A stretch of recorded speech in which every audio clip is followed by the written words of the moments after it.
RallyX is presented by Nova Motorsport, FC2, Car System, Solentina Emballage Hantering, Hallgruppen. Season 10 continues in 3, 2, 1. Since its inception in 2015, RallyX has captivated audiences worldwide with its adrenaline-pumping action. Over the years, it has become the birthplace of numerous stars in the world of rallycross. RallyX has consistently delivered excitement and drama to fans across the globe. Let us extend the legacy of this epic battle for another decade, where heroes will rise, challenges will be met, and the spirit of competition will continue to flourish. Welcome to the 10-year anniversary of RallyX.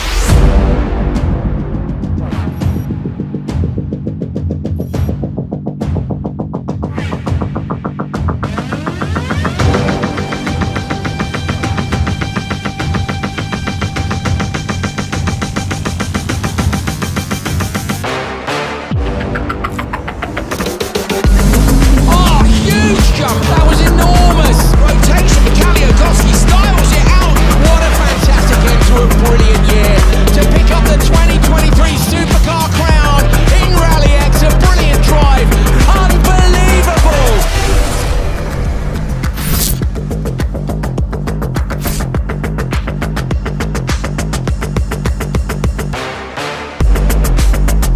Good morning from Nysumbanen. It is time for round 8 of RallyX 2024. Andrew Coley, Hal Ridge, hopefully you know that by now, but you know, if you're not a regular viewer, we're the two Muppets who'll be guiding you through the next 5 hours of action. Yeah, we have a big smile on our faces. We had a great day's racing yesterday, and Hal, we wanted the rain, and it arrived 3 minutes too late yesterday. But then crucially arrived during practice this morning, so yeah. The supercars were in pre-grid, they all went out on dry tyres, dry setup, and yeah, it was super slippery. It stopped raining now, but it's due to be intermittent and then hotter this afternoon, so I love changeable conditions, Andrew. Yes. It just gives another different element to proceedings. We were saying yesterday, I think the Ericssons were with us. I was like, have we had any rain this year? Because you forget, like season on season, when you've had wet events or not. We haven't had any rain. Like Tiert was freezing cold. We haven't had any rain. So you can see now that the jet washers are in full effect down here because the cars are coming off the track filthy dirty. There is a lot of gravel out here. We got those big braking zones onto tarmac, which is now going to be dirty and wet, as well as having gravel on top of it. So yeah, it should be a fun day, shouldn't it?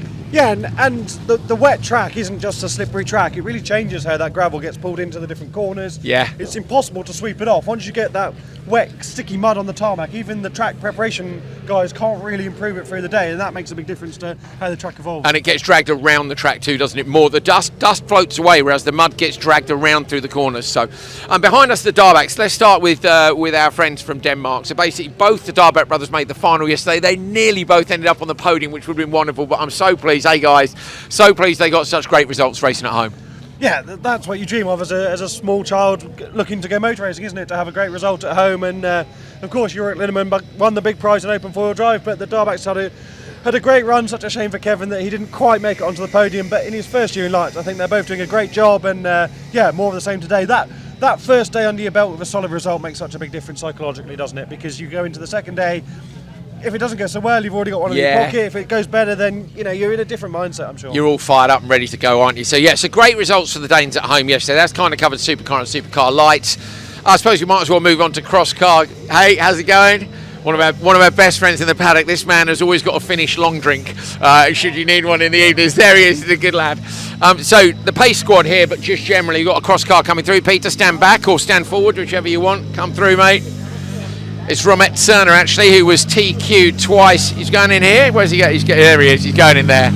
So Romet was TQ'd twice up in Alpspin. Didn't quite go so well yesterday. Only gathered a few points yesterday. But pace hadn't tested here, crucially, and that makes a big difference because it's all about data acquisition. Jimmy Osterberg, the Swedish driver in the team, had tested here, and they were using his data early in the day to learn quickly, and that's where these double headers really come into their own, because you've got that day of learning under your belt, and you start with a different base to what you did on day one. And we had a first-time winner in Cross Car yesterday in person. Yeah, on the Cross Car finals, great. I think across the time we've been doing RallyX, cross car always delivers in the finals. But yesterday was particularly good and fantastic to have a new winner when it's so close. And literally, I think it was top 25, top 26 within a second on ultimate pace on lap time. That's crazy. And it was his first final of the year. I think it was the first time he'd made the final and he won against all three of the championship contenders were in there. And Bowden, Spencer, Merstad. On the back of a difficult weekend for personally in Alsbin. Remember, he got disqualified and had that crash in the first corner. So, brilliant. I love that sort of story because it's real feel good and we can all try and imagine at least being in that position. Yeah, try and imagine definitely for me. Except for radio control cars. You'll be able to watch that later. In here we've got of course Matt Soman and Christensen as well. Hal Christensen, you know a bit about debuting with this team. Yeah, so driving with the Audi for the first time, did a 2-day test. Racing next weekend as well in Estering. Previously driven a star-built Ford Fiesta, hasn't he, in RallyX races, and actually went pretty well. His son, from junior cross car last couple of years, stepped up to lights with JC, finished 4th in the lights final. I guess we can move on to lights. I was just about to say about... Yeah, got a great run for him as well. Interesting situation in lights. You've got Casper Janssen versus Lucas Anderson, and Casper hasn't won this title despite being Nitro champion a couple of times over. We were kind of, we thought maybe this would be the year, but he's having one of those years where it's not quite going his way. It was his birthday yesterday, and he didn't make the final. Happy birthday, Casper. Unlucky. Let's hope he has a better day today. But Anderson didn't really capitalise when he was in the final. That's what you need to do, isn't it? Is to make hay when your rival's having a difficult time, and Lucas didn't do that. Still scored good points, but you see the points at the end of the day, it's not the sort of increase you would expect. Actually, in any of the classes, because of the way the point structure works, a good qualifying for all of them. A poor semi-final and a poor final. It kept it all quite equal across the board. So. The final round in Germany next weekend is going to be fierce because none of the titles can be won today. No. And lights is especially close, especially when you've got someone like Simon Olofsson, who, as we've discussed many times, the most experienced lights driver of all time now because he's been competing in the class since it was conceived. 2014 was his first year. He has these peaks and troughs, doesn't he? And yesterday was one of those peaks. He was unbeatable. Brilliant. And that really makes a difference to someone like Lucas Anderson, who was wanting those big points but couldn't get them because there was someone doing a better job on that day. So it'll be super interesting to see how that plays out today. So big mover in Supercar was Martin Enland. He came here P4 in the standings. He was equal on points with Martinson, yes. And ahead of him was Maiko Tam, and ahead of him was Joni Tapainen. Now yesterday, Tapainen didn't make it through to the final after he had some issues, which sounds like they might still be trying to solve further up the paddock. Maiko Tam also dropped had a gearbox problem in Q2, then dropped it in the semi-final. Here he is actually. Martin, come on out. Had a great day yesterday and moves up to P2 in the standings. We were just discussing how yesterday went for you. Your competitors didn't have a great day and you did. Yeah, I actually had quite a good day yesterday. We struggled a little bit in the qualifyings. It's super tricky to jump in the Joker because it's so small margins between all the guys. So you really need to have a really good lap to jump on through the laps. It's quite hard to overtake on this track. It's wet here this morning. You've been out for practice. Tell us where are the big differences for you in terms of grip? What have we got to watch out for? I mean, it's super slippery, and I think even if it dries up, I think the gravel will be wet all day, so it will drag on the dirt onto the tarmac as well. So it will be a completely new experience today. Perfect. We're excited. Thanks, mate. Good luck. Good luck, mate. That fills me with joy. So chatting to Orick Linnemann this morning on the back of his home win yesterday, because he was brilliant in Supercar, Linnemann. On the back, we talked about it in the broadcast. They've also released a great video on his social media. Had a massive crash in Estering. It was in Estering last year in European Rallycross, and then another massive crash in Julius just a few weeks ago. To come back here and not against the odds, but had to fight hard for his victory yesterday. Great job from Linnemann. But talking to him this morning, he was nervous of Enland because Linnemann was in that fight with Ollie Eriksson in the battle for the lead. Orick running second to Ollie early on.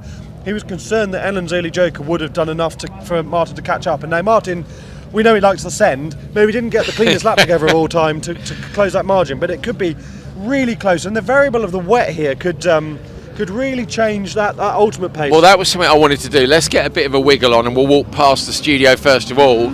I wanted to see if we got some wet tyres we can take a look at in the OMSE tent, which we'll go to the studio in a second. They've and been also pressuring them in the gap between warm-up. Trying to get everything ready. We have. So we can compare some tyres over here. So these are the standard tyres. So what we've got here, look, we've got... So we call this a slick, don't we, even though Yeah. it's not really? 2 new ones and 2 used ones, but this is what we got on the car now. So yeah, if you look at the tyre, there's lots more cuts in it compared to the dry, and these go right to the edge of the tyre as well. This is to disperse the water. By that I mean it's generally to move the water out of the way. It's also to generate more heat, so that the warmer you can get the tyre, the better it works. And when it's so loose, it's hard and wet, it's hard to get the tyre moving around. So these little squares move around a lot more and generate more heat in the tyre. There we go. Nice explanation from Hal. Hope you guys enjoyed seeing the tyres up close as well. Finally moving on to the FC2. So we all know this is in its final stages of development. One of the 2 cars has gone on the boat to America already, ready for Richmond, which is round 1 of Nitrocross in 5 weeks' time. This one was going to be driven by Oliver day 1 and Kevin day 2, but I think they've decided Oliver's going to do both days. And Hal, we're turning up the boost today. Yeah, so they were running it in American mode. A different spec, and Yeah. they've got various different specs, and they're still trying all sorts of evolutions of this car to use it in different markets. And of course, one of the key ideas behind this concept is it's a supercar replacement. So you can buy this as a kit, or you can buy all the spare parts from OMC and go race it against traditional supercars, open four-wheel drive as we have in Which in was what RallyX. he did very effectively yesterday against Linnemann and But not Tapine running and at full power. So No. I think today, the wet might not help. I was going to say I might leave it at 450 instead of 550 in these conditions, ironically. But it's not all about just turning up the power by 100 brake. You need to evolve the chassis to suit. There's all sorts of different elements, and yeah, that's what they're working on. I've got big respect for Ollie, Kevin, and OMC Me too. for doing this in the public Publicly. eye on a free live stream. You could easily do all this behind Yeah. closed doors, but of course, they're You've supporting seen the the problem. championship. You guys have seen the problems. Yeah, that's how it works. That's the reality of development. Teams hide that stuff, and these guys haven't hidden it. I think it's brave, but I think it's cool as well for you at home to be able to see it. Yeah, and of course they want to support the championship because Yeah. they're so intrinsically involved, but they could be using the Honda Civics if they wanted to support the championship. But instead they're developing this, and yeah, big respect. Yeah, mega. Right, follow us. We'll head through to the studio. This is what the back of house looks like at OMSE. So, Casper Janssen, Julian Mounier here. You've got Ida Tornholt further up. This is the OG of supercar lights, by the way. That's chassis 001. That was the Is first that the one I drove then? Well, I don't know which one you drove. I drove think- 002, I think. Did I? Yeah, I think so. Well, I know it was one of the It's very still first broken, ones. actually. Yeah, is it really? No. Nobody mind this, Peter. Don't fall over, mate. So yeah, right the way through. Up at the end, we've got Lene as well, another of our French friends. The 2 French drivers did brilliantly yesterday. It's good to see them there, and I still love the D-Day livery on this car. And then the studio. So this is where we're based. This is Peter's chair when we're all shouting at abuse at him because the printer doesn't work. This is what people see us on. This is the hothead camera that looks directly at the desk. These are our 2 screens, which may or may not have woken up yet. And when you come around here, it's not quite as glamorous as you imagine. There's a bag on the floor here with some extension cables in it. Wow! But we've still got this down at the back. Heavy rain last night, and yeah, I'm just walking through a puddle actually here. Hal, we'll have to get the broom out. We sweep our own floors here at RallyX. That's how committed we are to the series. But this is where we're going to be for the day. You guys, of course, are going to be seeing all the action out on track. So why don't we show you a preview of what this place looks like and how much fun you're going to have today.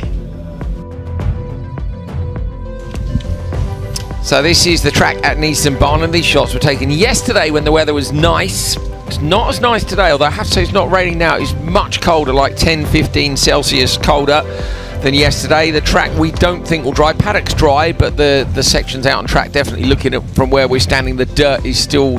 It's actually probably quite nice now in places. Turn 1 in Q1 was horrific, and we have got some footage of that for you to have a look at in a minute, which should be fun.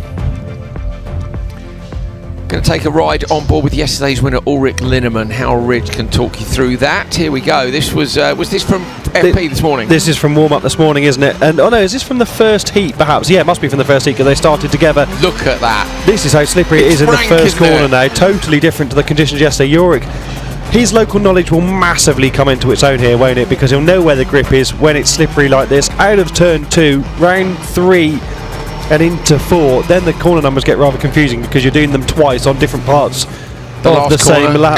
It's the last corner now, isn't it? But that's what we were saying yesterday about the beauty of having the Joker in the first and the last. Here's that straight.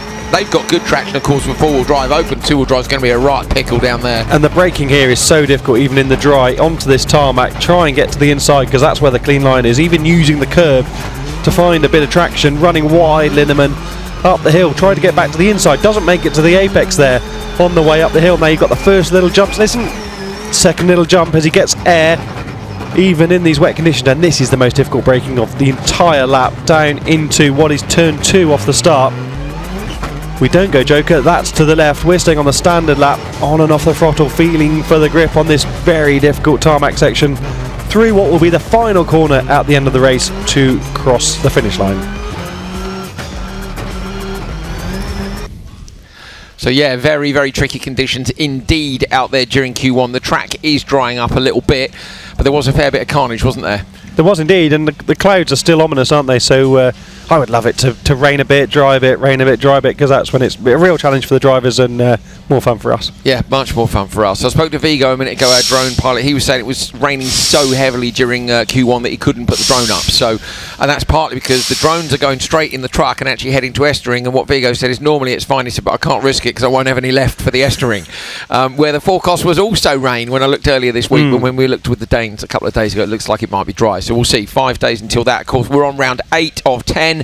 All 10 rounds, you score points in, you drop 1. So yesterday there were a few people who are trying to beat their dropped score, if you like. You know, your worst score is the one you're going to get rid of.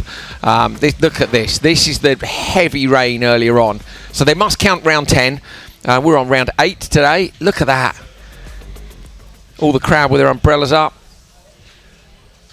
It did rain properly hard, didn't it? And we were shooting a VT that you'll see later on, I believe, between the semis and finals. Look at this. Proper standing water as well. Yeah, we saw a lot of. So the bank outside turn 1, a lot of people were in it. Hal, here, look at this on the brakes. Goodbye. And you're just a passenger. As a driver, that's awful, we didn't even see that one, did we? You saw that one. I saw open 4-wheel drive. This one, okay.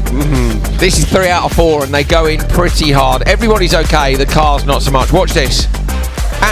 There is no retardation of speed whatsoever there. And then look at this. Insult to injury. Boom. Terrain took a lot of damage there. I hate seeing stuff like that because it's not really a mistake, is it? You're just a passenger. Look.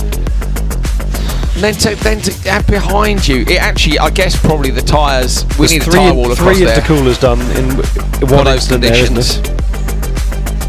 So yeah, not ideal, I think, is fair. We've got a good crowd here this weekend. Here they are. Look, here's some of the guys. Give us a wave.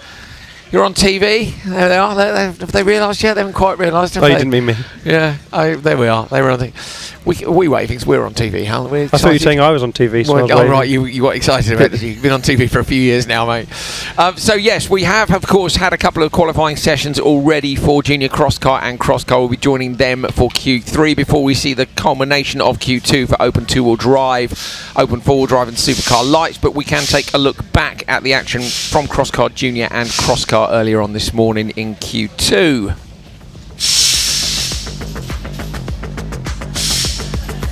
So this is Juniors on the inside line. Hagstrom in the number 7 is the driver who is to be beaten. And despite not getting a great start, he did manage to win the session. So he's won both sessions already. And how yesterday Hagstrom was unstoppable, wasn't he? He was indeed the championship leader, but his main opponent, after that opening couple of qualifiers, Oliver Solly is right with him in the standings. So that battle is going to play on right to the end of the year, isn't it? And these sort of conditions are that's easy, etc. at the bank on the outside, isn't it? As Hukar struggling so much to get the cross car turned in when you've got no weight over the front. We were discussing this on the broadcast yesterday. You lock the wheels so easily. Just can't, nothing you can do. No, and you know, the brakes while they can stop brutally late in the dry, in the wet, you tap the brake just slightly too hard and one end or the other says goodbye. And this is what we're talking about, the mud getting dragged around the whole circuit. There's a slick line of dirt which is sort of laid out along the racing line. Yeah, messy. That gets increasingly difficult, as you can see, to even read car numbers, especially when you've got 3 white cross cars approaching the line covered in filth. So hard, isn't it? Either you're having massive understeer moment or you're fully locked over on oversteer. There it is, though. Standings. Hampus Hagstrom ahead of Oliver Solly. There's 15 qualifying points between them. Hagstrom would have to have a bit of a shocker. Yesterday with that TQ, he had a clean sweep. And Hagstrom at the minute, I'm trying to find where the scores are. Tapinen, look, he's down in P16 and he's 3rd in the standings at the minute. So Nico Kinnunen will want to take advantage of that. On to Cross Car. Now this is an interesting one because Yulilami, who we've been saying all year has been brilliant, and he has been brilliant, but had a little bit of a blip yesterday. things weren't going his way. I'm trying to find my piece of paperwork with the scores on it, but it's very windy in the commentary box now. He's actually won both the qualifying sessions this morning. Now, yesterday, looking at cross-car, Yulilami, where was he yesterday? It says P5 in the standings. Yesterday, Hal, he was Q21, as in he qualified 21st. He missed the semi-finals completely, and that's the first time he's missed the semis all year. In fact, it's the first time he's only missed the final twice. So yeah, shocker.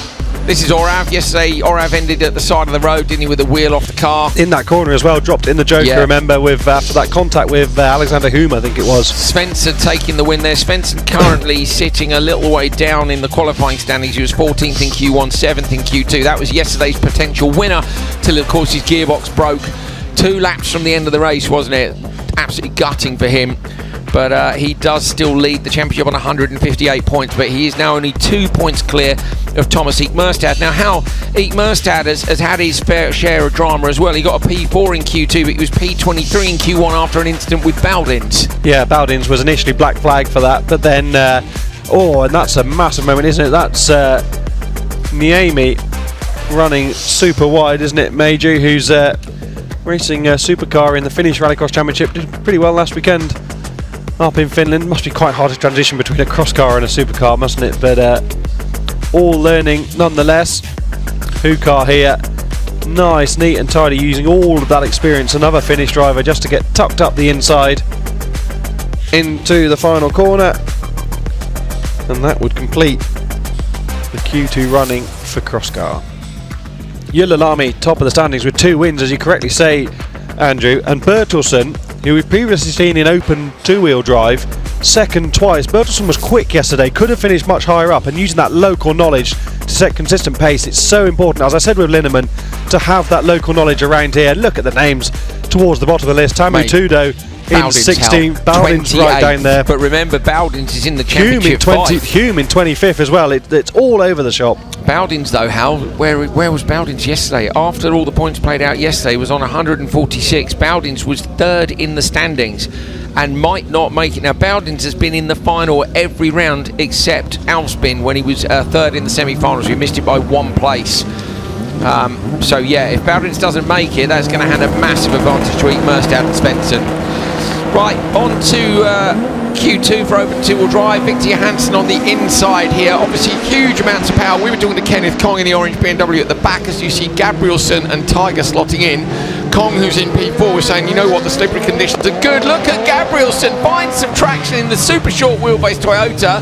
And Victor Johansson gets binned from P1 right down into P4. Look at the dry sections on the track, so it has dried out quite a lot. How annoying. That just didn't work out with Victor at all, did it? He didn't actually do anything wrong. He just, the cards were not dealt in his favour. Victor using a new engine this weekend, as we predicted yesterday, running a Mercedes motor once again, not quite as powerful on the dyno as it had been previously in that Carnation, but yeah, clearly much better. Your winner from yesterday, Gabrielson, won the Pro-Am final, didn't he, in the Starlet? And I was watching with Kevin Eriksson and Oliver Eriksson and co. Oh, as Tiger runs wide up the hill. Has Tiger got a problem here? Yes, he has. Pulls off to the left-hand side, passed by fellow former champion Johansson. That's a disaster for Simon Tiger. Yeah, championship leader. Remember, multiple winner. Johansson into the Joker. Yesterday. It was 5 out of 6 yesterday. Sturz topped as well in the corner after the look at the opposite lot from going again there. Look at the damper just inside on the curve. How this is one of those situations where you've got grip and then suddenly you haven't got any grip, but just because of the way the track's drying earlier on, it was all filthy and you didn't have any grip anywhere. It's quite hard now, I think. You even particularly the long wheelbase cars, we've noticed this before, you get too sideways and they end up off the dry line. Yeah, that's exactly what I was saying. I was watching Gabrielson earlier on with the Ericsson boys and Eric Farren, and he carried so much speed into this corner. We were like, he is definitely going off. I was like, watch this. Brake way too late. God, it stopped. Everyone was like, oh my God, amazing. 100 kilos lighter, maybe. But I think it's just, obviously they got the braking balance really well sussed on that car, and it's not going to weigh anywhere near as much as the big Mercedes or the big BMW. So great job from Gabrielson. To be fair, Just made it out in front, look. Brake bias is one of the things you can have quite a big influence with, isn't it, in terms of changing the settings between wet and dry just for feel. Absolutely, yeah. As we see Johansson all over the back of Kong, going back down the back straight, really applying the pressure. I don't really think that Gabrielsen ought to be an AM. The way the classes are split at the moment is based on engine capacity, but Gabrielsen is a serious operator in the Finnish Championship and has done brilliantly. But that's why we're looking at changing it next year, isn't it? Absolutely, yeah. Deconstructed the DTM front end of the Merc. Unusual to see Victor have contact with anyone, isn't it? But Kong is hanging on to this position. He said, didn't he, when we saw him earlier on, we were looking at his, yes, Gabrielsen takes it, we were looking at his, was it 5-link Hal or 4-link? 3-link rear suspension. Me and Hal were going around the paddock looking at 3-link, 4-link and 5-link suspension. We looked underneath, it looked like he got his roll centres different on either side, but he hadn't. They're the stabilisers effectively, aren't they, for the mount of the diff in the middle. We were having a proper little geek out underneath the cars because he had another rear axle lying on the side, which was a different setup, didn't he? Which was most confusing for us. Well, I think it makes sense, doesn't it? If you've got the time to swap the rear axle with massively different setups on it, then that's a good thing. Yeah. But he was pleased about the slippery conditions. Fair contact into the rear Tiger from Kong there as well. That's actually an ex-Tiger car, the car that Kong drives. It used to be raced by Frederick Tiger, Simon's father, so no wonder he did well in Alsbyn, because it was feeling at home. Yes, indeed. Gabrielsen takes it 250.4. From Kenneth Kong, who we said several times was very happy it's slippery. Johansson gets P3, Stewart gets P4. Simon Tiger, the championship leader, is a DNF. Second yesterday, 5 wins. Johansson, of course, with his first win yesterday. I wondered if that big impact Al had some sort of, did it push the exhaust forward and break something? But either way, some work to do. Didn't see any big smoke or anything, did we? So hopefully be alright. Right, we'll get this car back, we'll go through our grids and we're ready for the next one.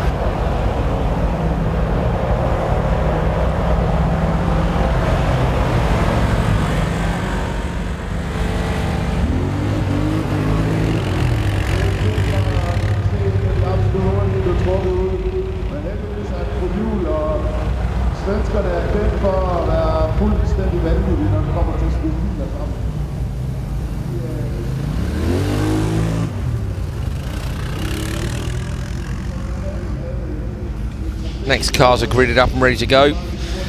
Niels van der Warrenberg, Michael Persson, Rolf Verhoeven and Nick Nayens. It was Nick who we saw in that clip earlier on of Open Two-Wheel Drive was one of the 4 cars that were facing the wrong way.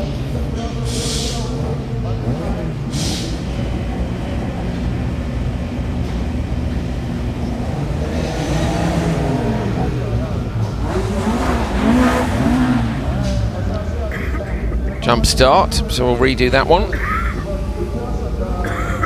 Followed by the obligatory, oh well, you've done the start, so I'm going to give my tyres a little clean. Have a look back. Yeah, Persson moves. And then Van der Warrenberg's gone, yeah, I'll have a bit of that. Persson only moved, yeah, said he only moved a little bit, but I think he's just trying to get the car back on the line now, isn't he?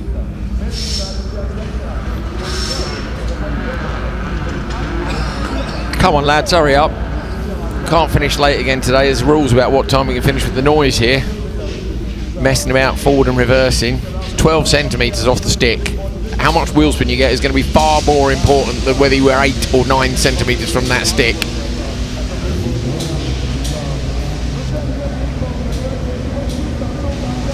Right, take 2 for these guys. Should be a double joke of a Persson. This time they get away. Persson gets away beautifully. So this is ideal. Now needs to spray everybody else with mud. Hope they get themselves all caught up in tricky conditions. Van der Warrenberg though sticks the big Volvo up the inside. That's a lovely pass. The Mark II Escort who's having a look as well. That's Nick Nayens. And I think in the background Verhoeven has gone Joker. Yeah, Verhoeven's disappeared in the yellow and black BMW, so has gone into the Joker lap. So fantastic to have the Belgian and Dutch drivers here this weekend, as Verhoeven's got sideways there through turn 4 or the final corner, depending on what lap you're on at each point during the race. But up front, Van der Warrenberg doing a solid job. Look how dry it is down there in the long tarmac hairpin. Van der Warrenberg under big pressure from Mikkel Persson at the end of the straight. But yeah, fantastic to have some different nationalities in this category, and we're going to have a lot more next weekend as well, especially with some of the fastest drivers from the Bel-Ned region, Belgium and Holland. Christoph Beck's coming next week, so that's going to be really interesting to see how those guys stack up against Tiger and Johansson. And it'll be the first time in a while we've really got an indication just at the level that Tiger, Johansson Co are at, because I really believe they are some of the best two-wheel drive drivers in the business. But in Belgium and Holland, it's super strong in the supernational category as well, so that'll be brilliant. I'm really looking forward to seeing how, despite the fact Derek, if you're watching, he's got his 19th different engine in the car, hasn't he? It's a very successful chassis. We know he's won the European Championship in touring car before, and I'm really keen to see him with the right engine. And last year he tried a supercar engine, and it just didn't work, did it? So it will be really interesting to see Derek against Tiger at a circuit that Derek knows well as well. Well, this is a third engine iteration since the supercar one, because really? They went to a supercar lights type concept, the 2.4, but felt it was a bit too slow for the car. Not lively enough, so now gone for a different concept again. And yeah, it's just brilliant to have the variety of machinery, but also the variety in nationalities. And of course, a lot of the Belgian and Dutch drivers will have driven at Estering relatively recently, because they share tracks in the Belgian and Dutch Championship and the German Championship, so that local knowledge will pay dividends on the first day, especially as there's no Friday night practice. And what difference that will make is that normally you do practice on a Friday, then you can have a good old... Sorry Hal, I just had to interrupt you there, because I could see that Van der Warrenberg was going no inside the car, having jumped on the brakes a bit late. He's going to come out in front though of Michael Persson, who's had to double jump, and Persson just holds on from Nick Nayans. Tell you what, that's not a bad result considering he jumped the start, is it? No, Nayans did a great job there not to run into the back of the Volkswagen. But Persson was all over Van der Warrenberg on the first lap, and then just obviously didn't quite get it together in the same way that the Dutch driver did. As you say, two jokers, solid job. Yeah.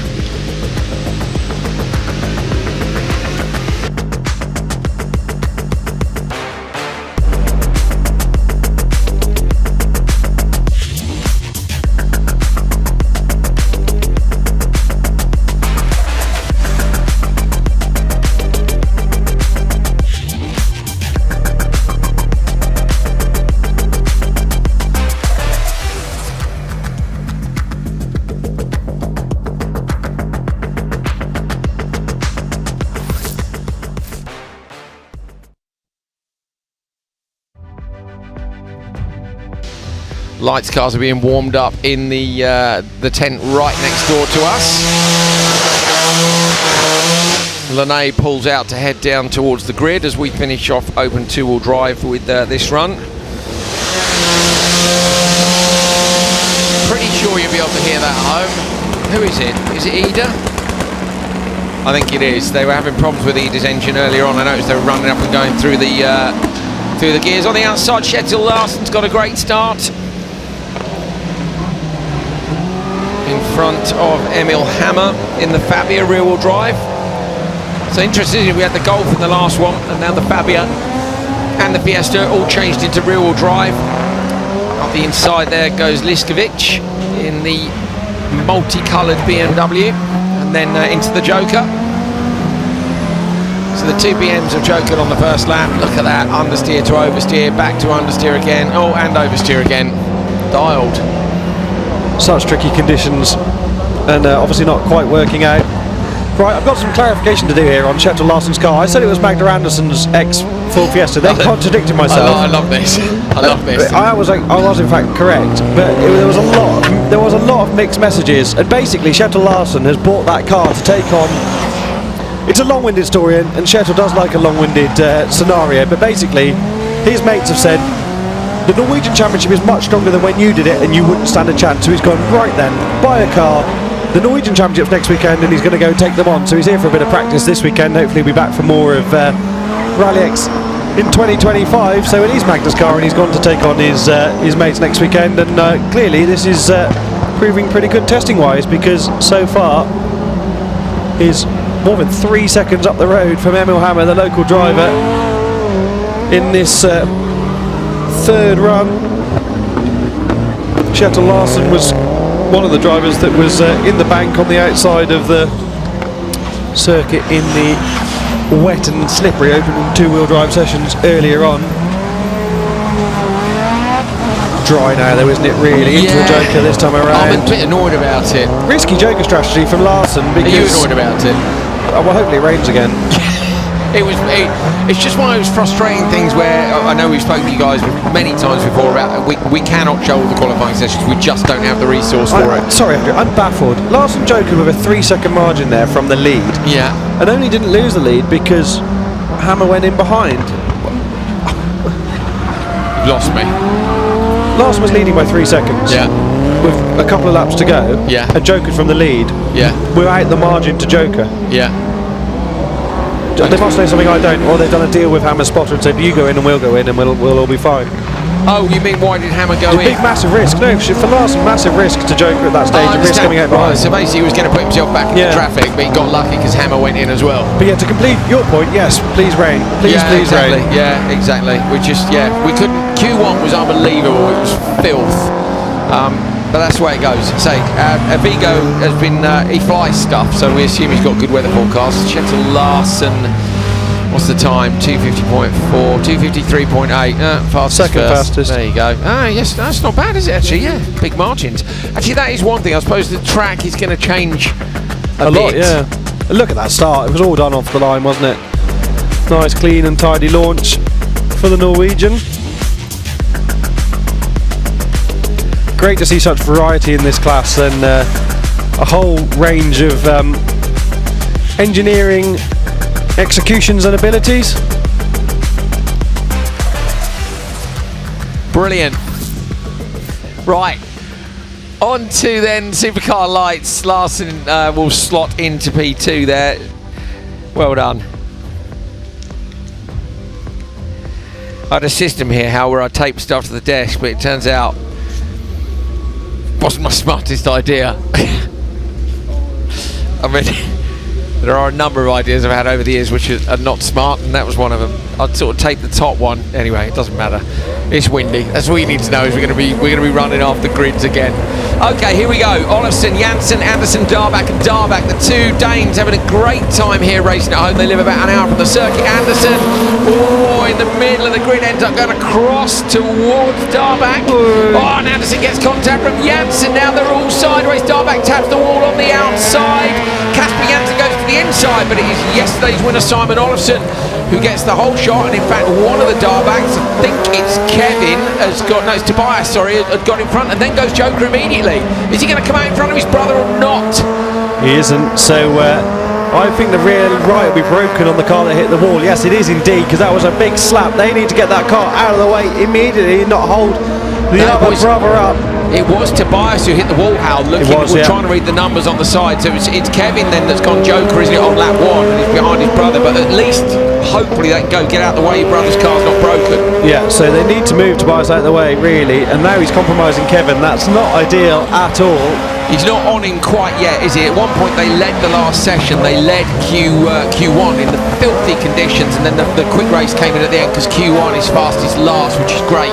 Janssen into the Joker. That's an astute move, isn't it? That's to cover off Darback, who's been held up behind Kevin Darback, who's in the Joker this time around. Easily done as well. So he comes out behind Kevin, Anderson. It's Tobias who's been in the wall. So there's Tobias's broken rear suspension. Bit of Darback confusion, but yeah, now we're on top of it. So it's Tobias with the broken rear arm. He was the one in the Joker this time around. I reckon Reynes Knitters will be having a look at this start, and I wonder if we can hear from Reynes after this race, because they moved a lot and very quickly, didn't they, the pack, and that's where Anderson started to get rotated. It's tricky when it's this slippery, because sometimes it can be that you get wheel spin off the line, don't you, which slides you offline. There's a big difference between turning offline and getting wheel spin offline, but yeah, I know what you mean. You've got to follow. There's a set of cones that Reynes has put out somewhere on that straight, which is effectively the point at which he says after that you can merge or slam the door in somebody's face, but before it you can't. This is not working out for Janssen at all, is it? Because he's jokered, Anderson hasn't. They're title rivals. Janssen's on the back of Anderson. Fine, he's going to get the position, but there's no reason for Anderson to do anything here other than hold Janssen back as much as he can, because all it'll do is mean that drivers in later races also have the potential to set a better time. Yeah, true. I mean, thing is, Olofsson won Q1, Casper was P2. I suppose if he'd be hoping. Is there anybody that can go quicker than these guys though? Meunier, for sure. Yeah, actually, and Linnemann. Soderholm, potentially. Yeah. So there are chances. And that's cost him the win. Look, Olofsson's been in and out. Had Janssen not lost that time, Olofsson's going to cross the line to take the victory just from Janssen. But had Janssen not lost that time behind Anderson, I think he'd have got that done. He might, and then they go into the final qualifying session equal on points. It's now very much advantage Olofsson. However, in the championship fight, Janssen is ahead of Anderson. Let's have a look back at this if we see it from the front. So there's a bit of contact with Darback there. Then Anderson is coming across a little bit. There with the merge cones. They're just at the end of that diagonal piece of Armco in the background. Tell you what, driver of the race goes to Tobias Darback with that broken right rear suspension, only finished 7 seconds off the lead. Not bad. Extraordinary. Here it is. Look at that. I tell you what, Anderson and Janssen were together for a long time off the line there.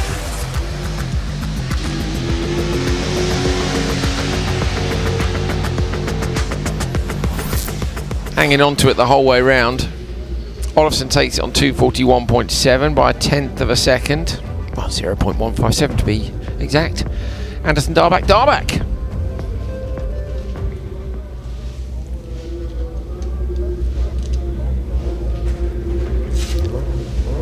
Meunier, Haug, Christensen and Linnemann. French drivers had a pretty good time yesterday. Meunier was third in the final. Doesn't get a good start this time though, and there's all sorts of contact on the run to the first corner. So it's the other Frenchman, Linnemann, from the outside who comes across. He said he had problems in Q1 with his wipers, could not see anything. And to be honest with you, even if you've got your wipers in Q1, it's horrible anyway, Hal, isn't it? Wipers and mud, not something manufacturers seem to test very often. Always an afterthought, isn't it? Or it shouldn't be an afterthought, but it often is. And arguably, they're the most important element of a rallycross car, because if you can't see where you're going, doesn't matter how good your suspension is or what your engine performance is like.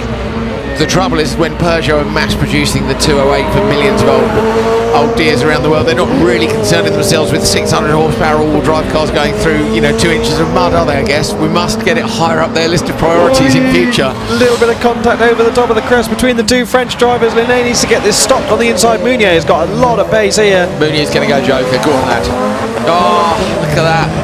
Beautifully predicted. How finally twice yesterday, wasn't it? They stiffed you, didn't they? I know, yeah, but you've never predicted a Joker life correctly. Come on, that is unfair. I think we're pretty. I've always said when the commentary comes to an end, and it will at some point, I'm going to be a spotter. I don't think there's many people who've watched more rallycross than us, mate. I really don't. Even when we weren't broadcasting the World Championship, remember me and Andrew Jordan and Rachel Cavers used to sit in the commentary box and watch Q1 and Q2, didn't we, before the live streams were going out on YouTube?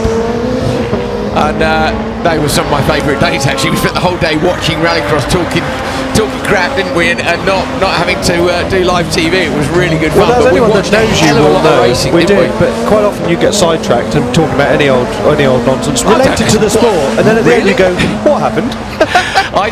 The thing is, Hal used to write notes because Hal's a journalist, you see. So where I only look at look at that, Meunier and Linnemann, fantastic.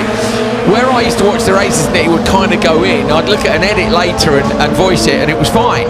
But Hal writes notes because at the time you were doing journalism, weren't you? Well, I still do a lot of journalism, but yeah. So Hal always had good notes. I'm like, who on it, mate? I don't know. That's partly Andrew Jordan's fault as well. He was always distracting us, wasn't he, with funny stuff on his phone. So Meunier up the inside. Oh, Hal, look, trying to get it stopped. He's out on the dirty line. That's good stuff from Meunier.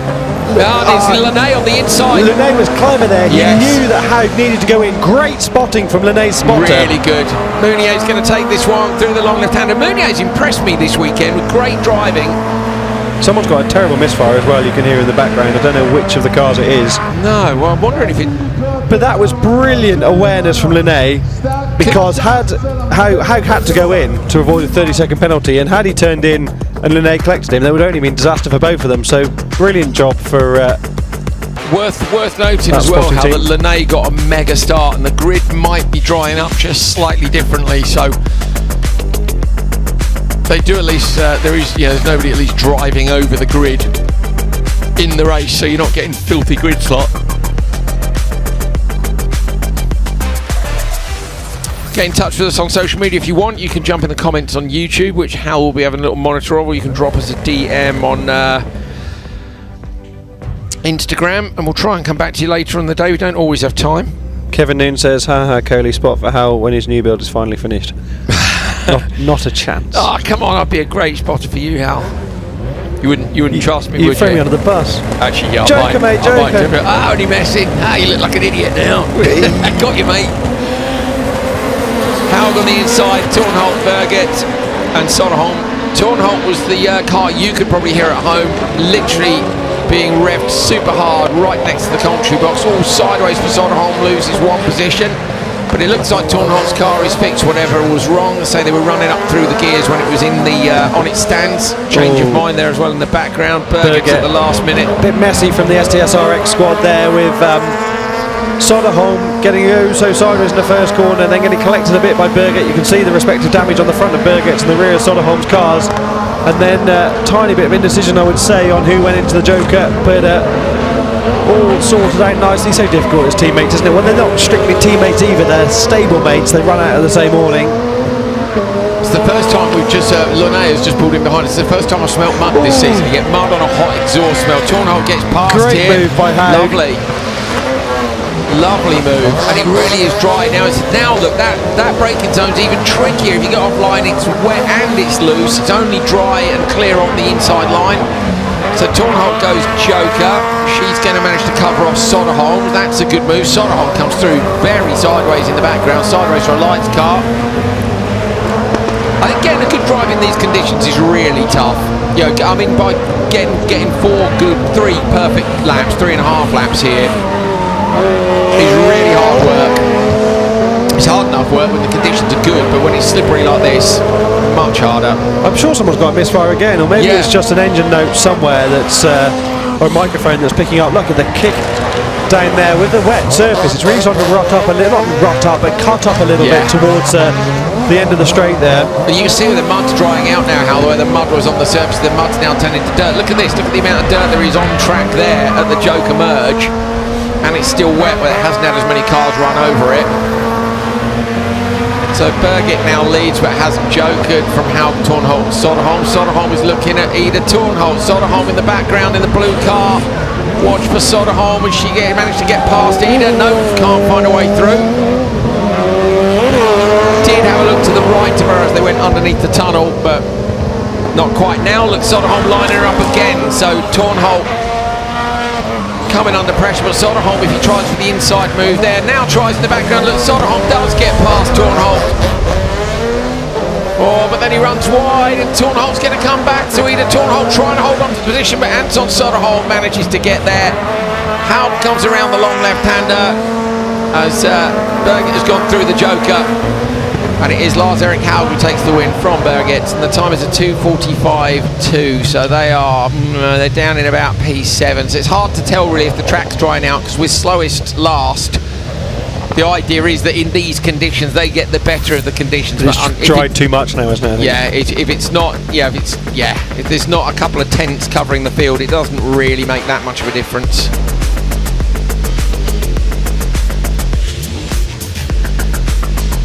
JVD Rallycross in the comments says Christensen drove the Audi last year already. That's correct. When we're talking about him driving the car for the first time, really we're talking about in a major Rallycross series in RallyX, and at this level to the National Championship round, I think, here last year in Nysumbanen. So that is right. Did 2 days testing as well ahead of this event.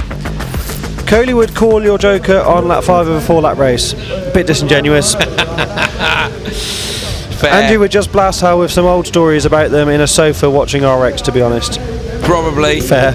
I saw a lovely video of a 306 Maxi on YouTube the other day. How Kevin have you seen Noon says, on a different note, must have missed this round last year. What circuit is this? This is Nysumbanen in Denmark. It's a wonderful track. You need to go back and watch yesterday if you didn't already. Tapinen on the inside from Linnemann. Oliver Eriksson in the FC2, Enland and Oman. Linnemann won yesterday. Tapinen didn't make it through to the final, We did make it through, but he didn't start. Tapine gets ultra sideways on the start line, and Linnemann gets the ultra. Ericsson gets a big squeeze from Oman. Enlund is sideways in the background. Ericsson manages somehow to get through. Hopefully the FC2 has survived that contact. The rear right looked a bit suspect to me, but it's hard to tell from this angle. Is he crabbing at all, Hal? I don't think so. Ericsson really forced the issue back there. Nothing wrong at all, but been squeezed into the wall and thought, right, I'm going to keep my foot in and force this door back open because it was really shut in my face.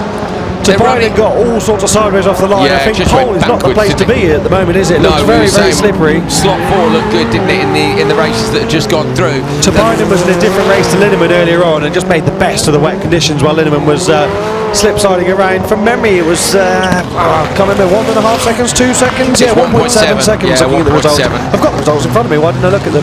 So that's what I did, Hal, because I can't remember anything. You should know that by now. They're running the FC2, aren't they, today? Well, Oman goes Joker. This may be to cover off Enlund at the back, so watch for Oman coming in. Where's Enlund on the standard lap? Oman sideways, but he's going to get there first. Flame spitting out the back of the Audi. Enlund now looks to the inside, but Oman finds the traction on the exit. Lovely stuff. Nice gentlemanly racing between the two of them. I would say that these are the two of the gentlemen of open four-wheel drive, Mats Oman and Martin Enlund. Are not so as Enlund gets crossed up on the brakes because they don't. They're aggressive drivers, especially Enlund loves a send, as we know, but he's not the sort of driver to stick the nose in and fire someone off for no reason. No, I was just about to clarify, gentlemen. We don't mean gentlemen drivers like GT3. I mean gentlemanly as in to each other on track. Yeah, honourable. Yes, he's the honourable gentleman. That's right. Oman drops it at the end of the straight. It's a bit of a shame, but hand control, slippery conditions, very tricky indeed. So Enlund's been covered off by Tapine, and remember, Enlund is now P2 in the standings. He overtook Tam and Martinson yesterday, so these are the two championship front runners in open four-wheel drive who are having a good old ding-dong out there. Enlund right behind Tapine and into the long right-hander. It's super clean look on the inside line. Oh, and how you said yesterday, these two cars, completely different concepts. Enlund looking across to the inside line. Is he going to dare to have a look on the brakes at the end of the straight? So much power from that Pipo engine, the M Sport Fiesta of Tapine, and look how out of shape Enlund's getting at the end of the straight. He's trying everything, but Tapine is driving brilliantly defensive. Linnemann's choking, so is Ericsson in front of them. So Linnemann takes it from Ericsson. Tapine and then Enlund cross the line after a great battle. 2:29.5 from Linnemann. That is, wow, it's 21 seconds quicker than Q1, which gives you an idea of how slippery Q1 was. 21 seconds. Look at Tapine, and Tapine had a very slow reaction compared to the rest of the pack, and also got a bit squirrely off the line. Look at the green car on the inside. I don't think he really got squeezed, actually. I'll take that back on Mats Oman. Ollie was quite away from the wall when they had that first bit of contact, then made his way through on the inside, so nothing untoward from either of them. That was classic rallycross first corner. There's Oman getting a bit locked up and a bit deep. Linnemann, though, the only driver to drop into the 39s in that session, everyone else in the 40s. Tapine was the second quickest on lap time alone, only just slower than a 40-second, but Linnemann in a class of his own. 21 seconds quicker. He's got 21 seconds to go. Well, he's done them. They've gone. It's a song. I know, but they've gone. Everyone else has got 21 seconds to go now. Got to close them down. Right, Martin Osdahl, Tam and Christensen in this. Michael Tam, who yesterday was P2 in the standings but didn't have a great day, didn't make the final. So needs a better one today. Oh, all sorts of sideways again. Martin off with a brilliant start. Christensen, despite almost a tank slapper off the line, gets up into P2, and Maiko Tam's at the back of this group, so work to do again. If that wasn't a jump start from Martinov, that was the best reaction I've almost ever seen in Rallycross. That was a brilliant launch from the Andy Scott livery machine. Maiko Tam into the joke of the first time we're asking. Absolutely no choice for the reigning Pro-Am champion. If no one else went in, he had to go in there just to get some free air, not get stuck in the traffic. See how Tam can close down the gaps now. So Tam and Tapine, and what's the difference in the specs there, Hal? Tam and Tapine, they're very similar. They're both M Sport built Fiestas, so both running the transverse Pipo engine. Salev, transverse gearbox. That was really the era of the transverse transmission coming into its own. Yeah, the reason that Runs a bit wide. Sorry, Hal Christensen goes Joker. Good move. Good decision from him as well, because Martinov was going to lose a lot on the exit there. The reason that rallycross cars were longitudinal for a long time was not only because as Christensen gets out comfortably in front of Tam. Tam's lost a bit of time behind Dahl there, hasn't he, I think? Yeah, and Dahl's gone in that time. Yeah, go on, Hal. Yeah, traditionally, the engine was longitudinal north-south in the car. That's how we see the OMSE Fiestas, like Martin Enden's car, which is chassis 19 of the OMSE cars, which was previously driven by Andreas Baccarat at some point, but also Matt Simon more recently. But anyway, the transmissions weren't strong enough to have them packaged in a normal transverse arrangement. Like your road cars like your road car would be. So technology came on so much that Martinov runs that little bit deep again, but a nice entry into the Joker nonetheless. Let's see whether or not Christensen can get in. Christensen through the right-hander. Martinovs will be coming round the Joker. Martinovs has spun. Martinovs has spun in the Joker. He's facing backwards in the old liveried Peugeot. That was not ideal, is it? Oh, quick three-point turn. Christensen takes it from Tam. Martinovs goes, unfortunately, from here to another lap to go. So yeah, still not going to come back from there. And you can hear the 5-cylinder Clio wailing in the background. That sounds absolutely lovely, doesn't it? As Christensen under a bit of pressure, 40.3 best lap for Tam. So that's not too far behind Tapine in the similar Fiesta as we discussed. Big closing speed from Tam down to the end of the straight. But who was first to do the transverse in the modern era? Was it Peugeot?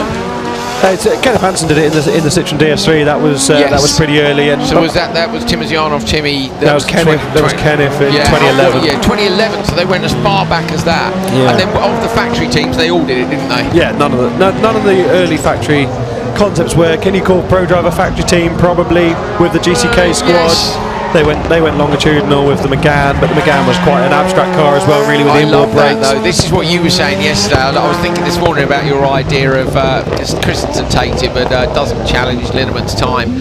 Does, though, challenge to Pinen's time, 34.9. Actually sees him going fourth overall. What a launch. What you were saying yesterday about the concept of forcing any major rallycross team to make an open tool drive, I love it, but I still also want to see what would happen if you got an F1 team to make one as well, just to see the contrast in approach. Like, you know, like Pro Drive, looking at the rule book for World RX again, there's loads of stuff in here that isn't covered.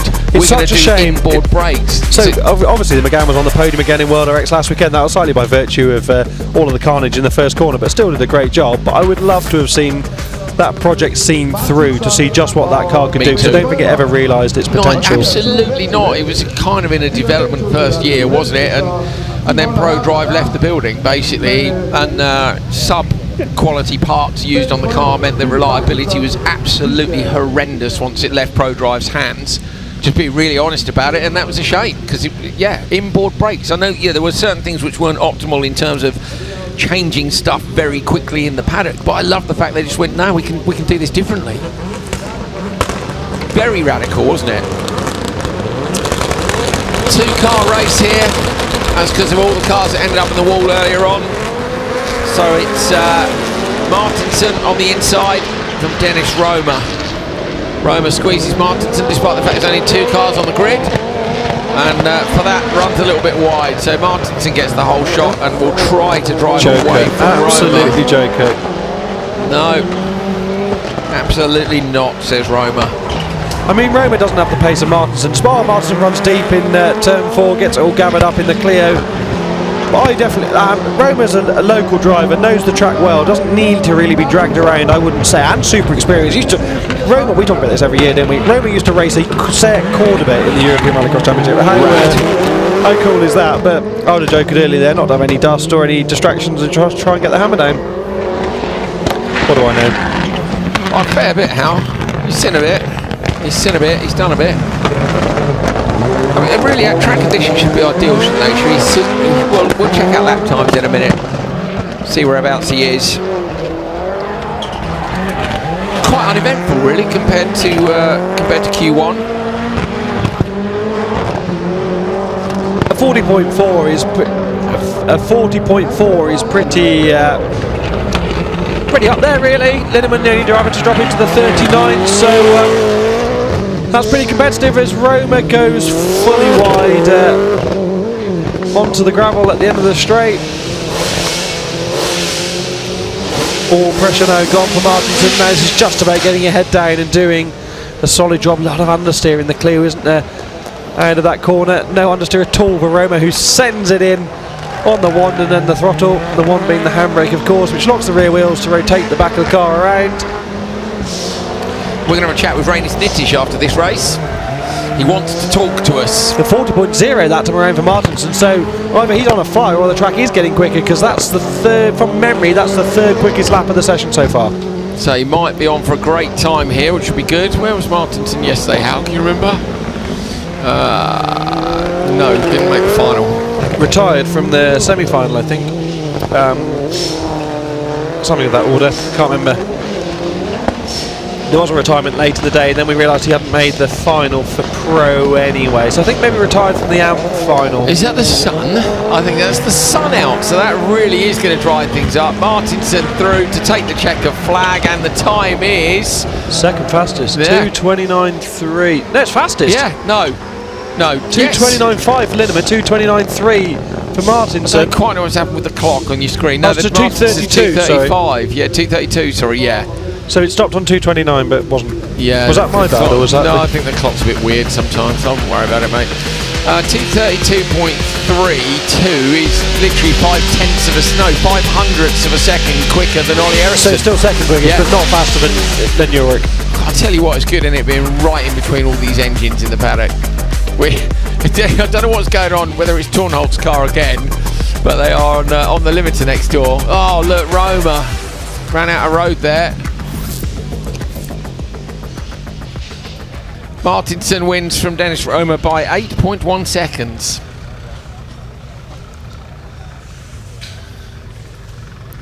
Right, we're going to talk to Rainis Nittish. Mr. Nittish, where are you? Well, I know you are. You're in your little office, aren't you? What's going on?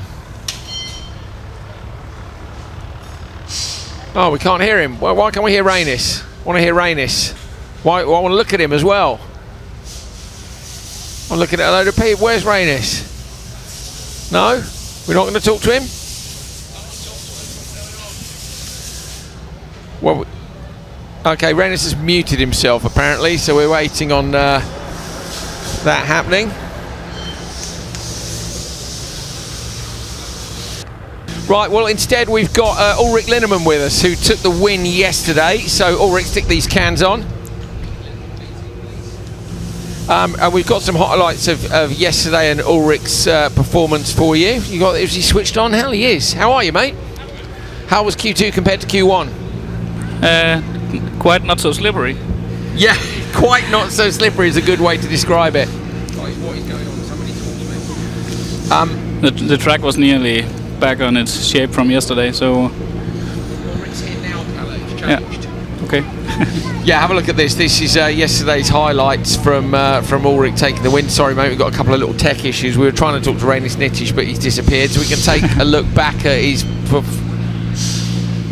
You know, look at yesterday's... No, we're not.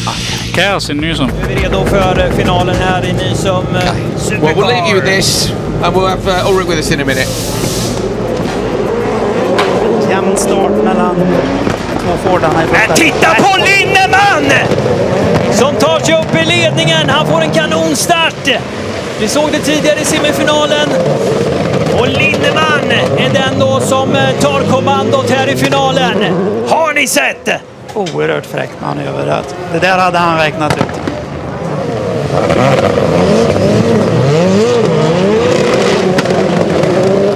Och Linnemann har ju förstås ingen problem med sikten i alla fall. Det har han inte. Så att, kan han bara hålla sig nu i nackskinnet lite och inte driva ut för mycket som vi ser. Och nu kommer Solberg upp till ledning!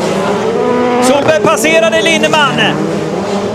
Och Eriksson är där och hugger också, men det räcker inte. Och Linnemann in på jokern. Han är över 5 sekunder före Bryntesson. Oliver Eriksson in i jokern.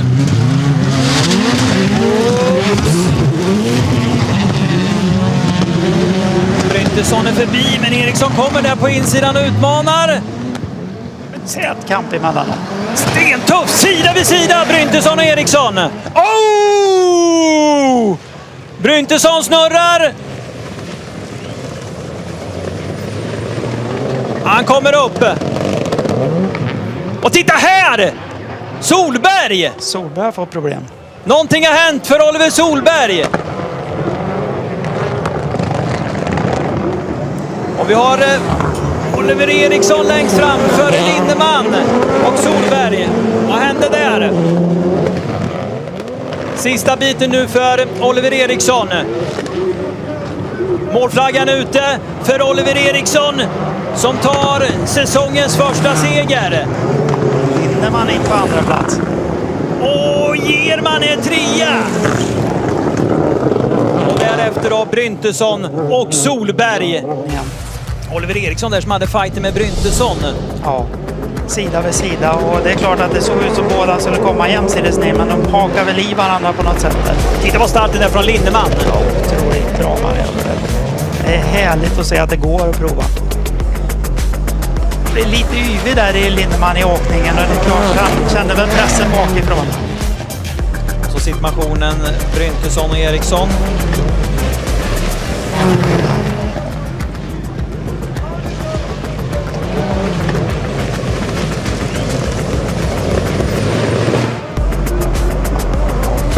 Och där som sen kom iväg Eriksson, Linnemann och då German. Jag kan se att det är helt jämnurat på en del av rutorna, så det är inte lätt att se något heller. Och Oliver Eriksson som liksom Evjen haft det lite motigt. Inte haft det rätta flytet i tidigare tävlingar. Nu studsar det med. Ja, nu studsar det med, och nu hade han flytet med sig, och han hade bra fart också, men Oliver drygade ju ut annat att han fick sitt stopp där, så att det såg ju ut som det skulle bli Solberg, men som vi vet så händer ju saker och ting.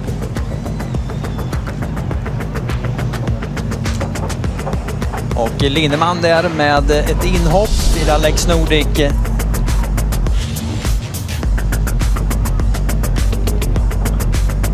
Solberg riktigt irriterad. Såg inte vem det var han var irriterad på, men... Och nu måste vi förstås höra från Ulrik om den där starten, Molly. Jag tror inte det finns en gladere danske på denna banan akkurat nu. For en start, Ulrik! Ja, jag vet inte vad som skete. Jag körde där blev grönt, och ja. Egentlig hade jag tänkt att jag skulle in bagved för att få inderen i första sving, men jag fick en kanonstart, så jag måste bara utenom, och så gick det. Ja, det var helt sindssygt. Jag ledde en runde, och så blev jag överhålld av Oliver, och så gick jag i jokern. Men fy fan. Solberg fick problemer, men... Jeg har nettopp fått lite information. Ja. Kan du gjenta det?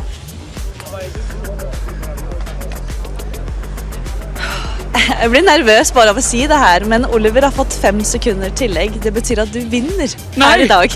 Nej! Jag har vunnit! Vi vann! Vi vann! Jag har ingen ord. Det är helt sygt. Det är synd det ska vara sån. Jag ville hellre ha kört mig till sejr, men fy fan, min första Supercar podium, så nej, och så på hemmabane, det är helt sygt. Helt sygt. Well, there we go. Slight carnage in that Orick turned up early, so we were hoping to talk to him so he could get away and get himself ready. But we managed to see your first win here. That was the one that you mentioned to us yesterday. Yeah. It was a win's a win, but it came with a penalty. Yesterday's win didn't, so it must be nice for you to look back and see that. Yeah. It's always fun to look back at. But yeah, yesterday's was tasted even better. Well, let's take a look at yesterday's highlights of Orick out on track, winning round 7 here in Nysumbanen. His home track, it is 20 minutes away. Whereabouts are they? Are they here? Yes, they are. So you had to start on row 2 because you lost turbo pressure in the semi-finals, so a bit of pressure. Yeah. All good though? Bit of pressure to the rear of Ollie there as well. Yeah.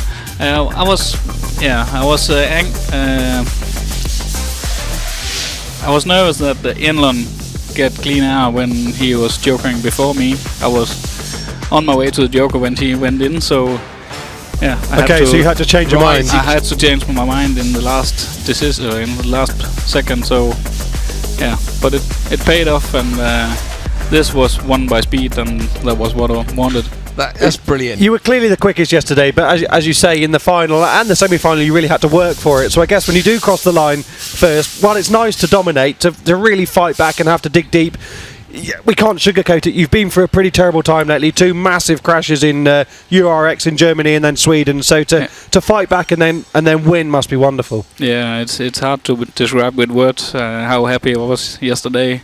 Also to pay it back to my team, to all the hours in the workshop, and my sponsors for keep trying to help me. So. Well, you got P2 in Q1, you've just won Q2, so today's looking at another good day, but you said take it session by session. Yeah, in rallycross everything can happen. Yesterday I was close not to get to the final because of an engine issue, so yeah, if the car wants to win, I want to win. Okay, perfect. Well, we hope the car wants to win as well. Best of luck, mate, racing home here in Denmark. He lives 20 minutes from the track and he was the winner yesterday, so... Orick Linnemann, you can cheer for him later on. Yeah, you can cheer for him later on. We've got Q3 coming up as well, and then, of course, the semi-finals and the finals. Orick, go and get yourself ready in a bit. Cheers, mate. Right, stay with us. See you shortly.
center, der er med her i Coscar Junior. Og 600 kubik, klopperet på 930 rpm om. Så vi er under startholdskommando igen, og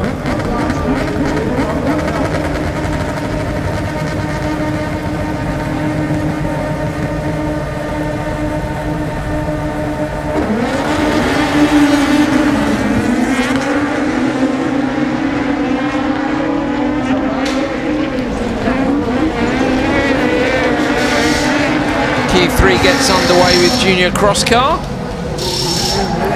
Brilliant start from Carl Svedland to get to the front of this opening race. Svedland having a 13th time in the first one, third in the second one, so obviously really struggled in the wet of the conditions earlier on, but what a brilliant start that was.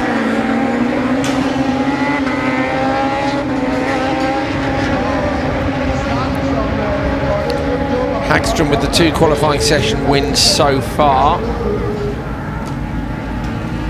Solly and Hagström well with each other yet again. There's nothing to choose between these two as they're in the championship this year. That's Hagström leading Solly. You can tell Hagström by the little yellow flashes on the front of his speed car machine. Nilsson though running second at the moment. I'm sure one of Hagström or Solly will joker this time around. Yes, Hagström goes in to get out of the traffic. Hagström's had such brilliant starts, Hal. They'd be interested to see how he responds when it's having to do this. Bearing in mind there are no spotters, remember, in Junior anyway, so he's had some good start. He's had some good fights, as well, hasn't he? Yeah, but I mean this weekend particularly, yesterday. He dominated yesterday. Were unbelievable. What was it? He was winning sessions by 3 seconds, 3-4 seconds. But that's a second a lap. You know, that's ridiculous pace. Great stuff from the youngster.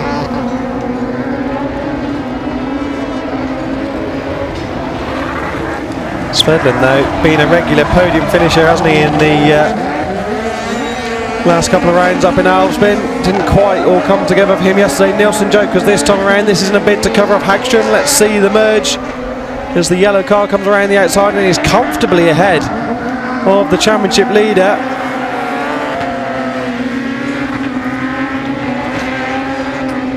Solly still to go, and Svedland fastest lap of the race so far, last time around a 46.0. For context, Linnemann was doing a 39.6 previously in Supercar, so substantially faster, aren't they, of course, but the junior cars maximising their own potential in the best of the track conditions we've seen today. They often get such tricky track conditions as well, don't they, when the track gets watered in between just when they're about to go out. Maria's here, she's using her printer. How dare she use her own printer, Hal? I can see her smiling away. She does feed us constantly, so I'm not going to say anything. Maria's the most important person in the paddock as far as I'm concerned. None of the other Ericssons matter nearly as much as Maria, do they? Svedland takes the win on a 2:52.9, and to compare that to the rest of the session time so far, 27 seconds quicker. Massively this is actually the first session that Hagström's lost, the first race Hagström's lost all weekend, Hal. Won all his qualifiers, his semi and his final yesterday, won both his qualifiers today. I don't think he'll be too gutted, will he? All down to Svedland's start, wasn't it? Great launch from the JC driver. Didn't even get to the start, did we?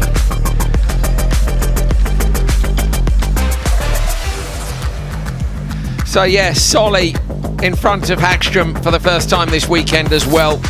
But Hagström really has stamped a bit of authority on this championship this weekend so far. Still a little way to go, of course, but that will see both of the championship protagonists through, because they're right at the top of the table already, so they're not going to get beaten by loads of other cars in these later races.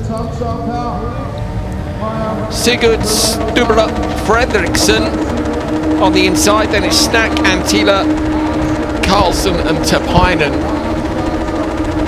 Tapainen this morning, they were hammering the car, literally. Tapainen with a great start on the outside line. As we were filming the preview piece and we came past JC's tent, they were sort of next door to that, and they had a big lump hammer out and was smashing all the parts back straight again, and that's what you've got to do sometimes. I can remember a member of quite a well-known team telling us they had to weld up somebody's suspension with a bit of angle iron they found by the jet washes one year. And it was. Do you remember how? Yeah, but I don't think that's a. No, it's very unusual. But you know what I'm saying is everybody can run out of parts, even the top teams. At the point they unless you're at OMSE with a whole trailer load of Supercar lights bits we were looking at before. How many bumpers were on them? I think there's 12 front bumpers. I thought it was 18 front and 12 rear. It was 12 rear. Maybe, yeah, a lot. Yeah, 2 floor pans. What else did we see in there? Anything you want in all the boxes. Basically, you could. Should we build a car? But how many are there? 50 what? 3. 54. Right, why don't we go in between that, make that be a good feature. We'll just sneak off in between sessions. Well, we haven't got time. Do you remember the year they did that in Julius? Sebastian Eriksson, Ollie and Kevin built a lights car in the paddock at Julius in... I don't.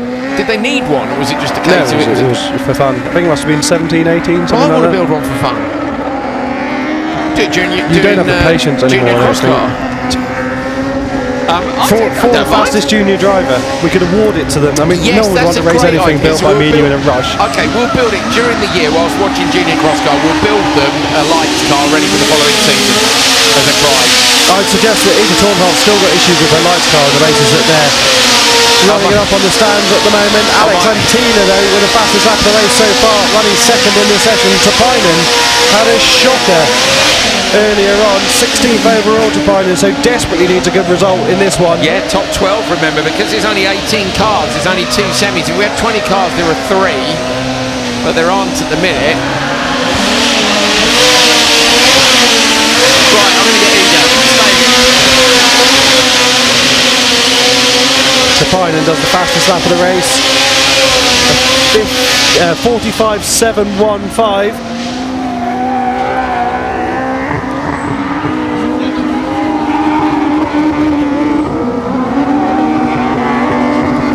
So I've just been and grabbed Ida Tornholt, and Ida, the reason I've grabbed you is we can hear you guys revving the engine next door. We want to explain to the viewers what the hell is going on. Oh, sorry, Andrew. Apparently Topainen's dropped it. That's a disaster because Topainen was 16th overall. That's going to see him not in the semi-finals, I'm sure of that. Oh, that's gutting. So that may be our P3 driver in the standings not making the cut after what was looking like a brilliant drive, a last-minute issue. Topainen drops down and will be what, P4 I think it is over the line. That is a shocker. And the time is 2:55. Slowest. Well, he's set for the 1 car behind Stuart Fredriksson. Yeah, he might scrape in, but I think it's unlikely. We'll have to wait and see.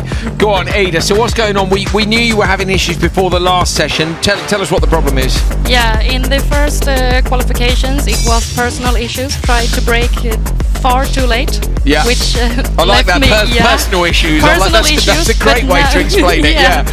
Now, unfortunately, we have a car that only runs on 3 cylinders. Right. Hal said he thought he'd heard a misfire earlier on. So, and you're just slowly trying to figure it out, changing various electronic parts. Yeah, we're trying to figure out, but it's hard when it's electronics. But we will keep our fingers crossed. They're the worst problems to find, aren't they? I mean, obviously, you don't really want a piston through a block. That's easy to find, but it's really expensive. So at least bit by bit, you'll get there. Yeah, hopefully. Yeah. Well, don't worry. The viewers at home are fine with it, and so are we. We want you to get your engine fixed. Go on. Good luck. Thank you. Thanks, Ida.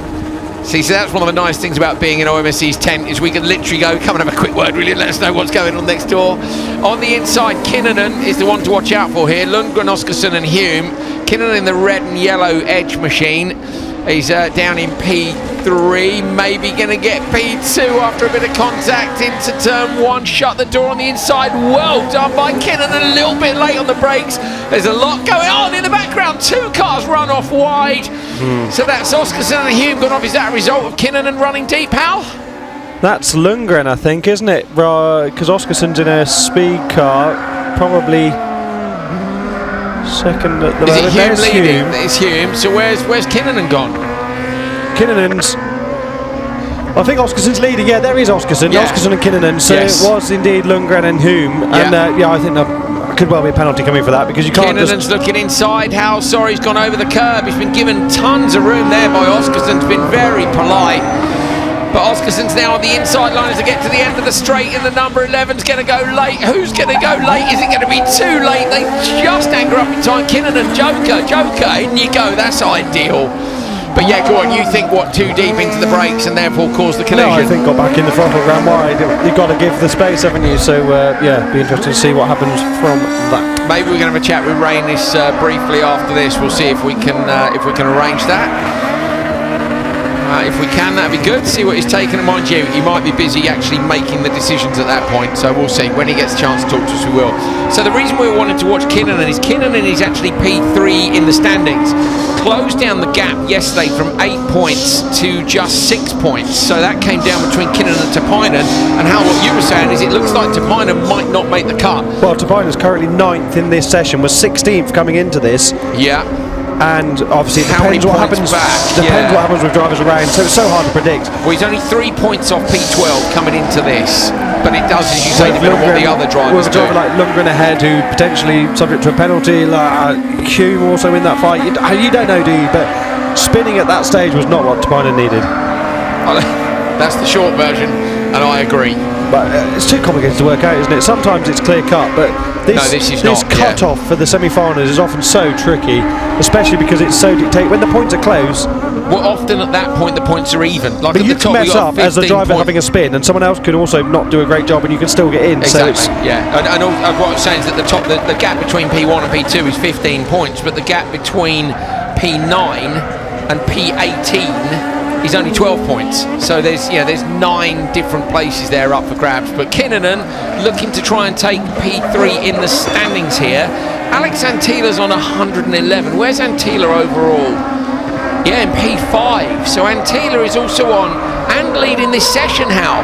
So Antila, who leads this session, he's in the standings, is P5, as in the championship standings. Checker flag comes out. Oscarson takes it from Kinnunen.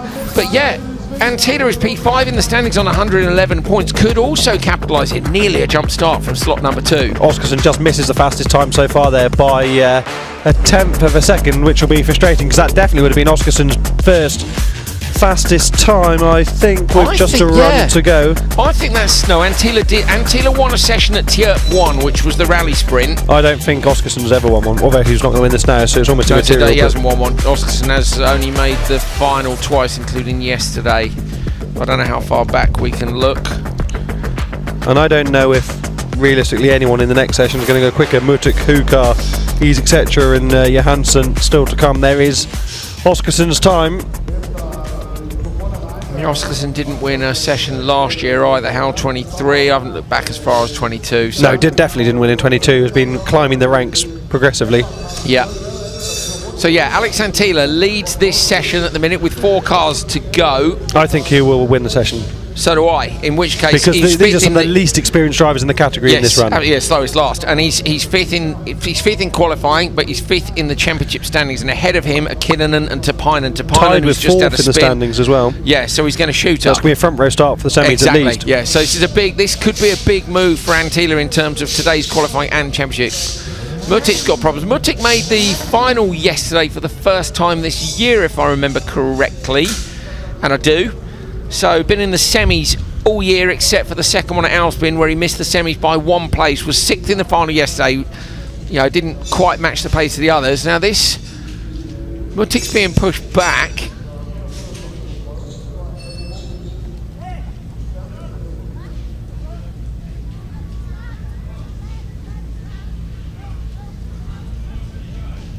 Mutik driving it doesn't start, Hal, they're saying. It doesn't start. I push him back. And then the other marshal shouted, no, no, no. The Pace Motorsport machine, of course. You can see the TN11 there, created by Thierry Neuville's Life Live squad. Thierry Neuville just finished 2nd on the Absolute Destruction Derby Rally Finland. Yeah, my goodness me. Sebastian Ogier, let's put in some virtual chicanes, and then there won't be any crashes. What was it Chris Meek said? What was it he said? Let the best of the best go flat out or something, wasn't it? Yeah, Meek knows how to have a good run in Finland, doesn't he? He won there in 2016, didn't he? With the fastest ever time on a rally. Fastest average speed ever on a rally. That's epic. He was in Portugal this weekend. I'm a big fan of Chris Meek, but was it as epic as Petter Solberg's on-employer record? Tricky. I don't know about that, yeah, but I do like watching onboards from Finland. Unemployer is always a good one. Solberg's a good. I think Solberg's on-employer onboard is just wonderful. I do think, without being terribly British about it, was it Bug-Eye? No, later than that, wasn't it? 2005, I think, 2003, 2005. But having Phil Mills' intonation on it as well is just lovely. Mega.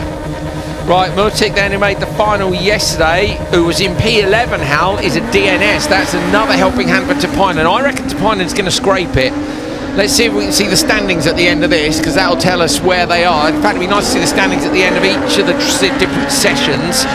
So Mutik might not make the cut. Then we've got Hukar, Is, etc. and Theo Johansson is in this. Hukar did get the start, but then runs wide in the hairpin and loses a place immediately. Didn't see who went into the Joker. Johansson in the Joker this time around. Is, etc. Just getting past Hukar there. Brilliant to see these young kids getting this platform.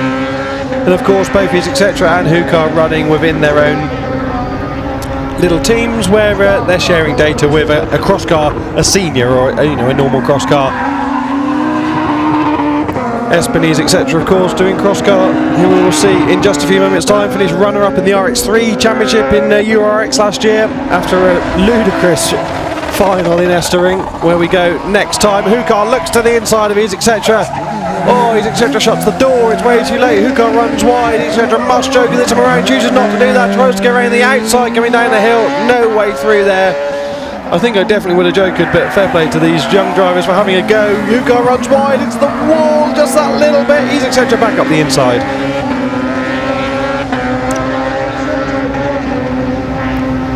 What a brilliant race between these two. The lap times are miles off the ultimate pace in this session, and this fight not going to help either their quests either, but it's good fun to watch nevertheless. Where were they coming into this? Is, etc. was 13th, so needs a good time.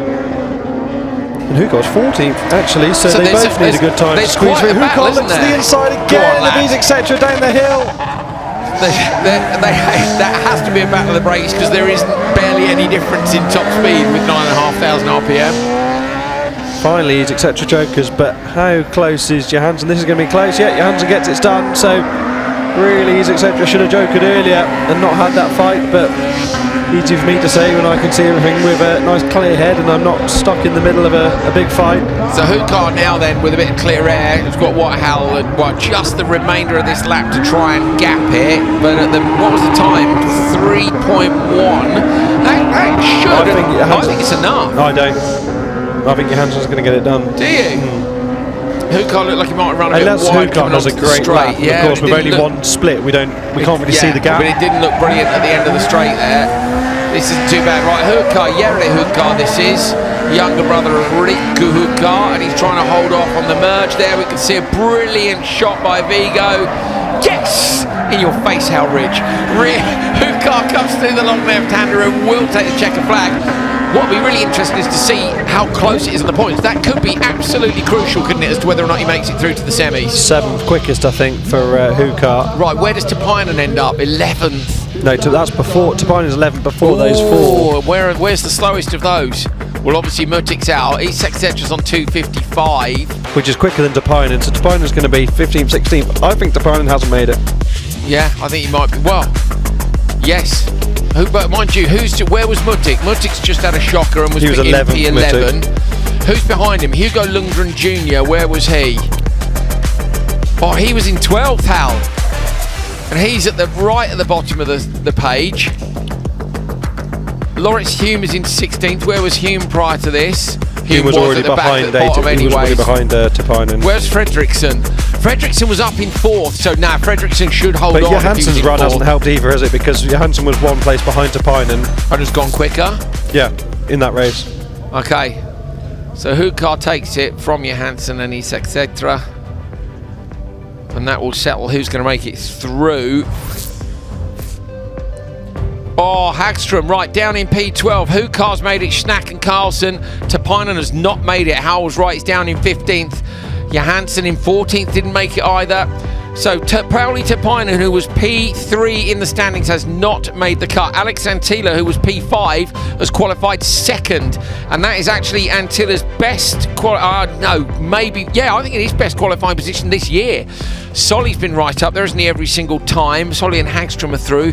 Whereabouts is Kinnunen? Kinnunen's gone through in 8th and was 4th in the standings. So Tapainen is going to drop down the order, and almost certainly going to be Tapainen's dropped score. It's luckily for Tapainen been in the final 4 out of 6 times, 2 times in the semis.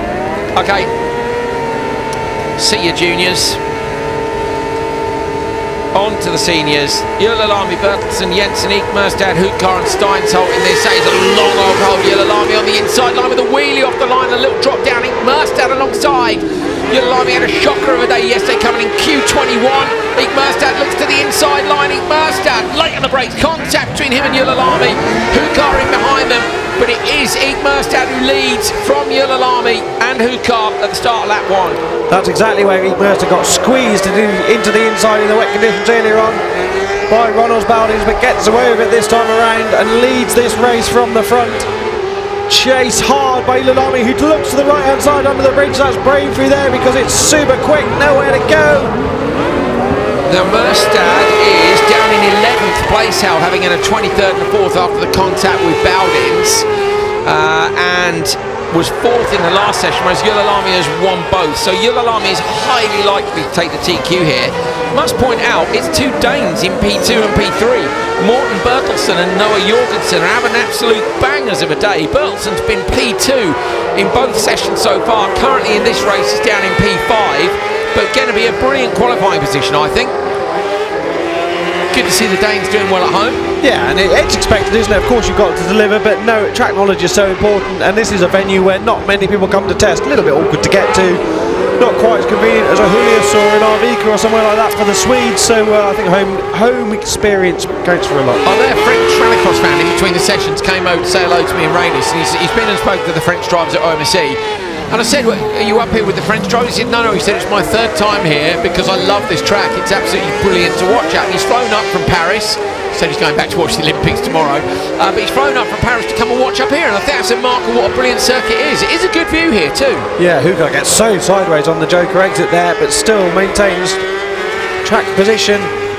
Ylälami's been in. Ylälami is off Ekmerstad now, 2.9 plus 0.9, 3.8. So 3.8 off. Merstad's doing a great drive here, and we'll have the Joker, of course, on this last outing. Bertelsen's going to go as well. How far back's Bertelsen going to drop?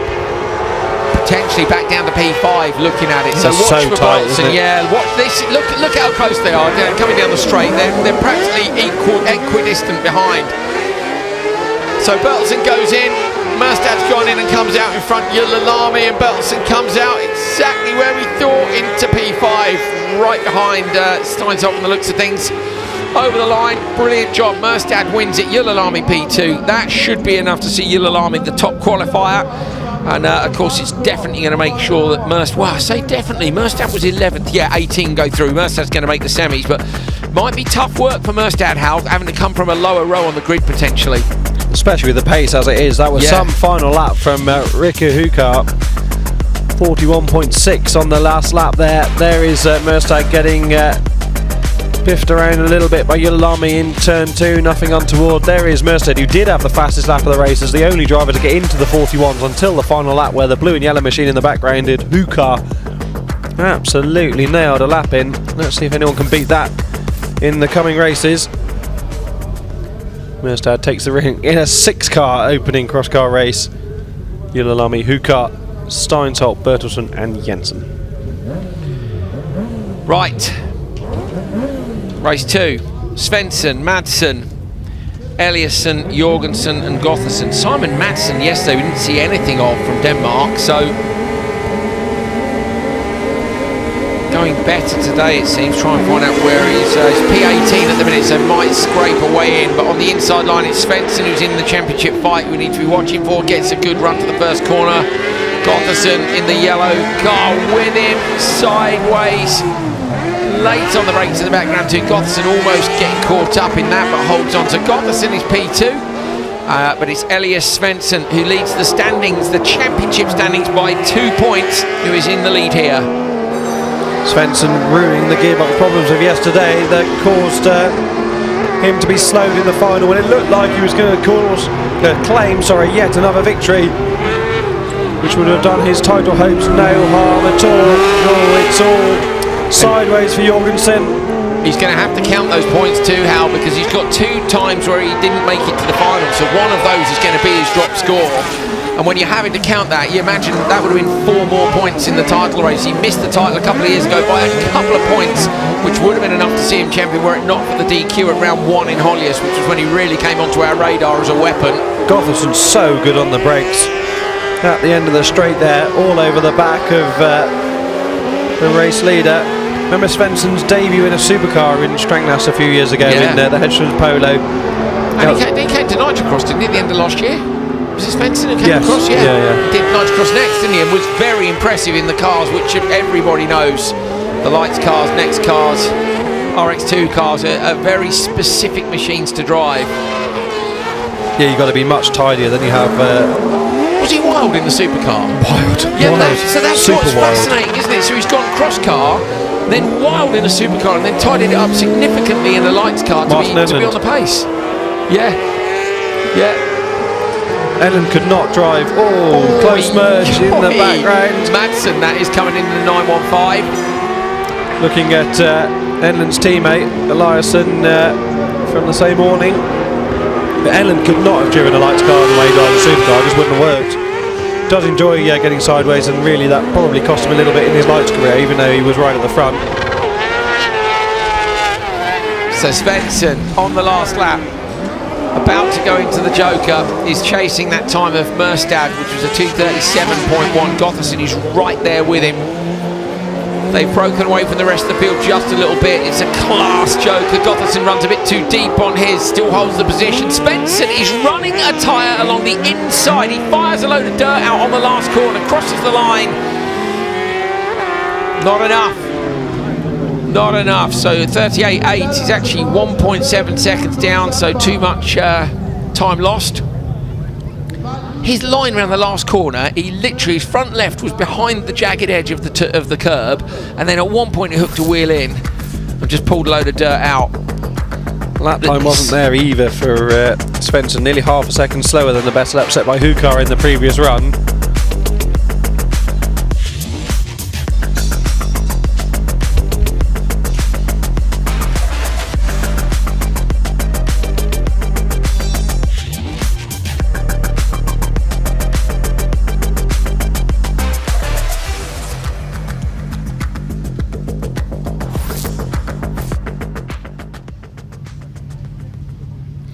Okay, this next one's interesting because Rasmus Persson, who was yesterday's winner, is currently in P22 in the standings, the 21 car in the middle of your grid. Is cross car in a nutshell. It is, yeah.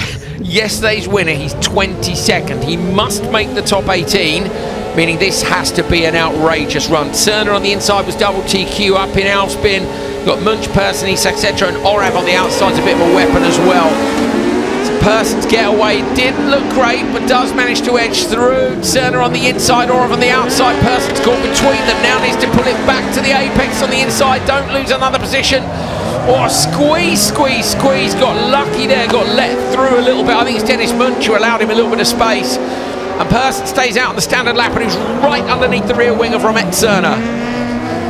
Interesting, you can hear on the track microphones the different engine capacities of the two leading cars, the MT09 engine in the TN11, the 850cc motor in the 750cc engine in the Speedcar Wonder behind. And Cerner's run that little bit wide. Persson gets up the inside going up the hill. It's exactly what he needs. Gets it done. Yeah, so Persson now has got to hold Cerner off. Cerner will have a good run though down the hill, having run that bit wide. Can he get him on the brakes there? Carl, it's so squirrely under braking. The gravel's really dragging on there now, Andrew. That just on the first lap around, feeling where the grip is really hard. If you're trying to pull that move a lap later, you know approximately where the grip is. Svensson, interesting. I'm wondering, did Svensson pull that dirt out on the corner on purpose, knowing there's still quick cars to come? You love the idea of it though, don't you? With fastest first, you could actually stiff the people behind you. In theory, yeah. I don't personally think so. It would cost you time to do it. Yeah, and it's a risk because you pull the tyre off, or it digs in and you. His last lap. Yeah, but if the front digs in, I know, mate. and the rear comes round. It's still interesting, isn't it? The fastest first. You think on a tarmac rally, fastest first, of course, you end up with loads of dirt out on the road. So, but in that instance, I don't think so. Not the idea, but I'm not convinced. So Person has pulled away from Cerner here big time. Person's done the fastest lap of the race at 41.698 on the last lap. Do you remember what Merstad was doing? Did you make a note? Lap time wise? Yeah. So the fastest lap so far is a 41.6 by Hukar. Merstad did a 41.8. Right, in that case, Person could be on for the top of the timesheet ticks. He's done a 41.6 and then a 41.7. So Person in P22, yesterday's winner. He's on his final lap, and this has got to be mint. He's got to get the Joker lap absolutely bang on. If he gets to the top of this table, I'll guarantee you he's into the semi-finals. Yeah, because there's 18 in the semis, aren't there? Yeah. Where if it was only 12, it'd be a big ask. But I think, yeah, you're absolutely right. Should be possible. Here he lovely goes. And tidy into the Joker as well. Brilliant entry. Really thinking, isn't he? Engine blowing failure. up engine. Is that Hukar? No, sorry. Didn't see. Anyway, etc. into the final corner. Hukar was the previous race, Andrew, you idiot. Person through the left-hander on the gas and away. It is going to be enough, I reckon. It's not. 2:37.7. Where's he going to go? Second. P2, that will be enough to make the semi-final mile. So that's going to bang him in, I reckon, mid-teens. Well, maybe not a mile then. I don't know, because you get 45 points, won't he? I think he'll be in, yeah. But quite a way, though, I reckon. What's the points? else does, What's the margins like further down? I'm going to predict it's close. I'm going to say top 10. Oh dear, it's still on fire for Ease, etc. 51, yeah, Ease, etc. Brand new car that as well, which is a shame for him. New Where was he livery, in new quali? race suit. Where was he in quali so far? Can't find him. I can't find him anywhere. Ease, etc. was 9th overall after the first 2 sessions. It's mad, isn't it, when you're looking for a name down list of 31 drivers. So P9, he might scrape it even with a bad result. It's hard to tell. I don't think so. Or you think he's out? Hal's making lots of I think with good, big decisions yeah, today. I think a DNF in cross car is game over. Well, I mean, don't think that engine's going again either. To be fair, but I'm sure they can sort that in time. Yeah. But yeah, I don't think you've made it with a DNF in cross car. Person takes the win, or have Zerner, Munch, and Ease, etc., who you saw on fire at the side of the road. Suboptimal. So this next race, well, we're going to get this car cleared up first of all. Lindrup Kong, Ugar's in the next one. Where's Ugar in the standings? Ugar is P8 in the standings overall. Today's quali, trying to figure out for you guys who needs good runs. It's actually cross car, lots of people need a good run, don't they? You always think, oh, there won't be any good drivers left. Yeah, Ugar's in 21st.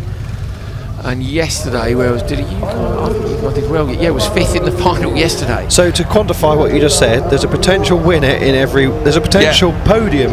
That's what I was just. There's a potential complete podium from each of the last races. That's here. what I was just looking at. That is ridiculous. So. That's why I love this category so much.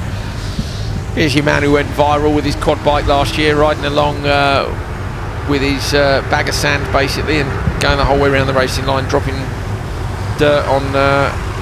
Top of the oil. They posted a reel about it which went viral, and me and Hal got abused actually in the comments saying, oh, you can tell these two have never done anything except talking on a microphone. Well, I beg to differ. I've done loads of other jobs except talking on a microphone, and I fired into the comments and told him. So I try not to get too stuck into. I do like reading comments on social, I have to say. There's always interesting things to be seen in there, aren't there? My goodness me, there's some strange people in the world. We'll leave you with that thought, get the track cleared up. Once we've got that oil off the outside of the end of the straight, which is not an ideal place for it, might be further up as well, we will be back underway.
like they're watching the Olympics at the other end of the tent. So we're going to go and do that, and we'll see you later on. Right? Have a good afternoon.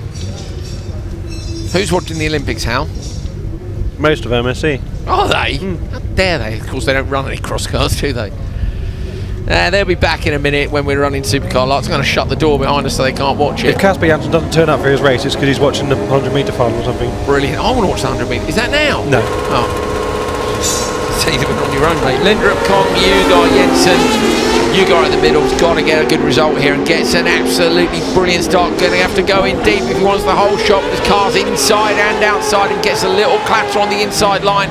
The commitment is just unreal. Ugar sensibly leaves just a car wide and then gets another little nudge, and that tiny little nudge runs him back into P4 on the standard lap. Patrick Kong just in front in the familiar orange coloured car. And in the Joker lap was Oliver Lucas Jensen. Niklas Lucas Jensen was third yesterday. Niklas Lucas is currently in P6, but Oliver Lucas is down in P13, so this would be good to get another decent result. Emile Boujordet, so he's got the American flag. Steve's investigating. Sadly, we never get the chance to head out to the paddock, so we'll accept at the start of the day. We'll investigate before Estering if Boujordet shows up again.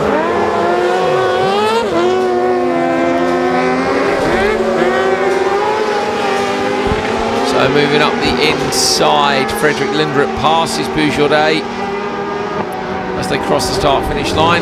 Small mistake, wasn't it, on the exit of the final corner. As by the end of the day, I promised myself, as they go side by side again, Boujordet gets back up the inside. This is playing into Ugar's hands, but ultimately he's not helping the time, is he? No, Ugar needs, I was just about to say, Ugar needs to ditch these two. That's breaking up on the outside there, Hal. The tarmac's breaking up. Ugar, if they don't joker, Ugar must. Yes, absolutely the right decision. This track's so different to how it used to be, isn't it? We were watching those highlights of when Linnemann won his first round here in 2018 earlier on, and the track was very different. There was gravel here in this section that you pointed out. There was a big bump under the bridge on the way. So where we are now, about and of course here, there was a massive the Joker bump on the outside. Do you remember? Which we commentated at least 1 year with the Joker there. Yeah, I prefer the Joker where it is now. I think that was the only year we've done the Joker there. It was absolute chaos, wasn't it? Yeah, well, people were coming in, weren't they? Coming in hot, especially in the wet, and they just ended up miles up the bank. Now, if they built a banked bend around that bank, Hal, for a Joker, I'd have been all over it, coming in there ultra hot. But I love the Joker where it is. 2 leaders go in, Boujordet and Lindrup, but they're going to lose out to Jensen. Jensen comes through, lovely job. Where's Ugar going to end up? Ugar's on the outside. No, that's an absolute disaster. That might see Ugar out of the semi-finals. Ugar, who sits quite high up in the standings. Ugar was in P8 overall in the championship and has done well for most of the year, and that unfortunately P3 announcement was 5th yesterday, and I don't think Ugar's going to make it thanks to that, Hal. I think you could be right. Gutted, and no fault of his own. So frustrating when that sort of thing happens. Did make that mistake in turn 2, round wide, and lost a few places, and ultimately you put yourself in that position, don't you? I'm not saying it's his fault, but no, of course. When you run at the front, you're less susceptible to be caught up in the mid-pack melee. Let's have a look back at the replay. Good start from Ugar, actually, who's joined Pace for this year. They were very excited, the Pace guys, to have Ugar in the team. Oh, that was where Boujordet ran wide and was passed. Lots of chat in the comments now about the Olympics. Oh yeah, what someone asked, I'm the Drum and Bass Farmer, says, did anyone catch BMX on Friday? I left on Friday morning for here, but I saw some BMX saw on some Thursday of the freestyle. night. Was that freestyle or the this racing? Was the racing. Oh, I didn't see it. It was wild. It's brilliant, isn't it? Yeah. Absolutely brilliant.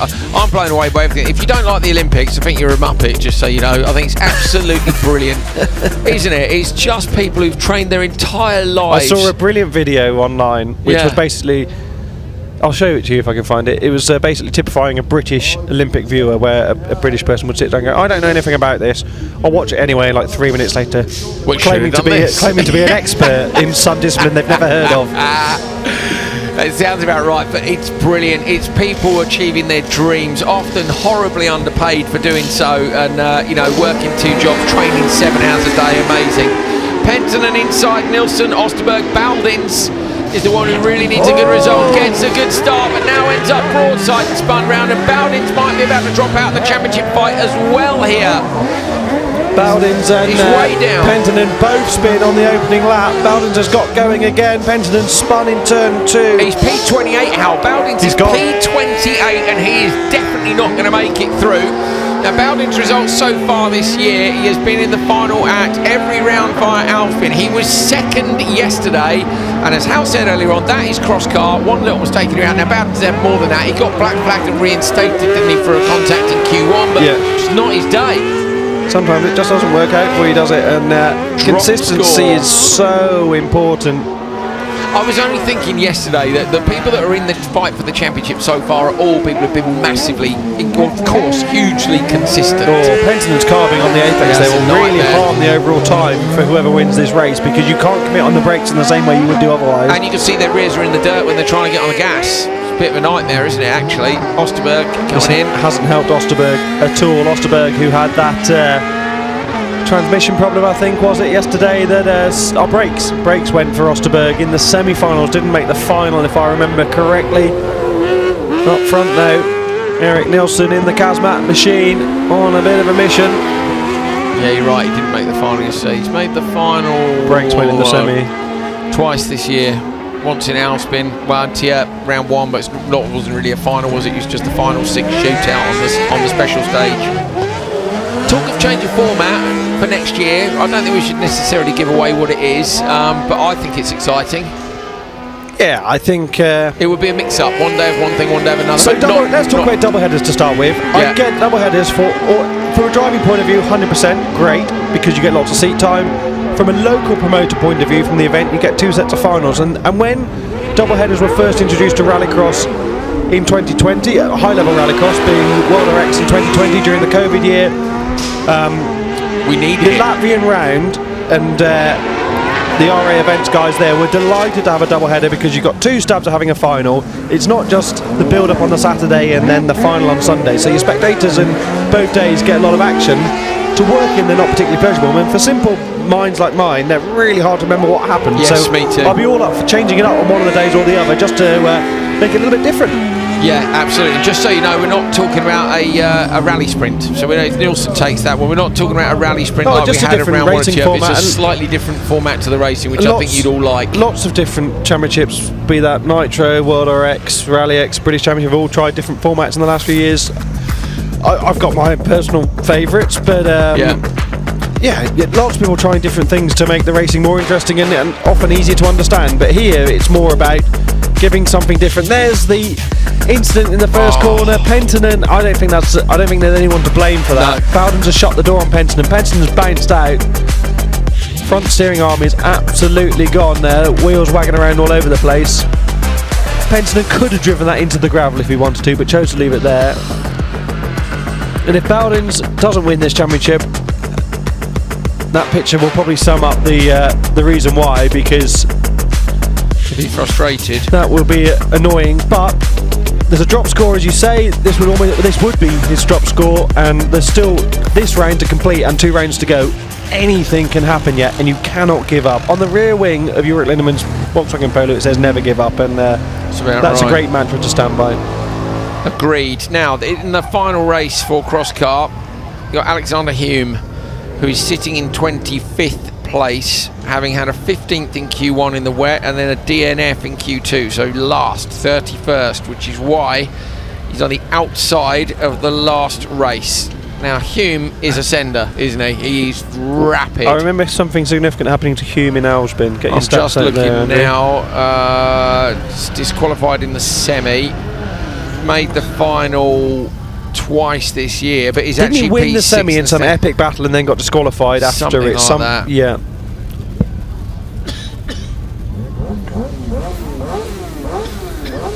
This is going to be interesting for Hume. Got to get it right from the outside line. Lose your money onto the first corner. I don't know. Tippering will be quick. Niemi, if she can get it hooked up, will also have a great run. Doing really well in the Finnish Supercar Championship, Niemi, in the OMC Ford Fiesta that she's driving this year. alongside her brother and father.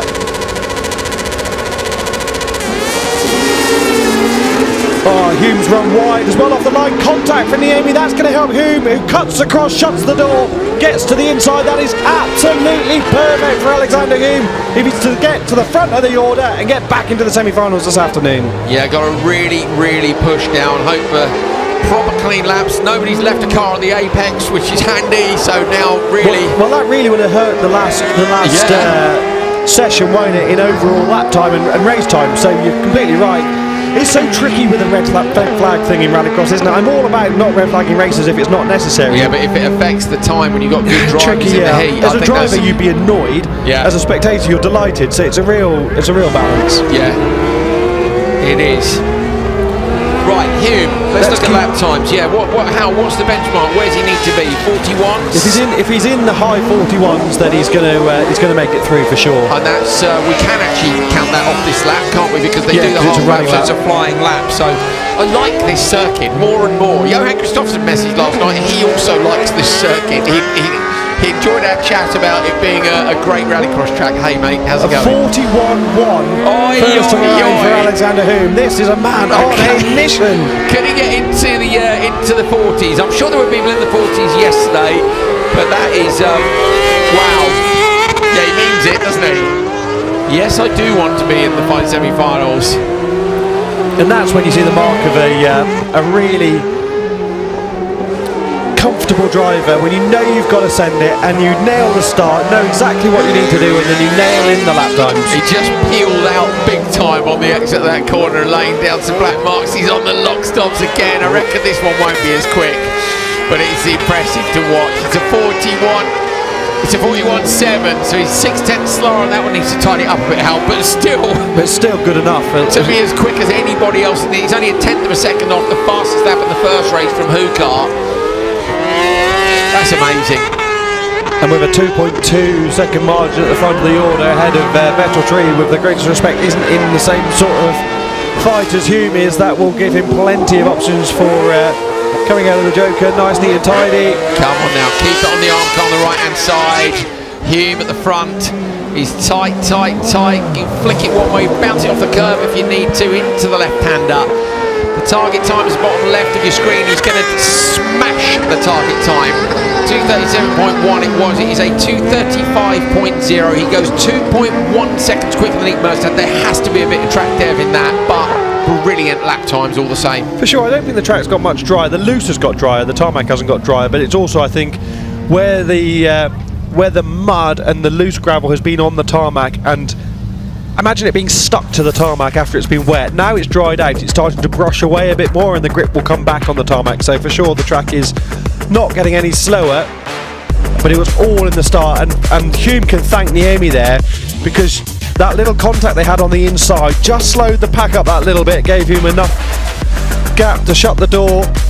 If the spotter's involved there, also great spotting, because the spotter's got the potential to say you're clear, turn in, and that's also very difficult to do when you're not directly next to the pack. So good job from both Hume and his spotter. Yillinami has had one TQ earlier this year. Let's see in a moment if he's got another. Hume takes him 3, Terrapin, Stenison and Niemi. But has he done? I think he has done enough, I'm sure, because where is he? Oh, he's P5 in this one. Yeah, should be enough to get the TQ. Bertelsen is behind him. Now Hume will move up into the top 18, but I'm particularly keen to see where Svensson and Turner are, because we're pretty well, we know Bowdins hasn't made the cut. So Bowdins has not made it for the first time this year. He hasn't made the semis.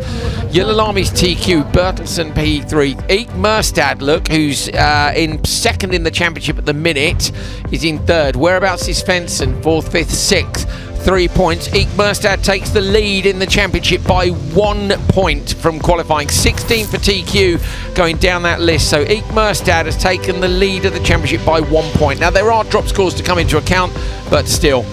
Osterberg out there in 22nd, but crucially, yesterday's winner person had done enough to get himself back into the semis, and that was important for him. Nice one. How far up did you say he was? 16th or 15th, 16th or something like that. That'll do. If you're in, you're in. That'll do, Pig. That'll do. Another niche British cultural reference from me. Wow. Yeah, I like that, Hal. I like that very much. Well done. Right, open two-wheel drive. I imagine they've done some dialing in to these since this morning when nobody needed 700 horsepower from the rear wheels only.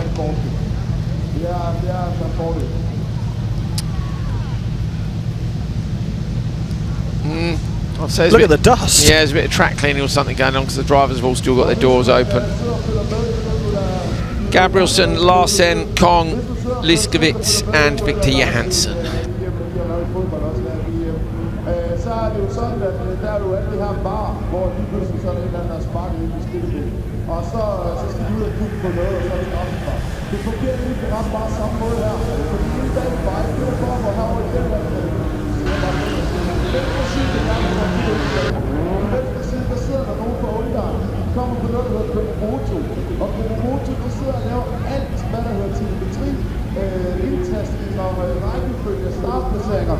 Og inde i midten, der sidder egentlig vores løsledelse på banen og holder styr på det, som starter. Ah yes, the gentle click of sequential gearboxes being clunked in. So Gabrielsen, Larsen, Kong, Liskowitz and Johansson. Johansson on the outside, looks like such a slow getaway.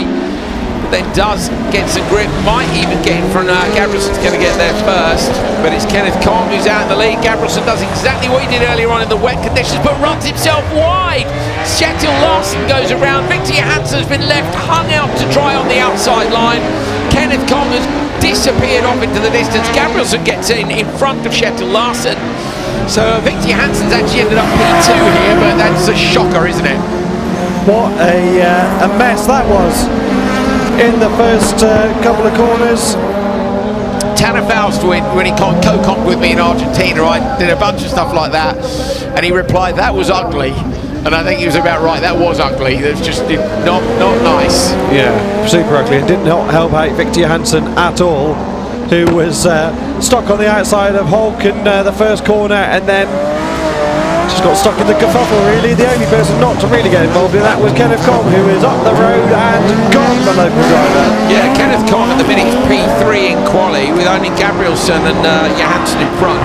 Simon Tiger's down in P10 with a DNF last time. Top 12 go through. We don't actually know, of course, if Tiger's managed to get the car back together.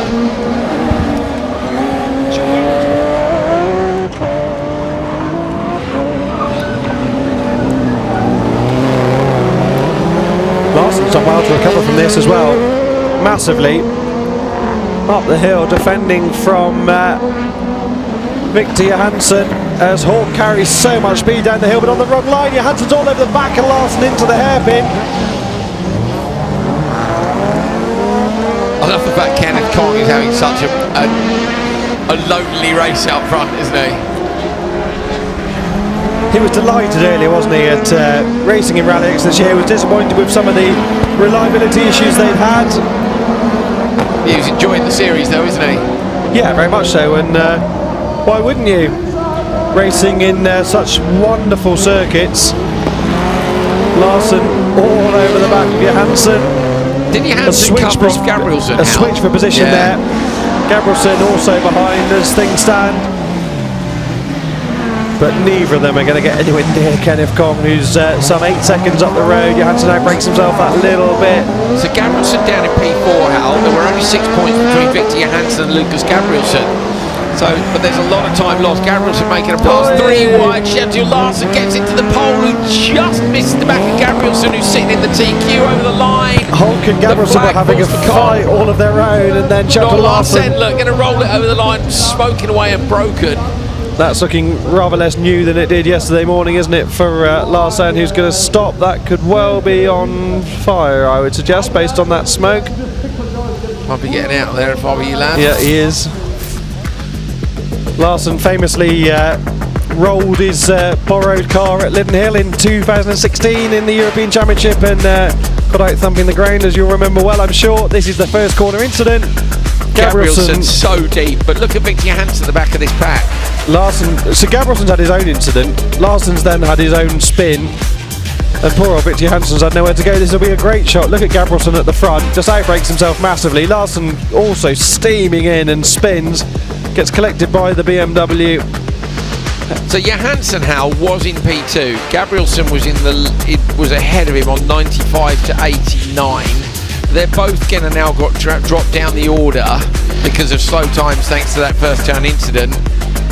I'm just wondering, where's Kenneth Kong? Yeah, this is the last corner. How close was that to the back? Gabrielsen probably won't even know. Will he just see a flash in the mirrors? It'll be like, goodness me, didn't hit me. Yeah, I'm trying to figure out who's going to beat TQ. Kenneth Kong was 13 points back.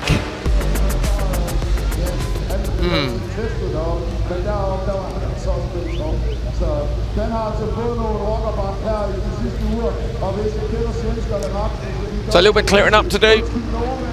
Final two races, coming up from Open Tour Drive.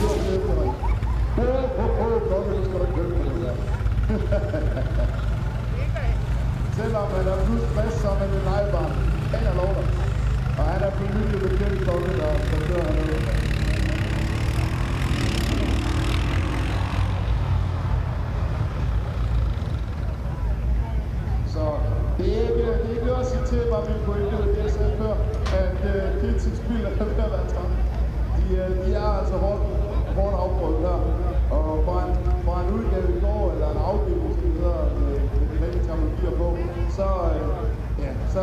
så kommer det nogle gange til at se træt ud her på anden dag. Men lad os nu se, den skal bare lige op i teltet, så tryller det lidt, så tror jeg, han er klar igen. Forhåbentlig. Næste week, race 2 i Q3. Det er Nysumbanen, Michael Persson, som også er tidligere dansk mester i RallyX. Selvom han er fra Sverige, så er det Lines fra Belgien og Bjørn Sture fra Sverige. Bjørn Sture har også kørt med nogle år faktisk i Danmark også til det her i optaget tidligere til både at køre i RallyX, men han har også kørt op til motorsport. Det var det her for mange år siden, der er Bjørn kørt.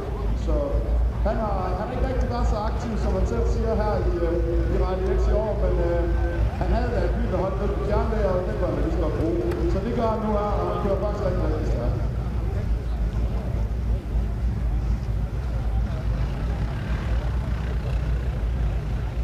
Det der er en rigtig smart måde faktisk at sætte fortil på, kommer jeg til at tænke på. Det tror jeg skal have med hjem til Aalborg. Det er selvfølgelig ikke til det.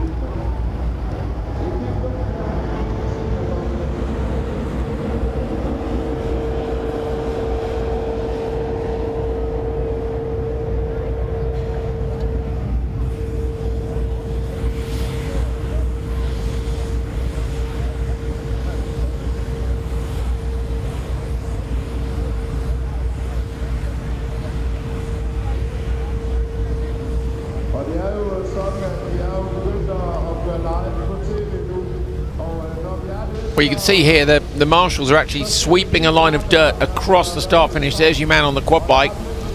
So something has let go and put oil down across the racing line. So that comes obviously across the start there. And there he is with the same trick as last year. Cut the bag open, ride along on the quad bike and drop it over the oil. If I remember correctly, he's an American national who lives in Denmark, that guy on the quad bike. We've met him a few times, Hal. And here comes the road sweeper as well. So still a little bit of clearing up for us to do here. We've had a message as well from Pace Motorsports.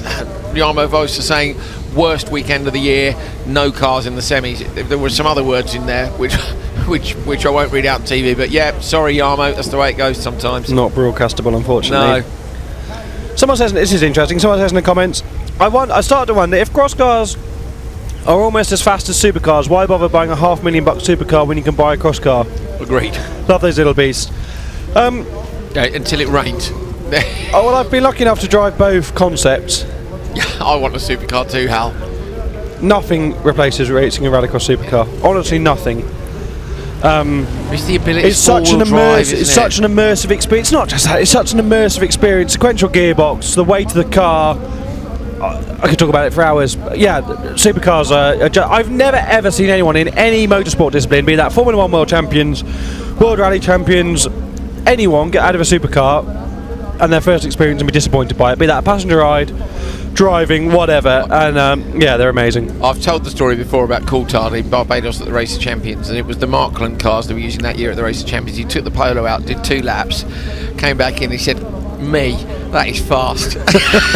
It's like David Coulthard, multiple winner of Formula 1 Grand Prix, 13. got out of a rallycross. How many? 13, I think. There you go. Got out of a rallycross car and said that as his first night. I was like, yeah, good. But how many times we've seen that? Yeah, loads of times. I remember the press conference on Matthias Ekström in 2013 in Julius, where he said, "I've driven NASCAR, DTM, WRC, blah blah blah, but nothing compares to a rallycross supercar." And he is, well, He's I don't right. know, but I'm sure he's right. Absolutely, he is right. I definitely don't know, and he is right. Niels van der Warrenberg on the inside. Then it's Persson, Neyens and Stur. Persson gets a good start in the Golf, but not as good as Bjorn Stur, who shuts the door in the Focus and gets the whole shot. Oh, now in the Volvo up the inside. Nick Neyens runs wide in the Mark II Escort, and the Volvo's got nowhere to go. Persson inside Stur. Persson surely going to go Joker, yeah, and van der Warrenberg goes in as well. Van der Warrenberg too late to change his mind by that point, and they're probably going to come out behind Nick Neyens. Oh, and Stur's having all sorts of problems. Is that where they put the dust down? Yeah, it looks like it is, Hal. Yeah, difficult through turn 4 as it is on the first lap there. Stur, of course, who visited the pond at the end of the straight here yesterday. Look how dry it is, hot and sunny now up here in northern Denmark. Nick Neyens running second, was delighted to be on the podium in two-wheel drive Pro-Am rather than the Pro final yesterday, and we'll be hoping for more of the same this afternoon. Stur returning this weekend, having not been around so much this year, was a regular last season, and I would say has stepped up significantly from where the pace was from both him and the car last year. Persson spins in the background. Yeah, spin for Persson at the end of the straight. Bumper off the front of the Golf.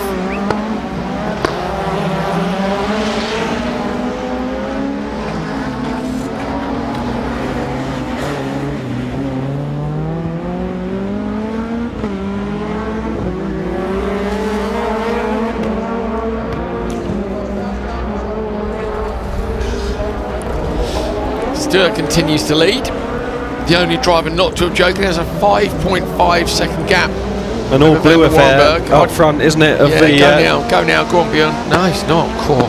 He's feeling confident, Hal. If you're feeling confident, you stay out, don't you? Especially with 5.5 seconds. I mean, I would have Jokered personally if I was spotting just to cover off. Yeah. We've got to assume it's less than 4 seconds in the two-wheel drive car as we ride above him with Vigo's wonderful drone shots.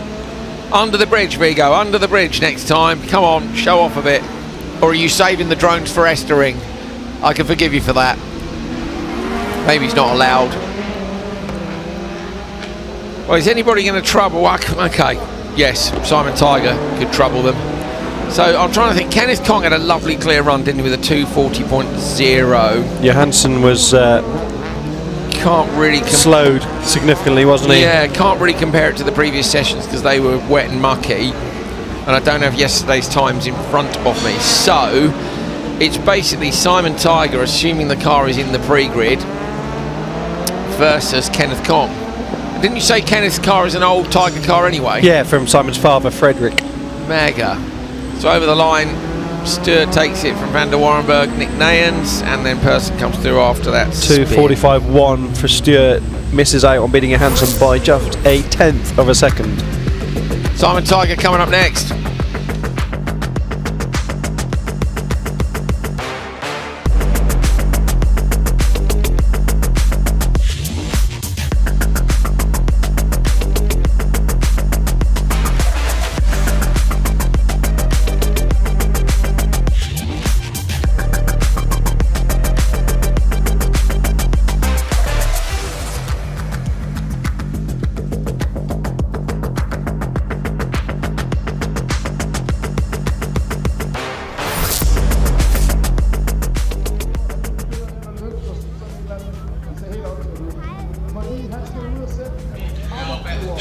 Stur takes the race win, as we said, drops into third overall in the session with just some handy drivers still to come, notably in Simon Tiger. Starts on the outside of this grid, Andrew. All 10 million horsepower need to be deployed here. Watch for a little slow roll away. Hammer, Verhoeven and Van Hoven inside. Here we go, there it is. Now the power will come. Wow! But let's see, off I go. I'm now nice and wide into turn one. That's lovely, thanks guys. Right, now he's after Kenneth Kong's time. I think he can do it, Hal. Yeah, so do I. with barring any disaster. Nearly got a little nudge in the rear there from Verhoeven, but gets away with it. And yeah, as you say, it's all about executing cleanly, and based on previous form, you've got to assume that Tiger can be right up there on pace in this, although Victor Johansson did have his number yesterday. I was just thinking, Victor Franks said he'd come and join us in the commentary box, didn't he, at some point? He hasn't turned up. It's out of order, isn't it? Unexpected. No, sorry, not unexpected. Not unexpected. Kids, eh? Kids these days. Just celebrated his 11th birthday yesterday or something, didn't he? Yeah, actually, no, he had... where was his birthday? I can't... Anyway, he had a birthday. I think it might... Was it his 18th, I want to say? I'm not sure. Anyway, he went to America, hung out with... it was like Casper Janssen's birthday yesterday. Yeah. And they were like, how old are you? 19? Are you like, how old are you? 19? He goes, yeah. Are you 19 or something? He goes, yeah. I was like, great. Yeah, cheers. I was hoping he'd say 21 at least. He's been around that long, but no.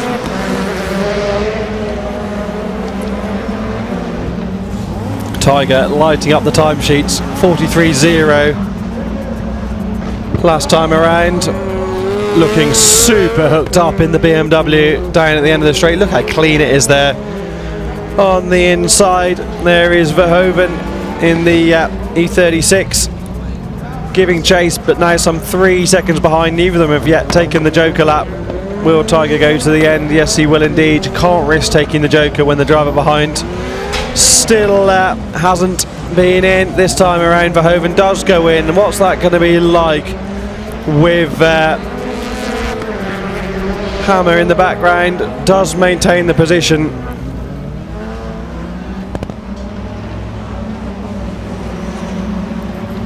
Tiger, though, on a mission up front. 42.6 last time around, so absolutely smashing in the lap times. Go on, Tiger, have it. I wonder if he can get a bigger rear wing or not, Hal. Give it a go. Go on, Joker, here we go, into the Joker. Let's get it, come on, into the right-hander, close on the arc. I want to see it on the lock stops through the next corner. There it is, out we come, come on. Fling it the other way, light it up, come on. Target time is a 2:40. Oh, it's going to be close. Kong did a great time. I'm not sure he's got it. I'm not sure it'll be enough. And it's not. Kenneth Kong wins the session with a 2:40.0. Simon Tiger slots into P2. That is a great job by Kenneth Kong. Isn't it? Fantastic. Great home run. For whatever reason, Tiger just doesn't have the ultimate pace this weekend of the entire field that he has done on previous occasions in the last couple of years.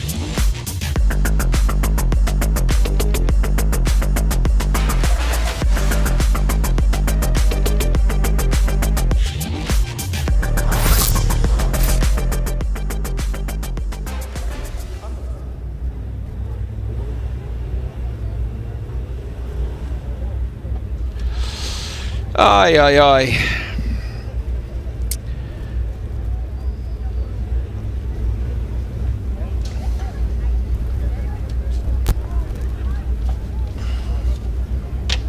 Right, open two-wheel drive qualifying done.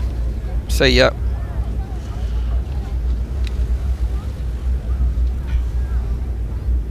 Simon Tiger will have made it through to the semis with that run to P2. Who's going to be top qualifier? Have we seen the points? Did we see the points? I reckon we're waiting for him. It's on a wide shot, you see his technical TV stuff. Oh, he's bang on the money. Gabrielson gets the TQ. So Gabrielson has not been yes, was top qualifier yesterday and then third. So 2 TQs in a row for Gabrielson. Kenneth Kong up in P2. That's a fantastic performance. Victor Johansson out qualifies Simon Tiger and takes 1 point off him. But as of last night, Simon Tiger was 30 points in front, which is a full-on mega perfect weekend, perfect day even. So Simon, with his drop score situation, is in a very good place indeed. His worst finish is P6. But yeah, yesterday's winner and yesterday's top qualifier, both our championship protagonists, are through to the final, semi-final.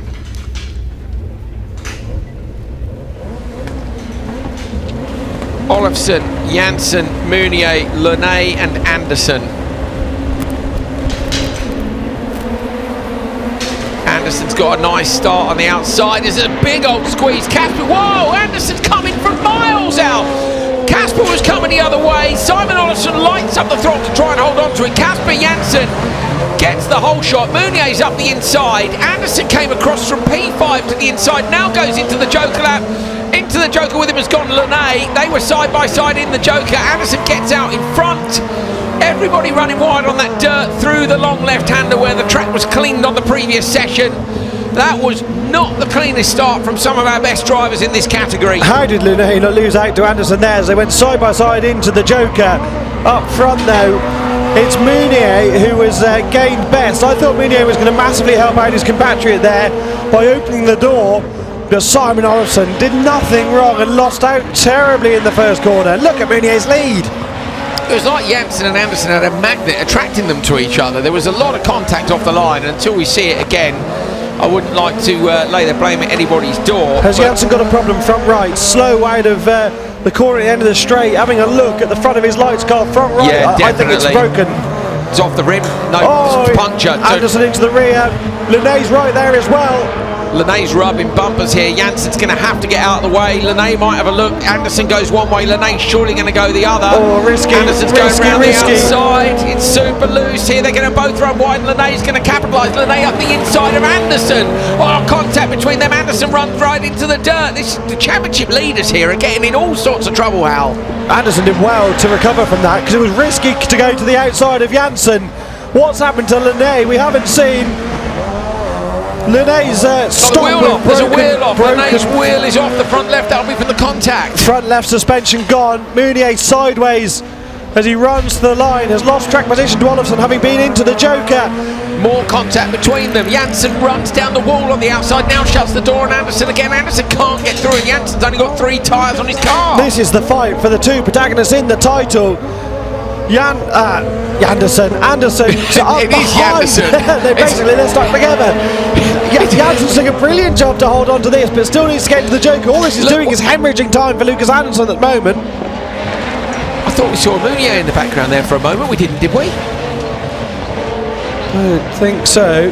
Okay, so this time round, surely Janssen goes Joker. Janssen parks it on the apex. No, we didn't. There he is, comes out. So Meunier comes out in front of Olofsson. We missed that. So Meunier comes out in the lead. Janssen goes to the Joker and releases Anderson.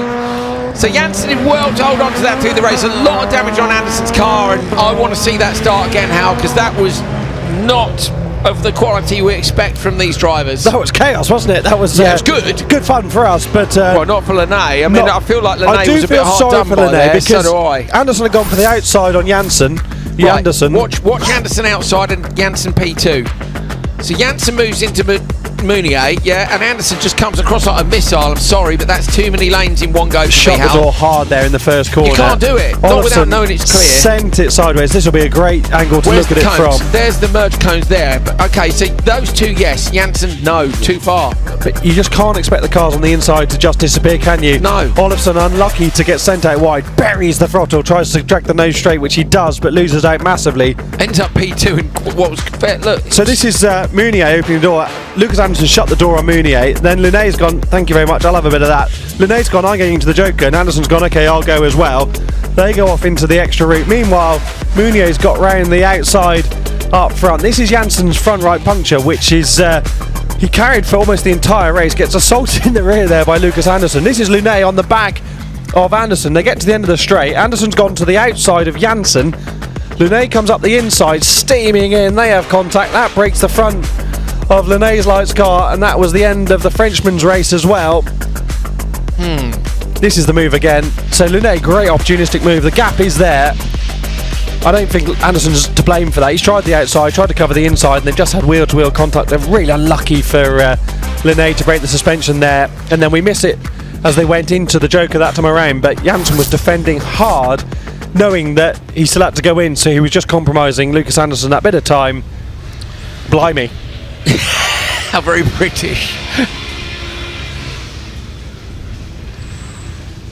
Okay, Rainis. Is Rainis there, or is he a bit busy looking at footage? Yes, hi. Do you hear me? Yeah, hello, mate. What's your take on that last one?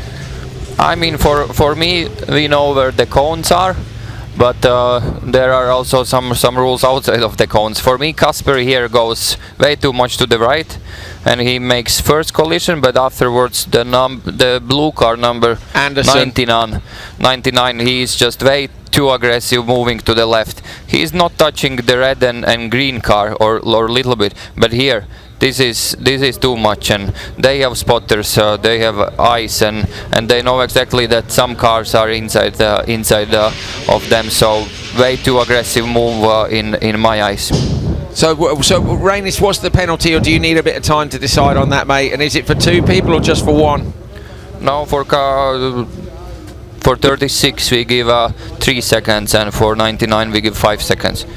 So plus 3 for Casper, and it's plus 5 for Anderson. So there we go, moving too quickly out of their lanes on the start. And what you're saying there, Rainis, is we often talk about it in commentary. If we go back to the start there, you can't expect the cars on the inside to disappear, and that's sort of what you're saying. He's come across hard, and that you can't assume there's nobody there.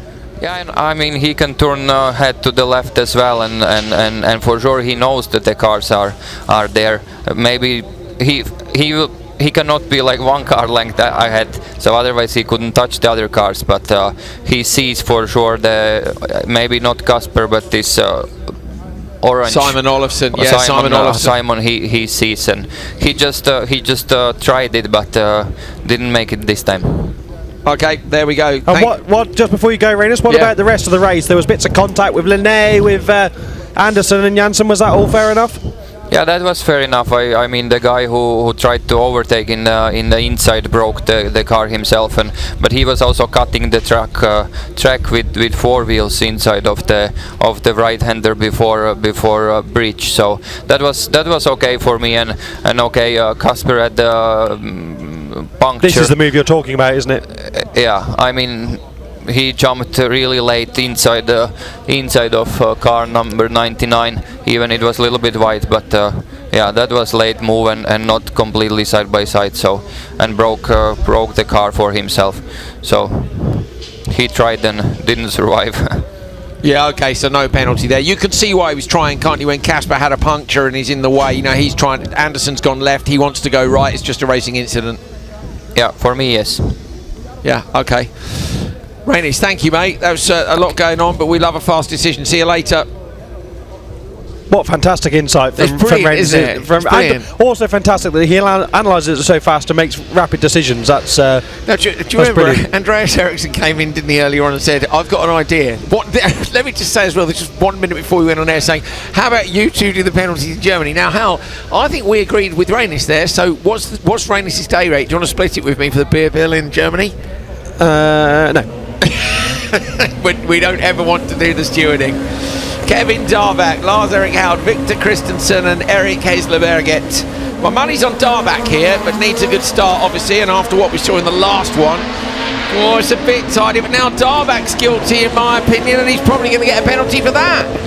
Tricky one, isn't it, because the pack was closing in. Christensen made the best of the starts. Berget goes with him.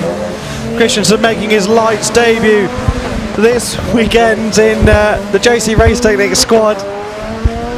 Did you hear that? Berget Jokers this time around. Darback's recovered though. No such problems for Darback as Lunet's car gets recovered behind us. Berget's run wide in turn 4, gets passed by Darback on the way onto the straight. And one of the reasons I don't want to be handing out any penalties is I felt a little bit nervous that most of the Supercar Lights paddock was behind us in the commentary area looking at the replays. Linne's dad was stood there, wasn't he? He didn't look particularly impressed either. So no, he was on the phone to his son, I think, and who's just been brought back in on, if you saw my Instagram story earlier, the Scoop of Doom, as we called it, Hal, didn't we? Which is a dirty, great big plate which you can fit a whole rallycross car on and you just bring it in. Yeah, look, Marceau looks pretty annoyed, to be honest. And we haven't had the best race here thanks to those issues. Here we go, Hal's doing a little video of that so you guys can see what it looks like. Check that on Hal's Instagram story in a minute. There it is, Scoop of Doom. Yeah, and Linne and his dad here is his dad who was with us watching the replays. As Rainis said, no penalty for that, but still disappointing for Linne.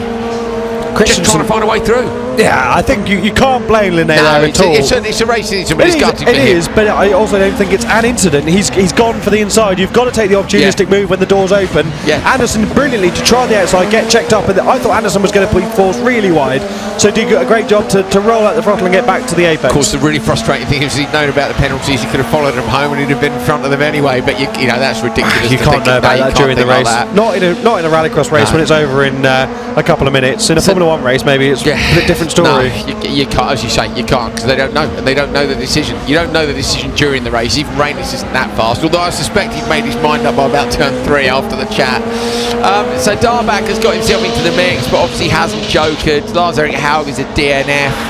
I wonder if he might have another chat with Rainis in a minute. It depends on his thoughts on this. Maybe he doesn't. Maybe he sees it differently, this one. But yeah. Now, where are they all in qualifying? Let's have a look at that. Janssen and Anderson were P2 and P3, so the penalties will drop them down, but they won't go out of the semis. Kevin Darback was in P5. Tobias Darback actually, Hal, was in P... No, it's Kevin Darback, sorry. It's Kevin Darback in this one. So actually that's... If Kevin gets a penalty, that's not the end of the world, because he was up in P5, whereas Tobias was down in P10. So Tobias is in this last race. Here we go. Here's another look at the start. So coming off the start, look on the inside. Kevin comes out. Kevin's on the inside line here. Look for the cone on the right there. I think he's gone before the cone personally, but I'm not sure. How? What's your thoughts?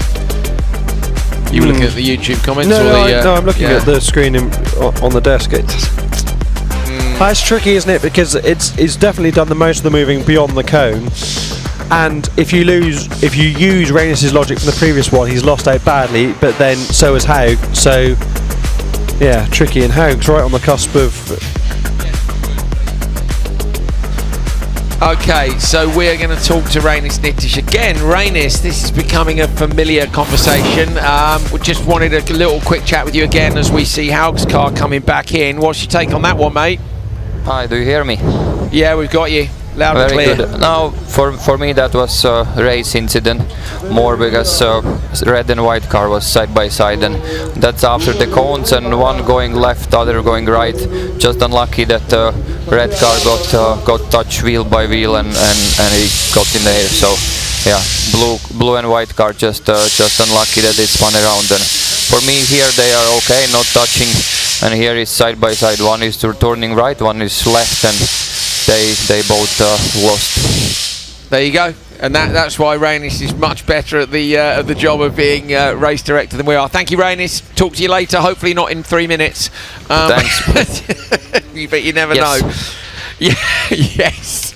So there we go. Good. Fine. I understand that too. I see what he means. We got fired, didn't he? The rear right touched, and then you get launched. So yeah, different situation. Yeah, not the job for me, mate. Too stressful. Stressed enough doing this. Early starts as well. They're still trying to get Linne's car off the scoop of doom next to us, because basically it obviously it can't move. The front left is completely off the car. Is it front left or it was, wasn't it? Yeah. So they're literally dropping it into OMSC's tent, where they can get a jack under it and start to move it forward. Nils Christian Haug, Anton Soderholm, Ida Tornholt and Tobias Darback on the outside. Tobias this time down in P10.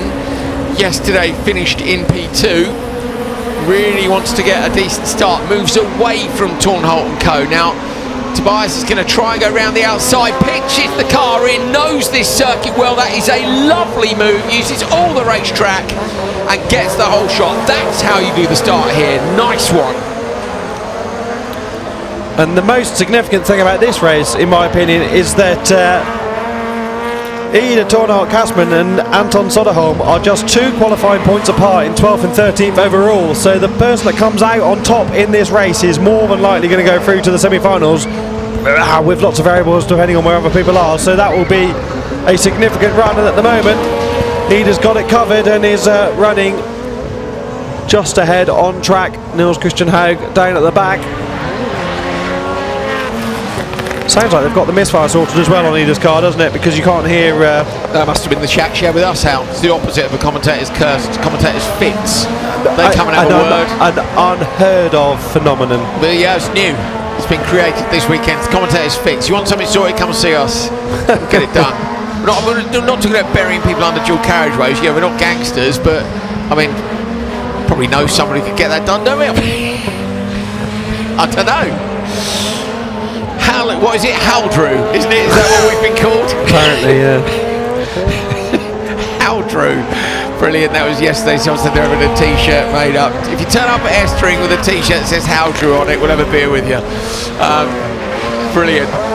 But yeah, so basically you have to come and see us in the commentary box. You've got an electrical fault, we'll get it fixed. Can you find it? No. There you go, fixed. By the time you go back, you'll have found it. This is Tornholt jokering. This time around, this is to cover up Soderholm's joker from the last lap, and that is nicely done. Is it Soderholm? Yeah, Soderholm's P13, so as long as she beats him, it's done, isn't it? Yeah. Where's Haug? Niels Christian P9, yeah. Both Haugs are going to make it through as things stand. Now, Tobias Darback here, Hal, with the penalties for Anderson and Janssen, and the fact that Olafsson got collected in turn 1. Well, is Lars-Erik Haug going to make it? Because Lars-Erik is a DNF. What are you talking about? Semi-finals, they come next. Ah, you mean from this? Oh, yes, and so's Lene. Lene was much higher up. Lene was 6th. Lars-Erik was 75 points. Lars-Erik at 71. Soderholm might get it done here. Tobias Darback could well win the session here at home. It's a 2:37.2. He's going to do it easily. So Tobias Darback smashes the time after problems for Olafsson, Anderson and Janssen. Darback does a 2:35.6 and is well faster than everybody else in Q3. Great job by him. And no session wins up to yesterday. I don't think he won a session yesterday, so I think that's Tobias Darback's first session win, Hal. That's nice. Well, it's epic that it comes at home after a brilliant move in turn 1. Yeah, great composure to shut the door, not in the way that the drivers earlier were shutting the door, but just to have that clear space, slam the door with confidence. So we saw Alexander Hume do that in crosscar earlier on, and drive away at the front. I'm interested to see how this ranking is going to play out for the semi-finals, because it's going to be quite tight, I think, between Haug and the other Haug, isn't it? The other Haug. Yes, Lars-Erik Haug, who didn't finish, and Soderholm, who finished behind. We'll have those points in a minute. The other thing is, how far up does Tobias Darback move from P10 with a qualifying session win? Should go up a fair way. Look at that tent. That's a little I knew rain you were tent. going to like that. I do like it because it's see-through. It's not like that's not a sun tent, is it? That's I want to watch motorsport from 3 angles and not be cold in the wind or get rained on. You could just sit there in pouring rain, couldn't you? Enjoying things. Oh, look at the little baby doing its exercises. That must be at its first That's rallycross event. That's a young baby, isn't it? Epic for that baby. Oh, Soderholm has made it. Olafsson then with the top qualifier. Casper Janssen P2. Tobias Darback goes from 10th to 3rd by winning the session. Julian Munier 4th. Christensen, Anderson, Darback, Kevin is in. Casper and Haug. Lene holds on despite the car being broken. Berger, as Hal just said, Soderholm has made the cut, and it's Lars-Erik Haug with a DNF in the final qualifying session, who is out.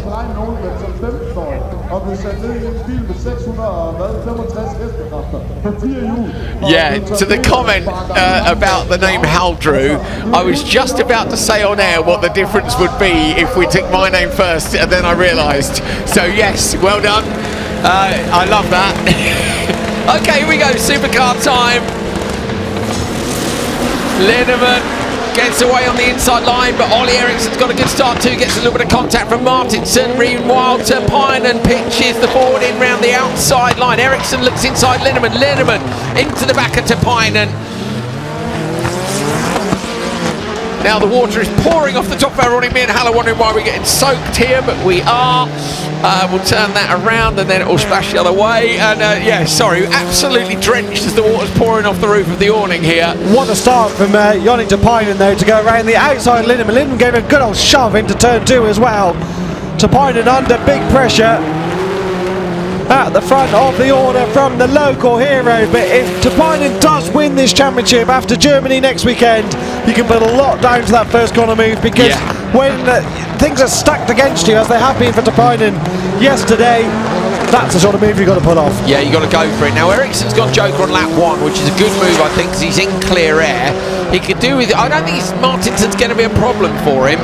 What are the lap times like comparatively as they come through? So 38.9 for Tapinen, 38.9 for Linnemann, and a 39.3 for Ericsson. So Ericsson is only 0.4 of a second off in the FC2. And that was with, Linnemann gets onto the inside, loses These two a are little bit of fighting time. that little bit though, aren't they? Tapinen just watching the inside to not leave a door open. Yeah, true. For Linnemann, not driving quite as free as he would be as if he was on his own. Tapinen Jokers early, wise decisions from the Finnish squad to get Tapinen in and cover off Oh, he's Linnemann made a going. mistake though, he's run too wide, Hal there, stuck it out in the dirt, and he's going to lose a bit of time there. Needs to concentrate now, get your head down, try and catch Linnemann ahead. For lap time reference, Linnemann's just done a 38.9, that's the fastest lap of this session so far. It was a 39.6 in the Q2 earlier on, so the track is significantly faster now, Andrew. So Linnemann with good lap times going up against Tapinen, who made a little mistake in the Joker. Linnemann's got to nail this one on if he wants to get it right. In terms of their qualifying positions, it is Linnemann ahead of Tapinen at the moment. If Tapinen got the TQ, if Tapinen wins this race, they'd be equal on points if they're both P1 and P2. Gonna do it. And it will go Tapinen's way then. So Tapinen comes around the left-hander. He's got to be fastest at the end of the session, but I think he will be. Tapinen takes it over the line from Linnemann. Ollie Ericsson comes in just behind them. So Ollie's best 39.3, their best were 38.9, so there were still 4/10 in at the end of the race, but that should see Tapinen and Linnemann equal on points. Tapinen will take it on countback for being fastest in Q3. Here's the start again. FC2 looks better, doesn't it, on full power against the supercars, Hal? A little bit more capable in that start situation. Yeah, and the change of conditions obviously making a little bit of a headache for Ollie Ericsson and the OMC squad to really compare hone everything at the moment. But yeah, clearly doing well off the line. There are still drivers that can challenge that time, notably Martin Enland and Mats Oman, but I think Tapinen was on a bit of a mission there, and we know how quick Linnemann is. Yeah, I think although the Joker wasn't perfect, you'd need someone who's perfect to beat him, and I don't think we've got that in the lower races, with the greatest of respect. So I say Mats and Enland, but they will need a briefing. They need to be told right now. Micah Tam, not quick enough, you think, at the minute? Got to be full confidence, haven't you, if you want to get that done. So yeah, Enland's got to get a good start, and then it's got to be perfect laps. Can't be Senland, it would have to be Tidyland. And he does get a brilliant start. Enland edges it massively on the run to the first corner. Hasn't got to worry about anybody. It's Magnus Dahl trying to come around the outside. But Enland gets to the inside line immediately. Now what were those lap times on the previous one? Dahl shuts the door on Tam and loses the door. It was at 38.6 or something, wasn't it? I didn't write it down, but it was a 39.6 last time around, and they were going about a second quicker than they had done in Q2. He just reached out and actually physically slammed the door. You can see by the way the door closed there that he pulled his own door shut on the Clio, waving away down the straight. So yeah, Enland's got to get really good lap times every time. Needs to be in the high 38s at least to stand any chance of getting anywhere near, and he's usually way too sideways for that sort of thing. He was quite sideways coming onto the straight. Tam's losing time here behind Tam might have a look here. It's got way better traction on the exit, but it's so dusty in the braking zone. The Fiesta moving all over the place. Joker for Tam, Tam's surely. TT Motorsport run machine. So Tam's gone Joker and will come out in front of Christensen looking at things. Does indeed.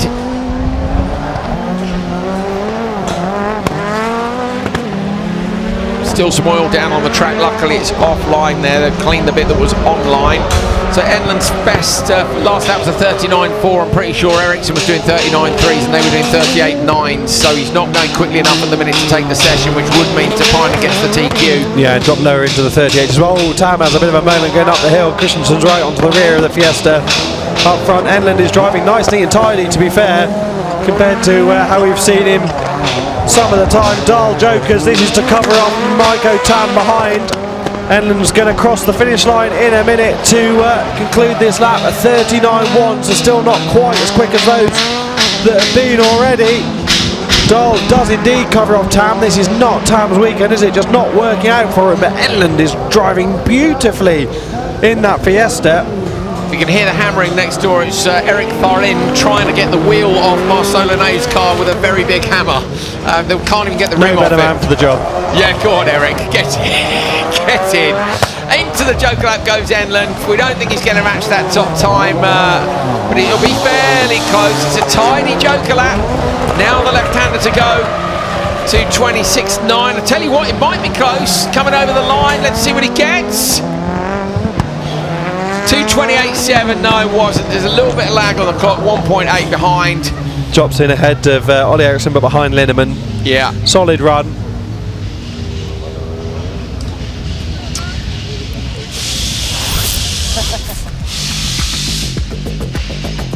They are working next door. Lenné's car is the nearest car to us in the IMSE awning. I'm just a bit worried about the way the awning's flapping about in the wind. They're not going to do some more damage to the car.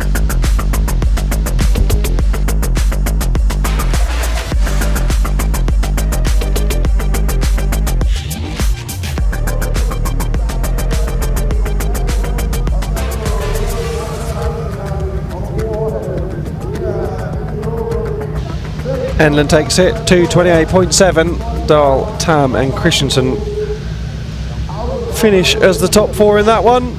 Secured the awning, Hal, with a tie wrap. he's got enough damage. They don't need any more.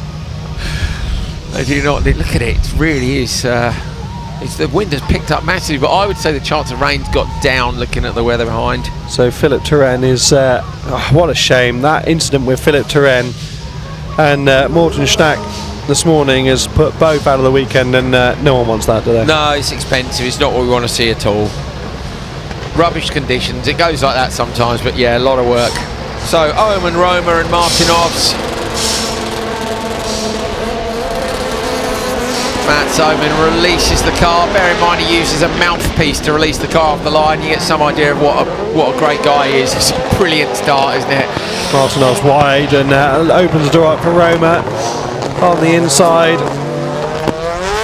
Martinov Jokers this time around in the background, so that's going to open up Roma to Joker on the next lap should he wish to do so. I would in fact to cover off Martinovs, because we know how good that Peugeot 208 is. Fought for the British Rallycross Championship title last year in the hands of Jack Thorne, ultimately beaten to the crown by Patrick O'Donovan, but we know just how good Patrick is as well, don't we, from his exploits elsewhere.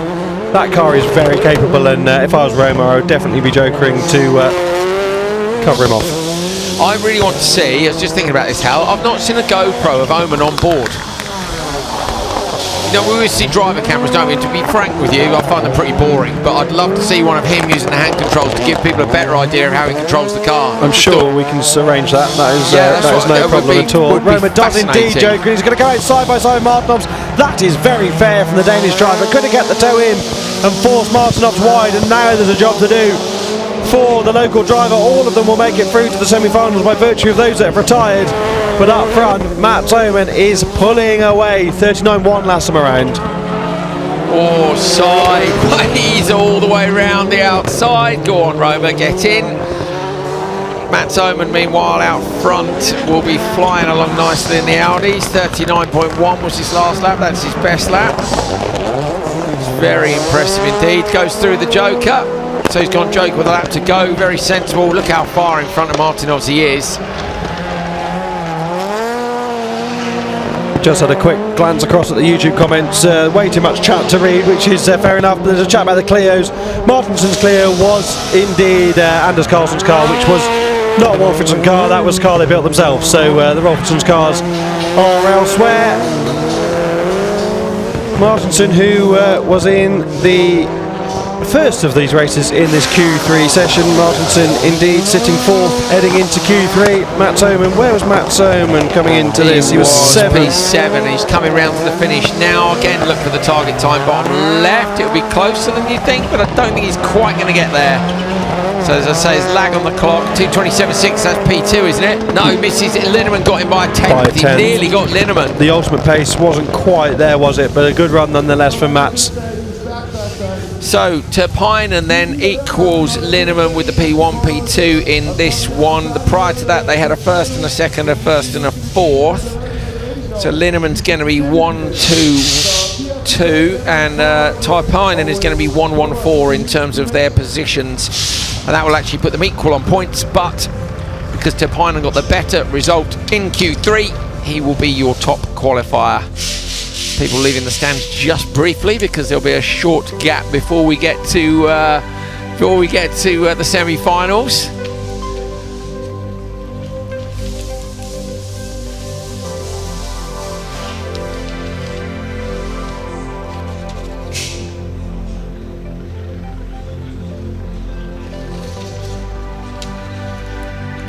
Take a look at the standings in a moment for open four-wheel drive at the end of qualifying. Don't forget we've got the Pro-Am categories as well. I'm wondering, will we have enough cars for Pro-Am, Hal, with the retirements of the... We will, yeah. We will, we think. Here we go.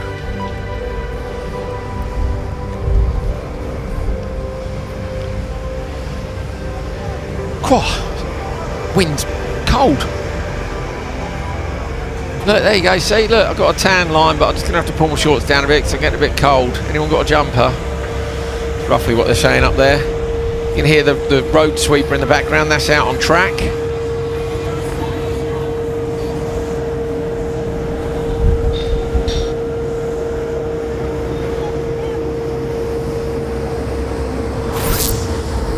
Standings then, Taipinen your top qualifier, equal on points as we said from Linnemann. Ollie Eriksson P3, then it's Enlund, Martinson, Oman, Dahl, Micah Tam, Martinovs, Christensen, Roma and Schnack. Philip Toren doesn't make it because of the issues earlier. Actually, Hal, I don't think Schnack will be there either, will he, from earlier on? So Schnack had the issue. No, I think they're fully out. Done for the day. So 11 cars will go through from the 13. Roma or no? Yes, Roma we've just seen, of course, yes. So yes, Roma. There we are. Right, that is it from the qualifying stages for round 8. We've got semi-finals and finals to come here in Denmark. I'm looking forward to it. Track's dry, should be a good afternoon of racing. Yeah, if yesterday's anything to go by, semis maybe weren't quite as dramatic as the finals, but the finals were brilliant, and yeah, looking forward to it. They were bangers. So yeah, stay with us. Coming up soon.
Here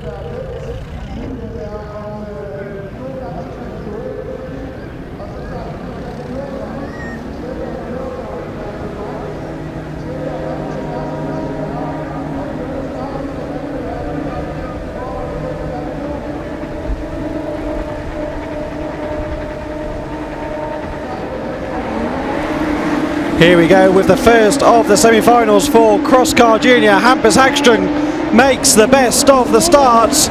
Brilliant job from the young Swede, the championship leader, just what he needed to do. Solly there running second.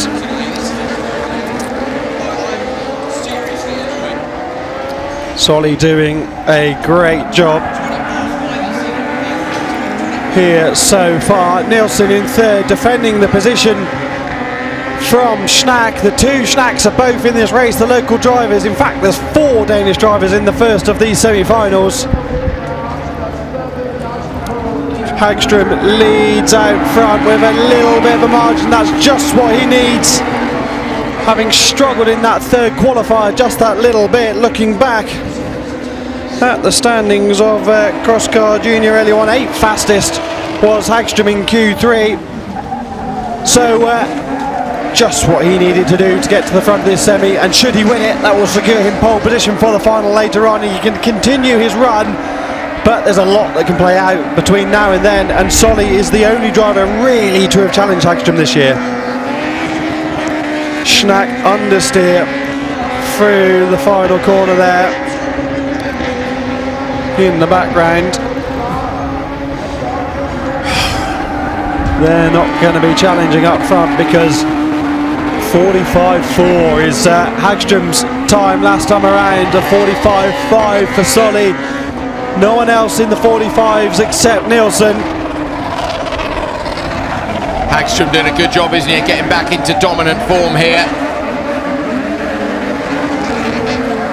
Solly in P2 will be wondering why it's... Oh, Solly, when he hit the curb there, how do you see the deflection? I wonder if that's where the punctures came from yesterday. It's quite harsh. Yeah, and with these big sidewalls as Schnack spins out of contention with that Joker merge. I don't think there's anything for Ragnar Snittis, the race director, to look at there, to be honest. But yeah, with these big sidewall tyres in the cross cars, you get a lot of deflection, don't you? And sometimes they can give enough, and sometimes that balloon effect also just causes a lot of inertia in the tyre, and that can force it off the rim as well. So 3 laps to go. Hagström leading from Solly, Nilsson, Schnack. Very, very few jokers up to this point, obviously. Now we see... who's that? Nilsson going in, Axel Schnack maybe heading in, I think. Nilsson's running third in the yellow machine. It's Schnack who's been in and out, but it's not going to be enough for those things. And the other Schnack's just gone in that last time, so... And had spun after that merge, so they're out of contention really. This is just about Nilsson jokering and trying to cover off. The gap, is 4.3 Schnack to Nilsson, so Nilsson has got this nicely done, barring any sort of disaster.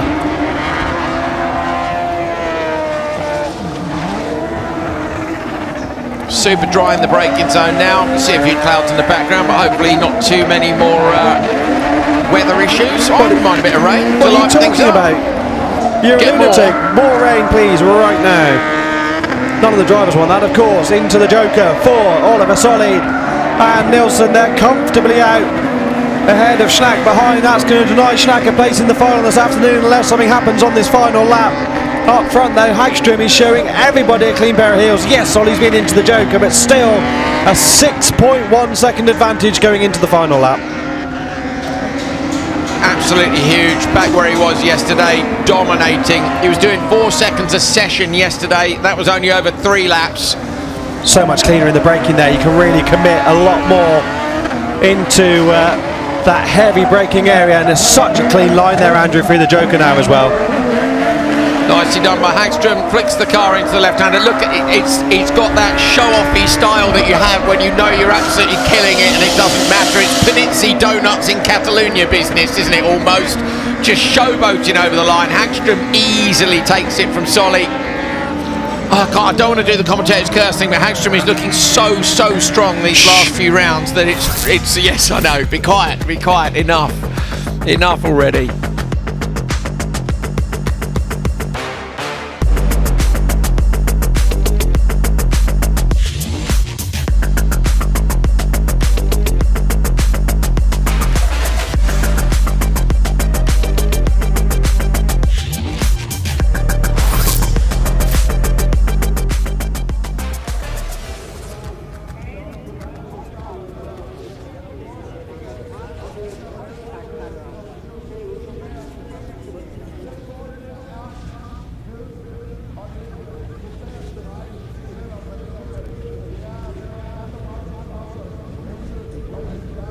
Semi-final 2 coming up. Antila on pole from Oskarsson, Svedlund, Kinnunen, Carlson and Hukar at the back. Nice selection of different vehicles in this one.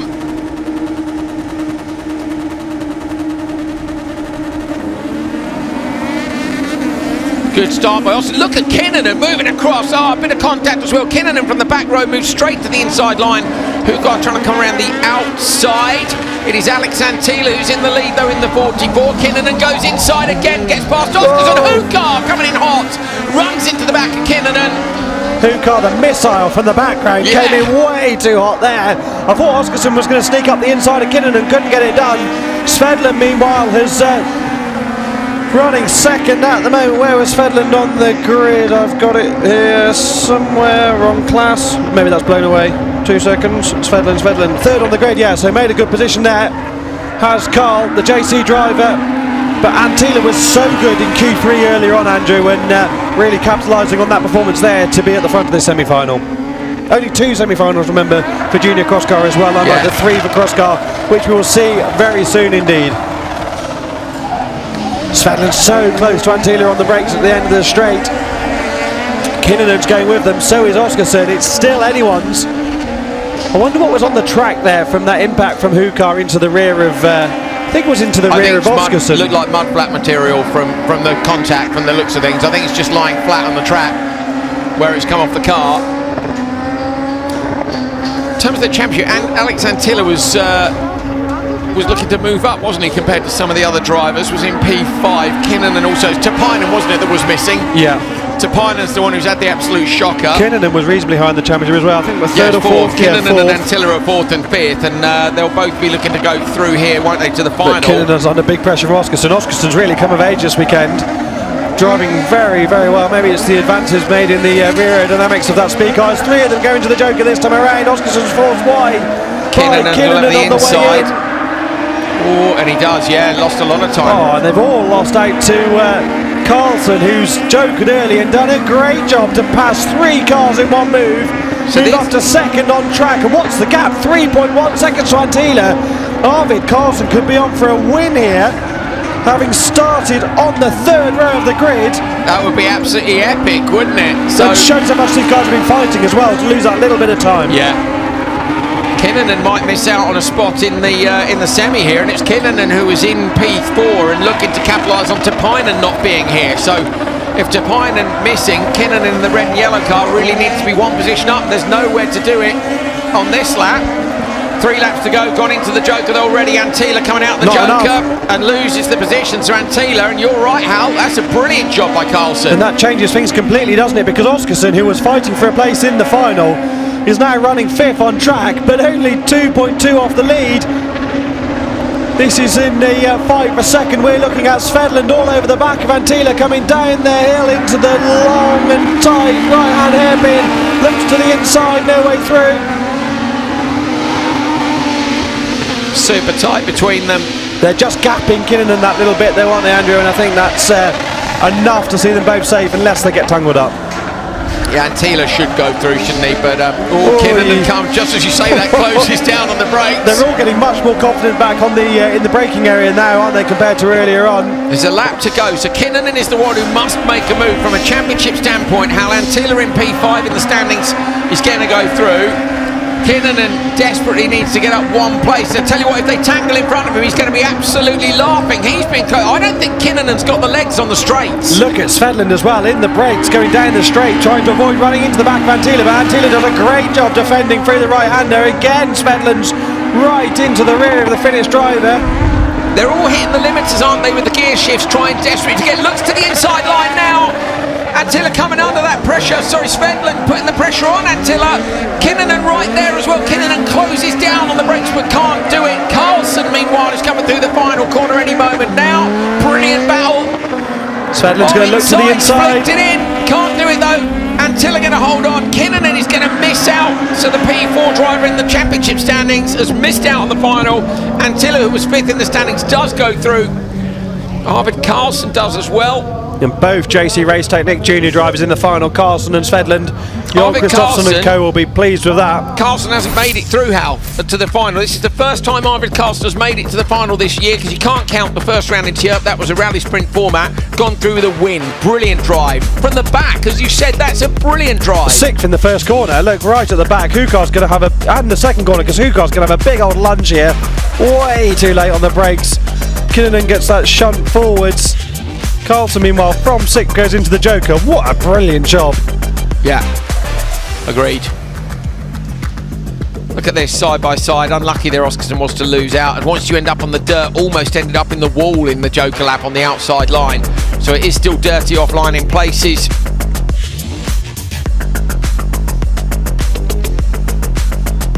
Brilliant, brilliant job by Carlson to take the win.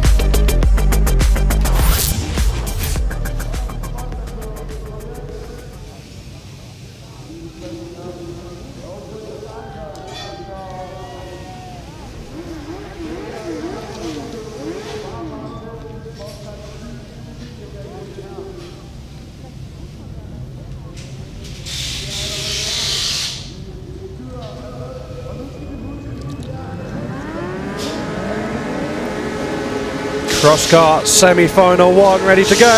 Yeah, Yillalami on the pole for it. Had a shocker of a day yesterday. Steinsolt with him on the front row. Then Eliasson, Jensen, Orav and Gothersson. Nice start though. Gets tucked into turn 1. Orav a little bit wide out. Starting to see dust in the first corner, which we haven't seen for a little while today. Gothersson looks up the inside of Orav in the background. Oh, has pushed the wheelie as they make contact. That's cost them both time. That'll help the top 3. Only 2 go up from this semi-final, remember. Yillalami in the pound seat at the moment, or the Euro seat as we're in mainline Europe.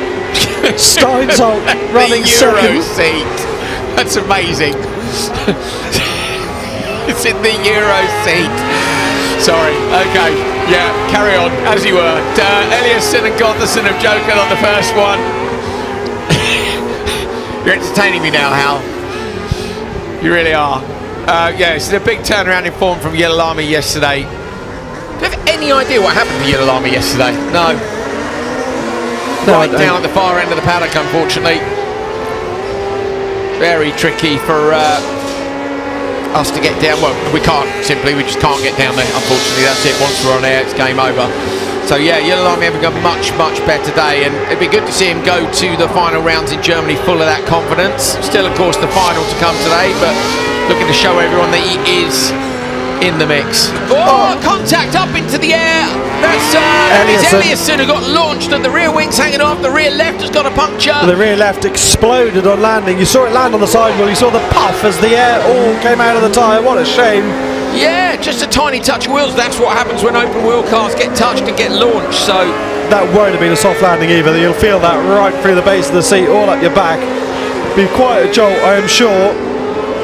Yeah, not ideal at all. So Yillalami from Orav, the gaps are plus 3.1, plus 5, so, and then plus 7.7. Lucas Jensen, Niklas Lucas Jensen could catch up a bit. But at the minute, I mean, this man Yillalami's got enough time to go now.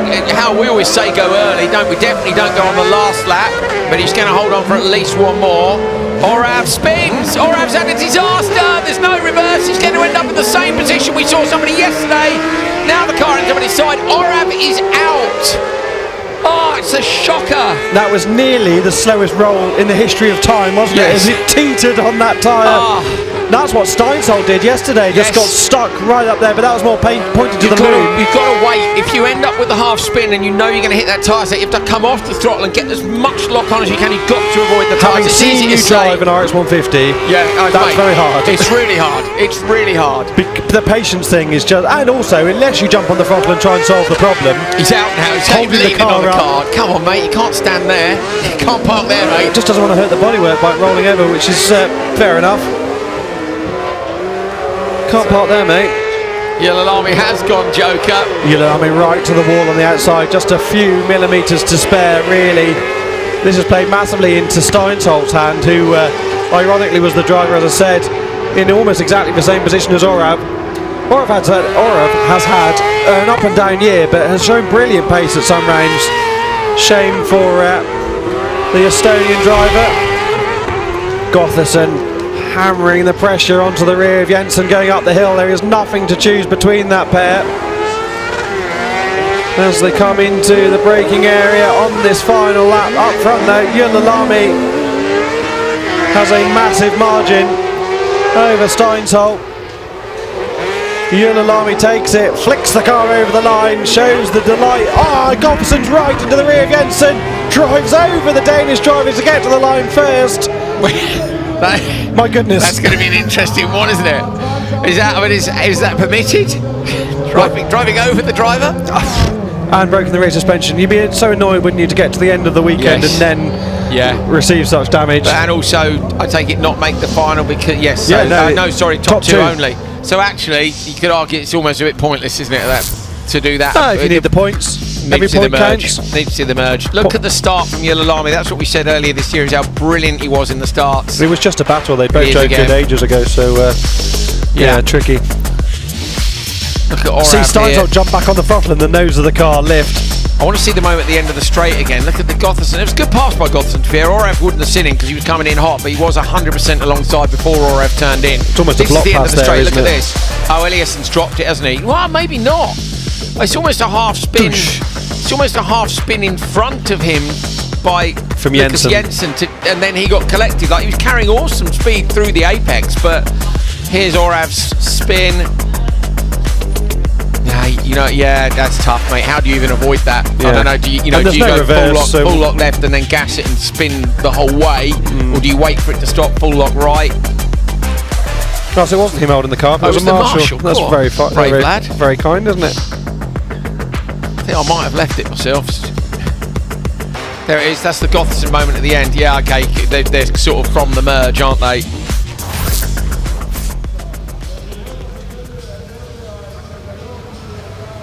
Ylälami takes it from Steinsholt and Gotherson. So Ylälami and Steinsholt will go through to the final from the front row.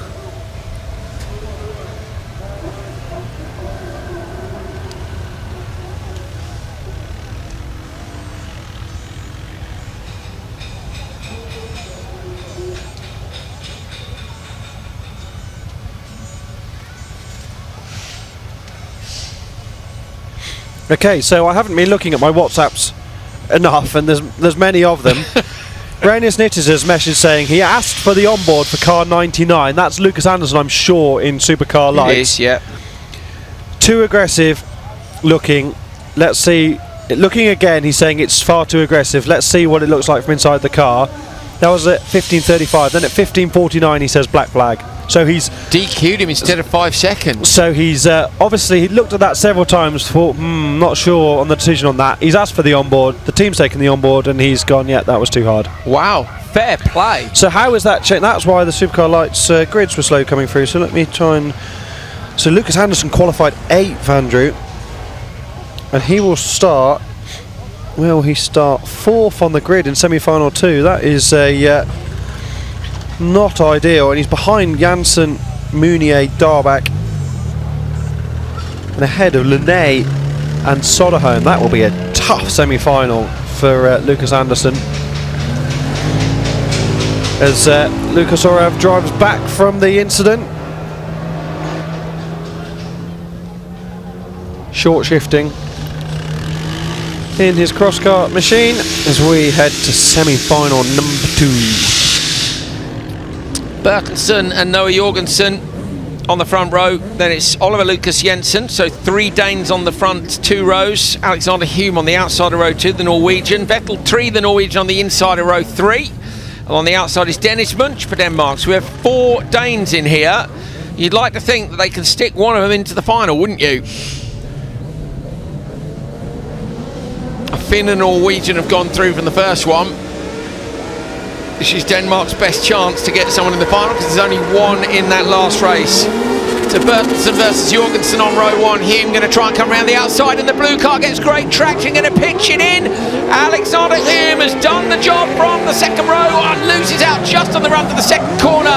Everybody very late on the brakes, slots in behind Morten Bertelsen, who leads, but great start by Hume on the outside of row 2. Hume smashed it in Q3 earlier on to lift himself back into the semi-finals, having failed to finish in Q2. Great job from the Norwegian. Will want to get after it, and he's absolutely doing that alongside Bertelsen over the cross the start-finish line area. Up towards the hairpin on the outside. That's not going to work. He's got to check up early, look to the inside, gets the rotation done, gets the nose in. He does do it. A little bit of contact and he gets through. Tiny little nudge. I think it's a good move. What a good move, yeah. Got the nose in, waited a little bit just to make sure he didn't push Bertelsen wide. Bertelsen's going to have a look back in the braking. Hume covers it off nicely. Good job. Yeah, great job from Hume. Straight into the joker lap goes Bertelsen, but Bertelsen's gone in then. This will be to cover off Vettel, Tree and Co from behind. That's a good move by Bertelsen. You've lost out in the start. Into fresh air the as traffic. well. Yeah, exactly. Great spotting that, because you do risk the traffic there, don't you? But he's coming to what is the gap as they cross the line. Bertelsen is 2.1 off the back of Jorgensen, so into some lovely fresh air to get some quick laps good in. spotting. How when you think they've only got one of the timing beams around the track, so that you're doing it on a stopwatch at that stage. Exactly. After the pass, don't forget. So you don't know the intervals change because of the pass up at the far end. Really good spotting from them. So Bertelsen in. Hume's not going to respond, but we know how quick Hume was from earlier on. Bertelsen's though been one of the revelations of cross-car this weekend, I think. Amazing job to come in for a home round and really step up to take on the big guns in this category.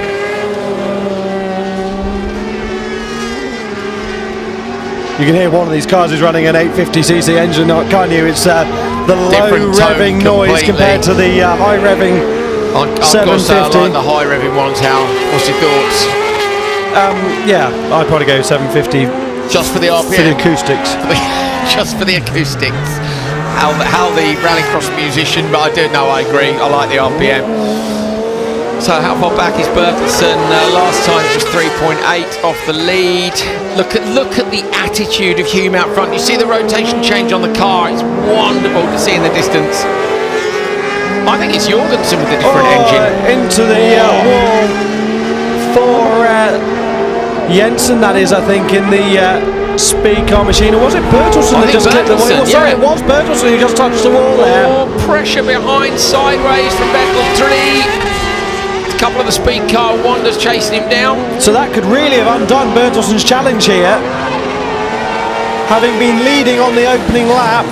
Yeah, it was 4.7 back, but he's only off 2.9. This is going to be tight, isn't it? So who's gone joker of Hume? Jorgensen's gone, so Jorgensen coming through, and Jorgensen gets out in front, so now Bertelsen must pass Jorgensen on track if he wants to go through. That mistake's cost just that little bit of time, and maybe cost a position in the final this afternoon. Lovely spin round there from Vigo flying the drone, but Hume is doing equally lovely work out front. The pressure is still on here between Bertelsen and Jorgensen. Jorgensen will want the perfect exit. Sorry, Bertelsen will want the perfect exit through here, and he's got a good exit. So Bertelsen has a great exit now, going to try and get past Jorgensen. This is the last chance. Coming in deep, coming in hot. Bertelsen all crossed up. Got to get on the gas now, take the right side.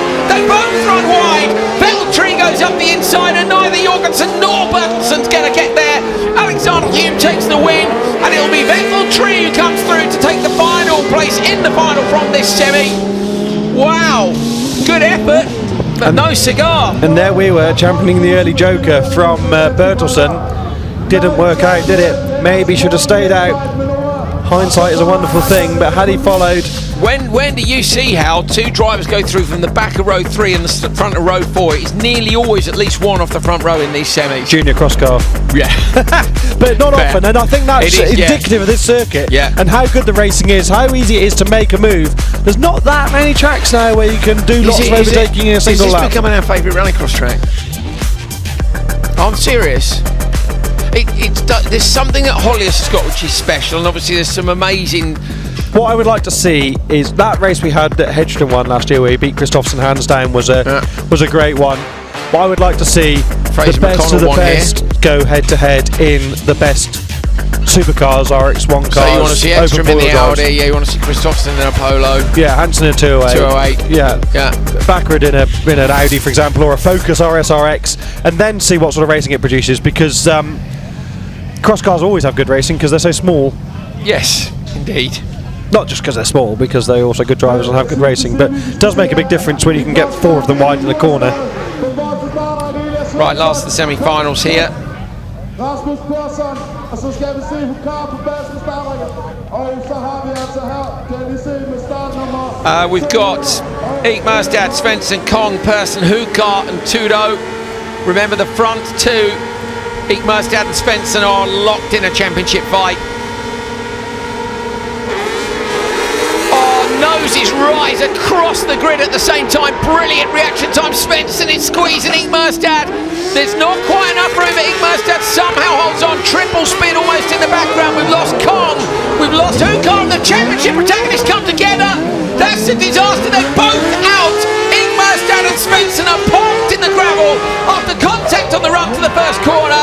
What drama! Disaster! What drama in this title race! Unbelievable. That's going to imagine the pressure now between them. Now there's going to be the thing of, oh, you're killing me. And Rasmus Persson, who won yesterday his first ever victory in crosscar, who was out of the semis earlier on today, is leading semi-final number 3. My favourite class by far this year is crosscar. It is absolutely epic this year. Right, hold on, I need to look at championship points. I'm on crosscar junior page. There's not a lot going on here, so we'll just have a quick look. As Rasmus Persson passes there. Tamo Tudo in his speed car wonder who left.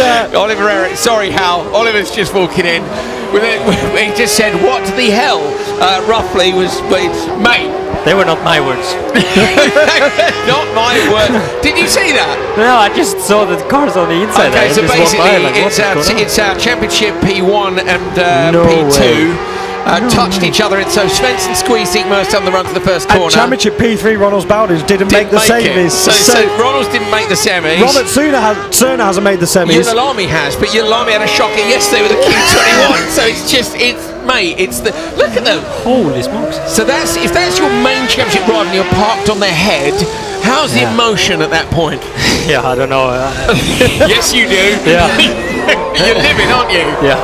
Probably those words that you used there just now. What the hell, yeah. Persson leads this one. Persson won yesterday, made his first ever final. Coming into Q3, Persson was in P22 and wasn't going to make it. Made the cut in Q3 and is about to win his semi and go potentially to the front row in the final again when he won yesterday. And that's impressive, you know. He's a super young guy. Yeah, really? Just coming from CrossCar Junior, I think. You know, Brilliant. Showing this experience that he has. Somebody else is out on the side of the road. That's Tudo, I think, isn't it? So only 3 cars left. Hukar. Imagine that though, going by that every time, seeing your main competitors park like that. Yeah, must be weird. It must be weird, mate. How we've got time in this? There is really Hukar. Well, Hukar versus Kong. Hukar hasn't joked either, but no, Kong's going to get this. So yeah, how's it going with the FC2 today? Yeah, this is going there. You want more power today? Looks better off the starts. Yes, with the supercars. Yes, it's hard, you know. It's been so much changing conditions, so it's been hard to compare it to yesterday. So yeah, we keep working. Yeah, it looks all good. Okay, good stuff. Go on then, mate. We'll leave you to it. Thanks, Ollie. Ollie Eriksson. Oh, actually, hang on. 1 minute. One more question. What's the most fun you've had racing here this weekend? Yeah, crashing with Hal in the RC stuff. Okay. Right, go now. Thanks, mate. Literally crying his eyes out and like with laughter from shunting Hal Rich head on the RC track. You go see it on my Instagram. I think Hal and Ollie have shared it. He was crying, wasn't he? Like he was having so much fun destroying Hal. You best hope he doesn't enter historic rallycross, Hal. You'll have to avoid him in turn 1. Well, I had good fun firing you off as well, so it's all fair and loving war, isn't it? So Kong sends it into the hairpin at the end of the straight. Hukar hasn't done enough here. Well, Kong's just made a little mistake as well, but is he going to be enough to make the difference? Could Hukar steal this at the last minute on the last lap? Coming in hot now. How far back is Kong? He might, he might have enough. So into the, you don't think it is? No. Okay, into the joker goes Hukar. Hukar's a bit sideways. Kong makes a mistake, runs the car all the way wide. Hukar wasn't the best entry either. I think Hukar spun it in the joker. He did. Hukar spun it over the crest. They're both desperate not to make it. Somehow though, Kenneth Kong does, and there's Hukar. What a shame. 2 cars go through, and they're the only 2 made it to the finish line. I would say Kong's got some sort of issue as well with a massive understeer in the final couple of corners. Hukar crawls to the line, you can hear it idling. What the hell happened there? Unbelievable. yesterday the cross-car semi-finals weren't the most exciting thing of all time, but today they've been wow. So let's have a look back at the replay. This is the first couple of corners. Purcell makes a great start to start with. Svensson coming across on Ig Mørstad. Ig Mørstad just dink into the wall, up the inside. Now he's thinking, no thank you, I'm coming back at you here. Ig Mørstad could see there, Hal, and he was 3/4 in front. Should he have yielded or not? So unlucky to lock wheels like that. I think that's a racing incident all day long. Yeah, but what about turn 1 where Svensson squeezing? Shouldn't Ig Mørstad have backed out of that? I mean, no, I don't think so. I think it's all look just how close to first the wall. corner. Look, brilliant. Kong and Hook are facing the wrong way in turn 1. Yeah, that was the way. Oh, annoying, more annoying. No, oh. And then look, Svensson guns it and then realises very quickly. There you go, that's awesome. That is absolutely fantastic from both those drivers. That's how you behave when you're deep in a championship fight. There is 1 point separating those two, or was 1 point. How do you decide finishing order? Mørstad gets qualifying. 5th. Do you? Yeah, because there's been no timing loop. They haven't crossed anything, have they?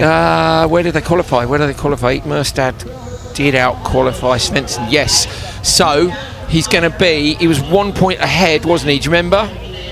Let me check cross car. Ig Mørstad had taken the lead by 1 point, so he will lead by 2 points, where after yesterday, How Svensson far led behind by was 2. Yulilami in overall? Yulilami was a long way back, 103 compared to 158. So, I mean, there's a drop score, so it'll all change a little bit. Yulilami took TQ, won his semi-final.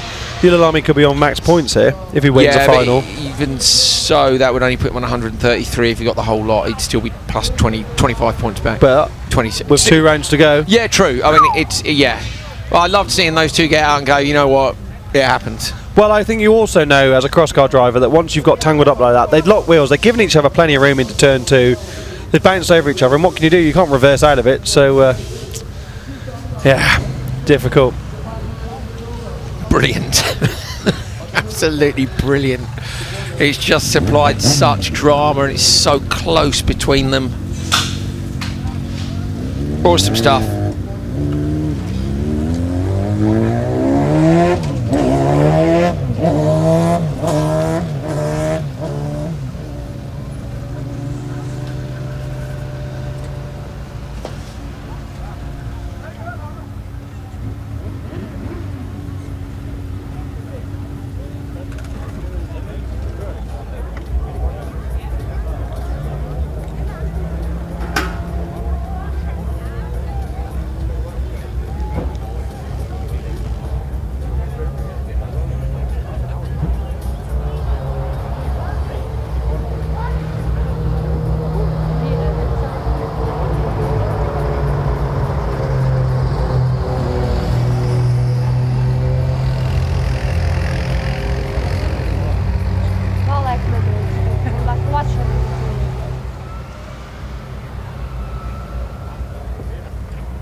Track clear up nicely sorted. Open two-wheel driver down on the line.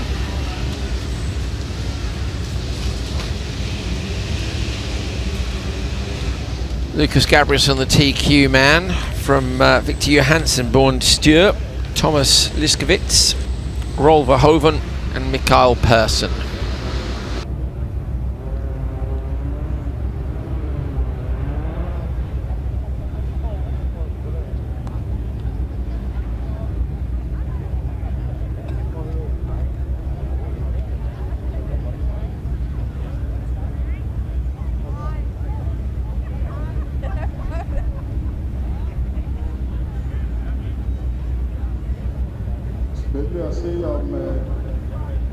You can see through the back window there the huge cooling ducting, and you can also see the state of the windscreen. Like, that's all stone chips across the windscreen there.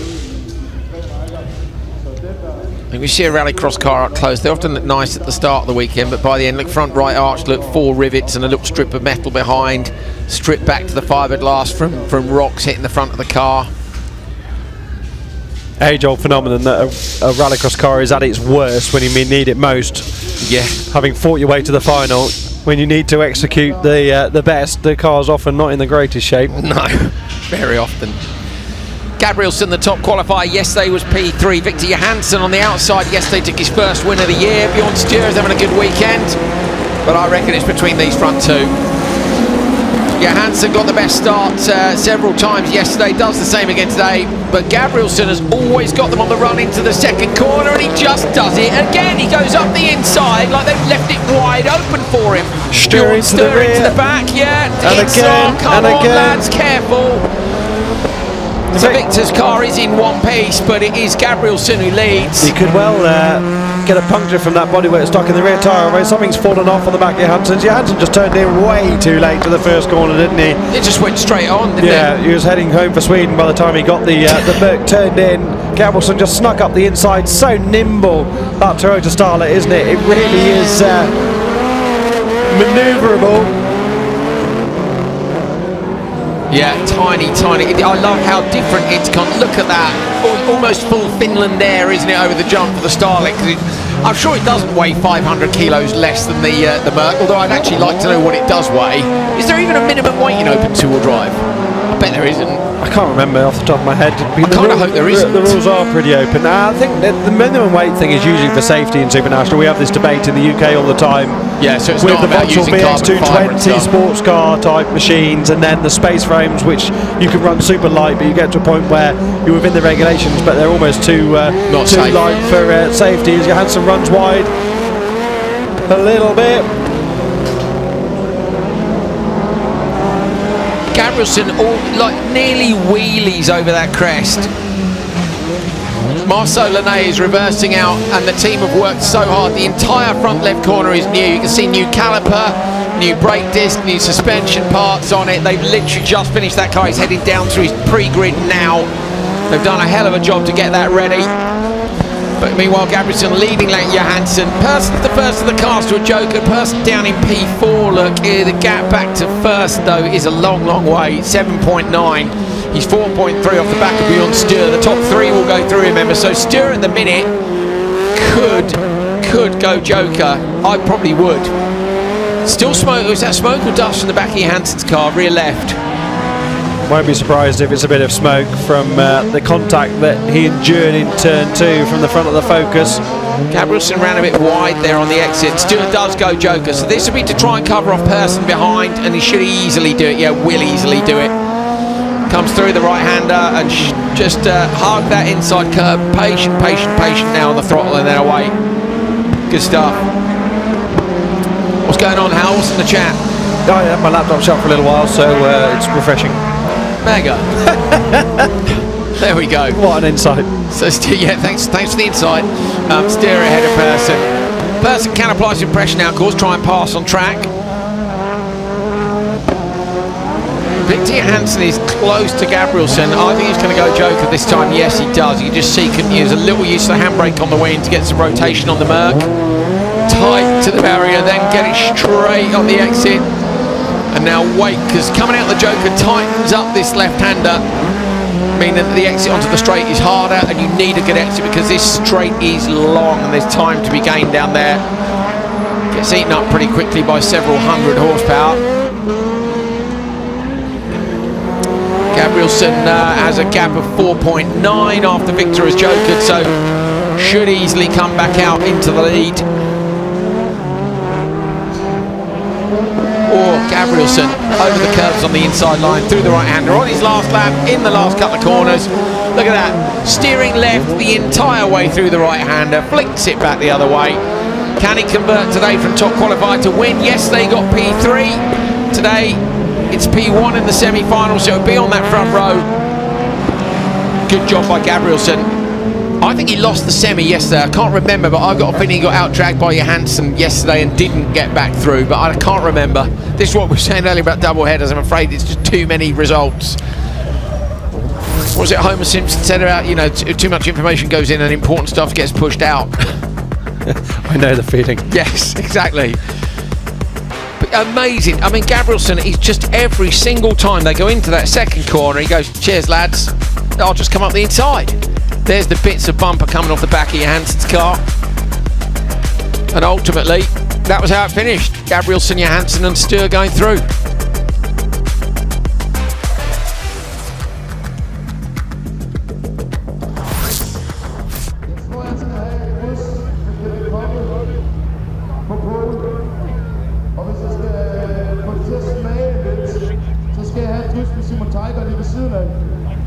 Hvis jeg skal i det midterste lag, der tænker jeg umiddelbart, at jeg skal have Niels van der Varen på. Det kunne være godt. Og så smage den til med den Kirtin Larsen. Men for lige at gøre det ekstra spændende med krømmel på toppen, der skal han ikke Nines i den der Mark 2'er, som ser rigtig fed ud og kører stærkt. Og det er så vi faktisk også gerne have en dansk, der må stille det hjem. Det bliver Emil Hammer. Mine damer og herrer, det er også de to, vi kommer til at se her. Det er altså ølskab af den helt høje kaliber, og jeg glæder mig så i går, fordi det var, at han havde skuddet på tredjepladsen op på andenpladsen, men han var så rigtig godt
Open two-wheel drive semi-final number 2, ready to go. Oh, jump start. Kjetil Larsen in his patched up Fiesta. Oh, go again. Have another go. Go on, you might as well just carry on, mate.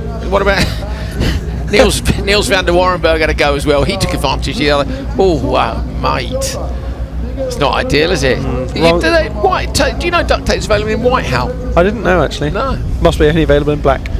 Well, he made his name sticker on the side of the car using white duct tape, as we pointed out in the very first preview of the show on day one. I would have thought there was a roll of white duct tape somewhere in that tent, but maybe not. I mean, Kjetil Larsen's driven a lot of cars in the last few years and must have a lot of name stickers, but he has used the old tape a number of times for his name. Yeah. I've got a load of my names at home from driving various different cars, so everyone must have a few of their names left over. I've got a couple of the boards that go over the awning, you know, the little number plate board you have. Yeah, you know the thing I mean. Right, Simon Tiger versus Kenneth Kong. His old car, well, his dad's old car versus his current car. Kenneth's having a good weekend, but Tiger is your man in the championship. Victor Johansson didn't win his semi, so he'll be on row 2 in the final. Lucas Gabrielsen did.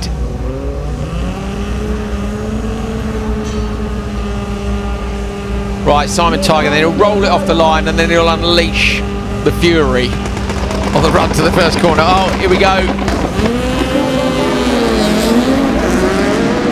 Kenneth Conn's got a great start, but just look at that, just one more gear and just a few more RPM and he just gets there first. Oh, Kjetil Larson's gone round and has been collected by Van der Warrenberg in the background.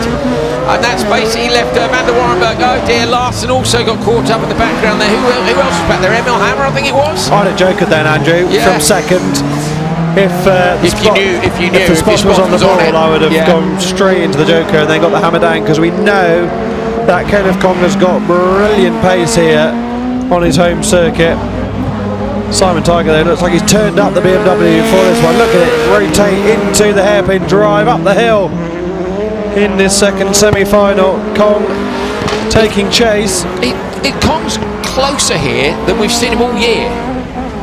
I don't know, a combination of track or but the car being more ready. Tiger hasn't had the advantage that we've seen before either. Conn's going to joker this time around either. Yeah. So the spotter's had a bit of time to think about that. Steady on with the Armco on the inside line.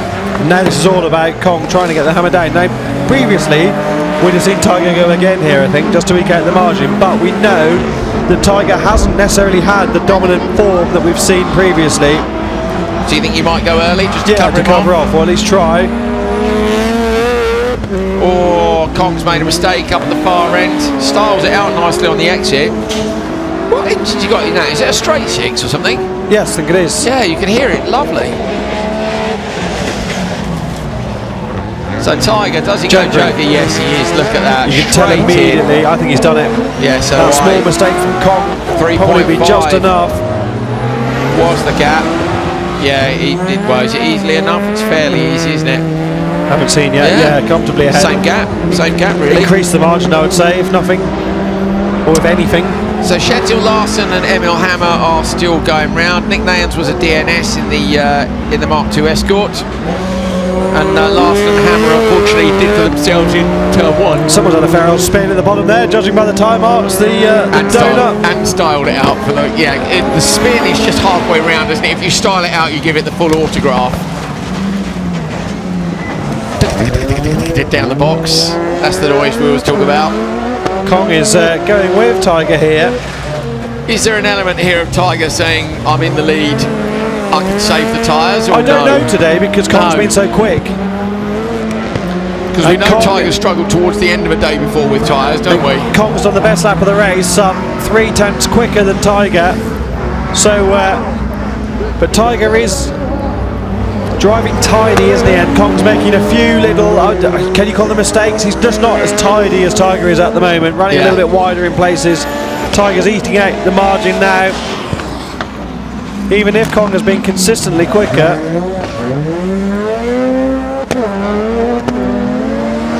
Okay, now it looks like Simon Tiger suddenly decided to stretch his legs, doesn't it? Like, it literally just, it's like it's gone, I'm going to accelerate away now.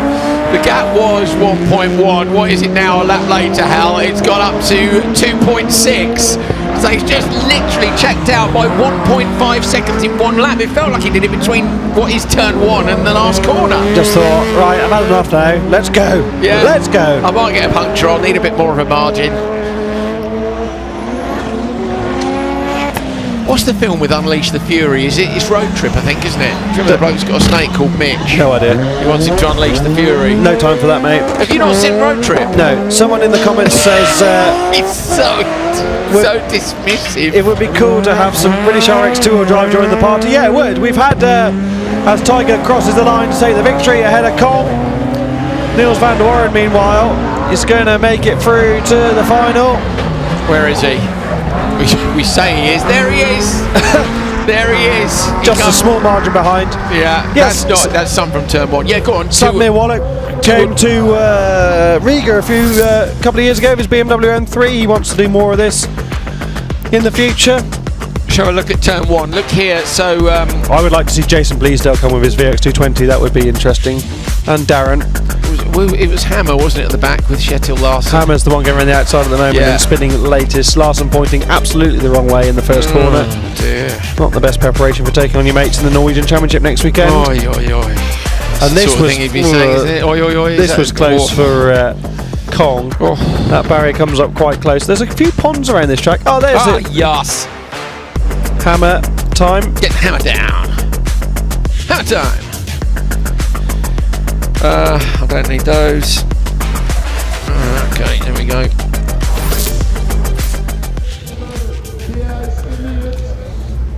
Dem der er med her, skal Tobias Dorvang forvandle det igen til en finaleplads. Der kommer tryk på bagfra med det samme. Det ved vi. Simon Olofsson har altså været på en fremmed planet her. Supercar lights. Let's now. see if they calm down a bit, shall we? Yes, steady on now.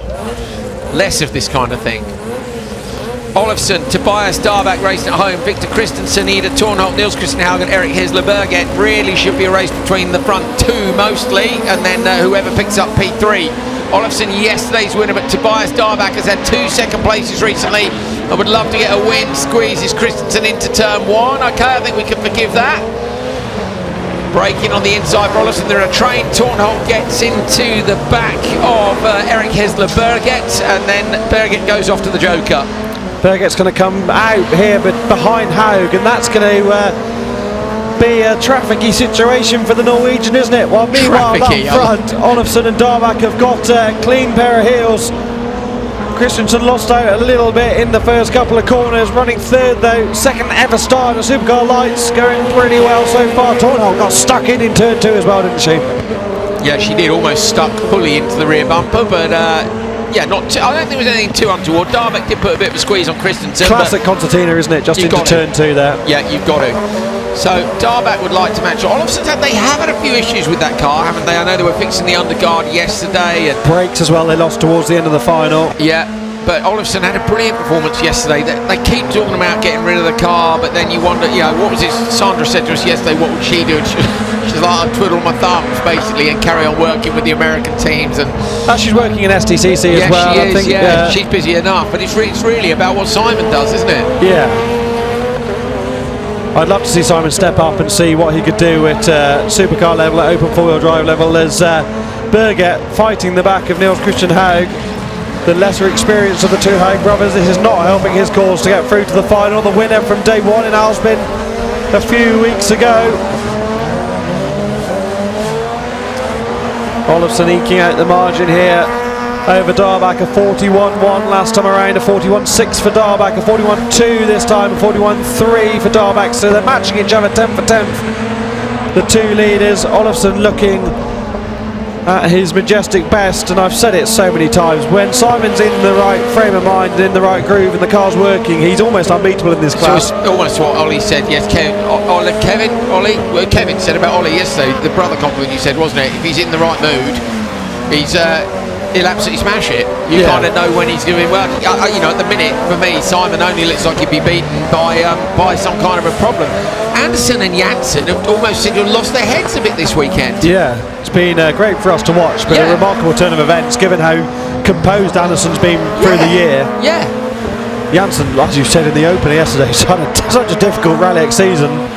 I'm sure Janssen will be pleased to see that whatever happens, if he wins the title, if he doesn't win the title, whatever, I'm pretty sure he'll be pleased to see the back of this campaign, because it's just been hard work for him, hasn't it? Yeah, regardless of the outcome. Sometimes seasons are like that, aren't they? You're treading water all year long. Luckily, he's treading water at the top of the field instead of treading water in the mid-pack or the back of the field, so that's even more frustrating. Darback and Olofsson, the only two not to a joker. Christensen has gone. Last time round, Christensen was 3.7 off the back of Darback. Let's see what that gap is this time round, because that's the key one, really. Although the top three go through, say everybody behind has jokered. So Darback, the gap is now 3.4. He's had another 2/10 of him. So Darback, well, he has to go this lap anyway. Christensen on a charge. Olofsson up front in the new livery for this year. That machine, I just see some people chatting about the livery on Olofsson's car as we see him go into the joke, or he will do in just a couple of attempts time. Yep, there he goes. Of course, he had that around too. Yeah, massive shot in Alsbyn, didn't he? They got the car rebuilt for Julius a few days later. We did notice the back 40 stickers on it, which of course is from Eric's team over in Nitrocross. But Olofsson does take the semi-final from Darback. Darback not with much of a margin over Christensen. But they will be the three who do progress. It is the front three from the grid. But crucially, it's still Simon Olafson's car, chassis number 24.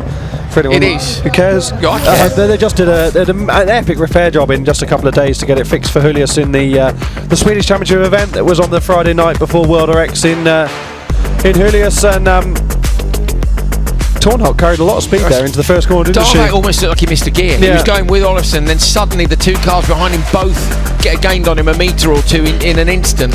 But they've got that bodywork with the back 40 details on, because the SDS RX squad has one of the lights cars here to convert into an FC2. So now that's been sent back to America. They've got that bodywork, and as Simon's bodywork was not in the best shape after that big roll in Alspin, easier to switch. I think back 40 have got three of them. I'm not sure whether they'll all be ready for Richmond, but I know. I'm trying to think who else. There's four, we think. There's a lot of kits been sent out, haven't they? Mountain have been super busy getting the engines ready. A lot of work for people to do, though. I know some of the parts are going to arrive quite close to Richmond, so the teams are going to be working pretty much flat out. Green APU with Gruzka. Got one that's good to go. Janssen, Meunier, Darvak, Anderson, Linné and Soderholm. Anderson is on the outside of row 2 and can maybe get something done here. Moves in, immediately shuts the door on Darvak. That's tidily done, and Meunier's been hung out to dry again around the outside. Similar thing happened yesterday. Darvak gets punted off to the inside as Meunier comes in. Darvak might get out of there with all-wheel drive. Depends if he's beached on the curb or not. Come on, get it started. Let's go. Soderholm into the Joker. Anderson clips the tyres on the inside after a shunt in the rear for Meunier. Pops up on two wheels, but no such trouble. And now we see the two title protagonists get their noses clean out front and see what they can do. Yeah, now it's down to lap times and strategy, isn't it? Casper Janssen. For a second there, I thought that was smoke. It's dust and smoke, and pretty hard to tell the difference between in rallycross sometimes. If Darvak's car was well offline, wasn't it, in the braking zone? Let's see if he's still there at the end of the straight.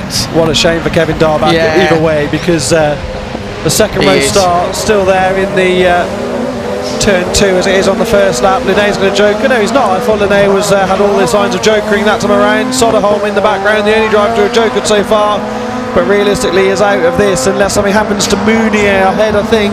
Darvak is offline, so at least isn't it? Well, not that lap times matter now, of course. It's down to position now. It's not the same thing. So let's keep an eye on how far back Soderholm is. Soderholm is difference to previous plus 4.6, so yeah, Linné could go and come out in front. Linné, of course, that car there was repaired literally 6 feet from us for the last hour. They were hammering, and I mean hammering. We mentioned Farin was literally having to smash the rim off the hub to get it off the car, and nearly everything on the front left corner looks like it's brand new. Does compromise your entry, that car being there on the inside, doesn't it? You just can't go quite as tight to the curb as you might want to do.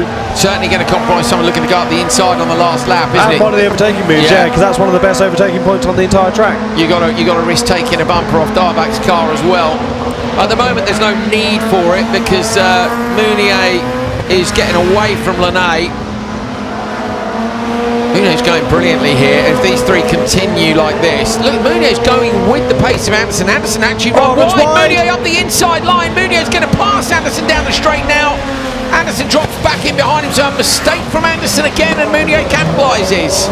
It's going to cost these two time as well, with Linné having dropped out of the picture. What's happened to Linné in the background? I might have gone do the pass, do the joker there if I were Meunier. You just had there is Linné. You know what I mean? Go straight away, but then you do give him, track advantage. You just gain the track position and then you give it back. It's a tricky it's a weird one in your head, isn't it, to make that decision? But it would surprise the other person, and then they're maybe on the back foot. I think if Linné had jokered, then Anderson would have jokered that time around. But Linné's just far enough behind, 2.1 seconds at the moment, that you risked if Linné made a problem coming out side by side, and then it gets very messy. Meunier's gone brilliantly here. Of course, the primary objective is to make the final, isn't it? Anderson goes in. So Anderson's gone joker this time round, and Linné is going to stay out. So if Linné comes out in front of Anderson here, it's going to be tight between them, and he does. So that's a shocker for Anderson, because that's any chance of the overlap now with Meunier gone. I think I'd have stayed out. The primary objective is making the final. Follow in on the last lap. You're definitely not going to get passed by anyone who's yet to joker. Yeah. All learning, of course. Anderson all over the back of Linné at the end of the straight. Meunier is gaining on Janssen out front here. Look how quickly, look how much earlier Anderson wanted to pick the throttle up than Linnemann. That's when you can see the difference in it. And I'm not taking anything away from Linnemann. I think he's done know how brilliantly. straight Linne's car is. Like they put your Yes, bits of on, have course. that time to track it. We don't know really idea. struggling with it. So Mounier and Janssen are into the Joker lap. Anderson is going to go standard lap here and be released by Linnemann. So Anderson will make the cut. Casper Janssen, though, is going to be on the front row, and Anderson, his title role, is going to be at the back with Mounier in between. Great drive by Mounier, I have to say, to pick up P2 in this one. That was a good semi-final.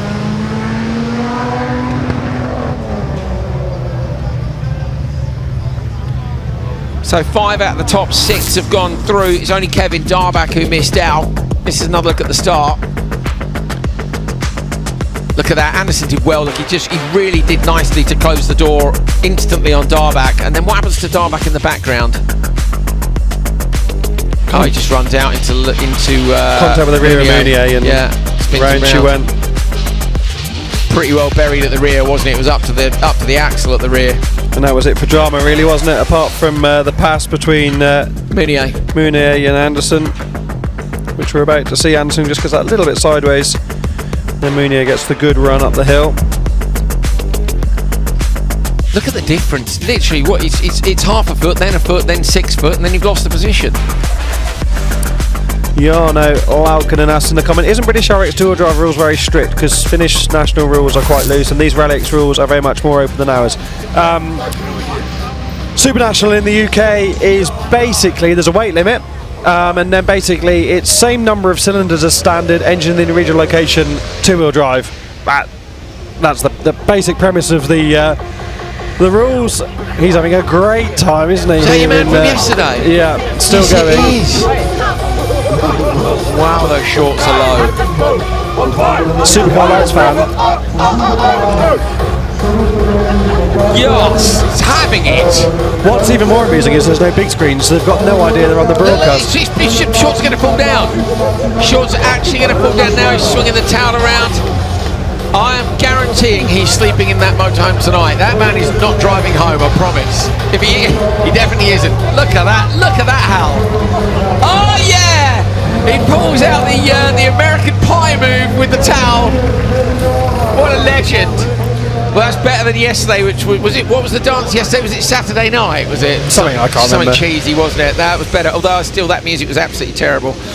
Just so you know, that's not good dance music. Derby 580 says back 40 has 4 of them, and they will be ready. There you go. There we go. Look forward to it. Right.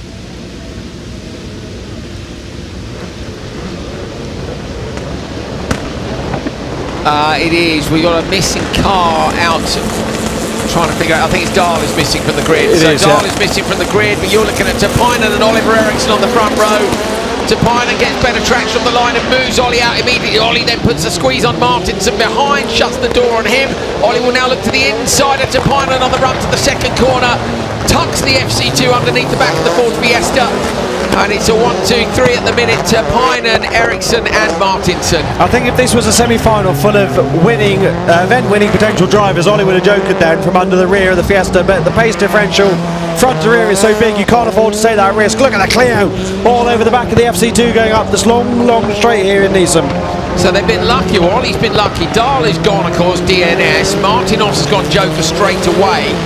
And Roma is the one they've got to watch out for now in terms of pace and when they can go Joker. So tricky for Martinson, because Martinson will want to be going with Tapinen and can't now, but also maybe can't Joker because of where Roma is. Indeed, Roma's going to send it into the Joker this time around. That's going to open up the strategy for the cars ahead. So what's your money on there? Eriksson to dummy off in front, because it just opened up the door, wouldn't it? These two are not going to threaten them in terms of lap time. Tapinen will go again. I wouldn't be surprised to see all 3 of them go again, just to see what's going to happen. So how it plays out. Oh no, that's it. Ollie, I'd go now. Go now.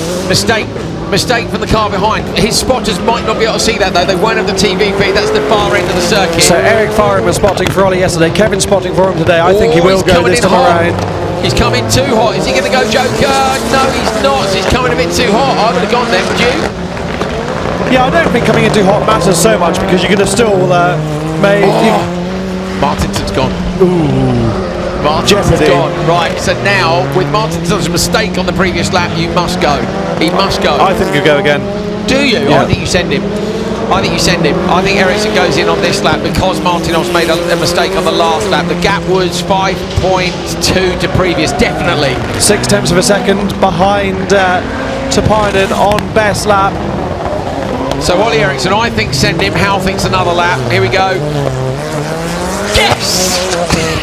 You asked me what I thought he would do, not what the best thing to do was, because they're very different things. Brilliant. So Ericsson does go, and the mistake from Martinson, on the previous lap did give him what he needed. Tapinen doesn't need to respond in quite the same way. So but should. You think go a lap before the end, to cover him with a puncture just in case if you were to get one. FCT sounded good there. It did, yeah. Martinson was right there, and then that one mistake that dropped. You know when you got a hook on the car in front and you go with them. Tapinen does go on this lap. Bear in mind, Tapinen, as we have said multiple times, is 15 years old, and he's doing a very good job here. Coming around, he's going to easily take semi-final number 1. Another lap to go. Someone says, Hal could have a whole second book on only the 2.8s in Europe. So many 2.8s. The 2.8 history is a complicated old mess, I must tell you that, but we're getting there. Have you looked into it? Yeah, we're doing it. Yeah, it takes a lot of time, but yeah, we're getting there. How long did the OMSC book take to write? It's unquantifiable because it's a lot of. Oh yeah, but okay, not in terms of hours. In terms, when did you start? When did you finish? It was a couple of years, wasn't it? Oh, like 5 years of thinking about it. Yeah, you can't go hours. We can't expect that. No. I know you put an enormous amount of hours in, but yeah. Tapinen through the left-hander to take semi-final number 1 from Ericsson, and unless Martinson's done something very silly in the background, he will go through as well. So to give you an idea on 2.8s, there was 4 Alwatech Racing Peugeot 2.8s ever. There was 4 works-built Peugeot Hansen 2.8s built for every year that Peugeot were involved. Every year. And then all the French cars from the Payets originally, Serrazan's team and such like. So yeah, they mount up quickly. Yeah. So especially when the specs start to change as well. I was going to say, it's nowhere near as simple, is it? What was the Hansen car? Do you remember one that went to Nitro, which was a complete mix of like 18 and 19, wasn't it? They never had a 19, they had an 18 plus. So the last year of Peugeot, they introduced a significant upgrade to the chassis in Julius of 2018 called the 18 plus. The 19 was due at the start of 19, and then of course Peugeot pulled out. Oh, did those chassis ever go anywhere? Did they ever reach a point where they were built, or were they like the Polo where it never happened? No, it was only on paper. Oh man, that's so annoying, isn't it? Does the paper still exist, Hal Ridge? I've no idea, I'd imagine so. Imagine that. Yeah, but as we've seen many times, rallycross cars designed by people who don't necessarily understand rallycross are not necessarily the answer, are they? So who's to say it would have been better? You don't know, do you? No, you don't, but the Polo, it's a bit like the Polo went pretty well, didn't it? The VW Polo, the factory.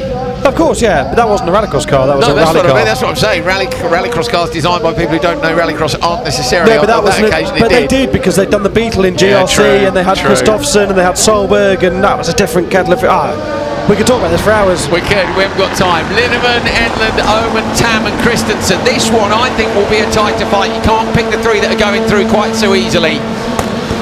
Linnemann away from the line. Yesterday's winner would love a double win at home. Be the perfect weekend for him, wouldn't it? He's got to go in tidy here. Don't go too deep. Don't let them get to the apex. That's great driving by Linnemann. Keeps the door shut. Oman tries to go around the outside as Tam gets on the inside. Tam going to go Joker. He does. Oman's on the standard lap. So Tam's going to drop behind Oman and Christensen, but I think he can afford to do that here because these guys are not so different on pace as the first semi was. Yeah, absolutely. Yeah, the pace is much more similar here, as you say. But look at the lead that Orick Linnemann's got. Crossing the line nearly a second and a half over Martin Edlund, who got very sideways in the first corner. Linnemann turns in quite late.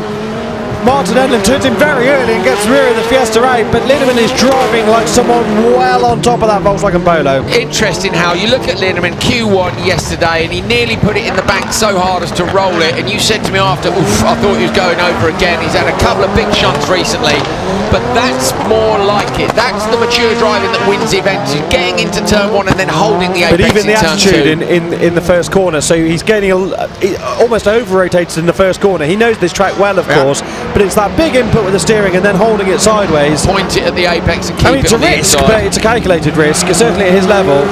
I think so, and I think from pole as well, it's less of a risk than it is from anywhere else on the grid, clearly. It also depends who's around you, and you can trust Martin Edlund, you can trust Matt Soman. Yes. The other drivers are a little bit of an unknown because you're not used to racing them so much, but certainly based on what we've seen so far, I called Edlund and Omen the gentleman of the field, and that's largely because Edlund and takes Omen in with him. Omen actually does start that out well to go Joker. Yeah, so this is to cover off Tam. Watching the background, Maiko Tam's going to come standard lap. Omen does cover him off, but Christensen does not, so Tam will move up one place from there. Love hearing Matt Omen's throttle application because of the way he drives the car. Quite often he'll get the car nice and straight and then just bury the throttle Pin and it'll lights up. Absolutely pin it. Peter's here actually with us. Peter, we want to put a GoPro in Matt Soman's car and we want to see how he drives the car from on board. That's what we want. Oh, Sedland's got a bit too sendy, and now he goes into the Joker. I reckon he'll still manage to cover him off here. I think he had enough time. What was it? 4.7 he does. So despite that mistake, but that has definitely handed semi-final 2 to Linnemann. Couple of laps to go, admittedly, but he is having the most fun of anyone here, I think, Martin Edlund. 100%, mate. That's how I drive a supercar, and it's fine. Much worse than that, but too sideways, too much power, good. He gets within the vicinity of the corner, gives the handbrake a good old yank, and then buries the throttle. Great. Yeah, but why don't we stop scoring this sport by points and start scoring it like some Olympic categories? We're scoring by style. No, it's basically drifting. No, absolutely not. Absolutely not. Well, okay, bonus championship points then should be awarded. Awarded by us. Yes, there we go. I don't want to be a steward, I just want to be handing out nominal points so for style. Right, so instead of the old medals that we gave out, the full set medals, we're now going to hand out championship points for stylish moves. Anyone who does something cool. Might have won the championship already. So he'd be 85 points in front, wouldn't he, for sendiness, basically. But that's a great idea. Talking of factory teams and factory cars, this is a concept that no factory could ever quantify, isn't it? So you do what? You get to the corner, you pull the handbrake way too early, then you jump on the throttle. And then they're what? Your dancing man turned up behind the commentary box. Brilliant. Orick Linnemann's going to take it. Edlund is going to get P2, and then Matt Soman. Here comes Edlund now, and Matt Soman. Soman crosses the line. Maiko Tam gets fourth. Tam's going to miss out on the final. Would Tam make the pro? No, he won't. So Tam's missed the final both days. So Tam does not make it. He was second in the standings yesterday, equal with Martinson. No, Edlund was ahead of them, so they were equal third, Martinson and Tam. And Martinson has made it, I think. Yes, and Tam has not. So tricky, tricky, tricky.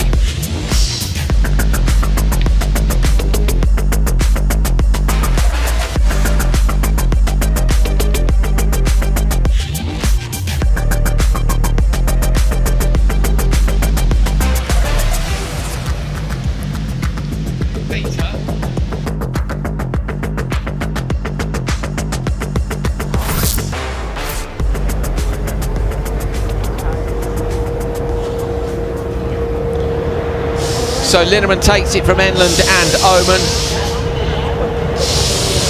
They will go through to the final.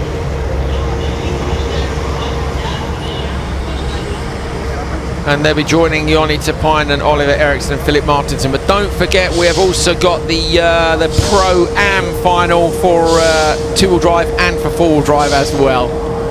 Right, the tractors are out on track.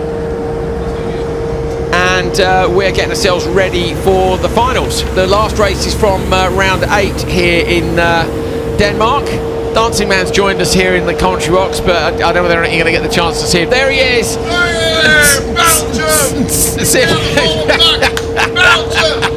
Belgium. Belgium for the win. There we go. He's definitely drinking Belgian beer. Thank you, mate. What a man. Stay with us for more action like this. You'll be able to see the radio control car race coming up as well, and then the finals from round 8. Back very soon indeed.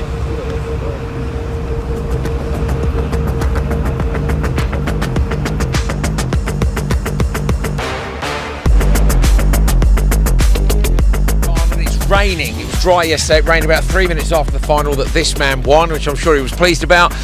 We've been promised that we'd be able to go racing at some point this year, but Hal, I don't think they trust us because this wasn't what we had in mind. It's what you had in mind. Well, yeah. Let's start. This is not fair because you are basically professional in this and we're all amateurs. So it's a bit slippery though, mate, you know? Well, you have to adapt, don't you? That's like being a rallycross driver. Excuses already. We got the Darback brothers with us and Orick Linnemann as well, so we've got a full Danish representation. Orick, you won yesterday. How do you rate your chances this morning? For this, have a rain setup? Yeah. No. I have never tried it before. I had 2 laps of warm-up, so yeah, let's see how it goes. I hope there's no track markers here. Okay, perfect. And you boys? This is definitely not my strong side. It's very difficult. It's much harder than it looks. Just try to stay the car on the wheels and drive slow around. Perfect. And we've got heavy rain falling now. We've got a decent crowd behind us as well over here. I think we'll go and get up onto the rostrum and get ourselves started. Run for it, lads. Let's go. So we've got a random start tone coming up. We get a countdown from 10 to 3. Then it's a random gap, then a start tone. So here we go. Oh, pressure's on.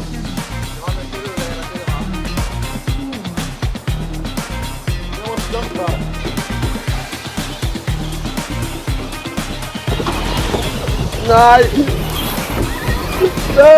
Oh yes, I'm in the lead. Good. Oh, I've rolled. This is the wettest it's been Marshall. all weekend. No. So we must clarify that Andrew Coley is basically a professional radio control car driver. I think professional's a bit rich, Hal. Yeah. I mean, I do race quite a lot in the UK. Is that you, Hal? Waiting to take me out, look. Oh, come on, Reg. At least race fair. Come on. That's better.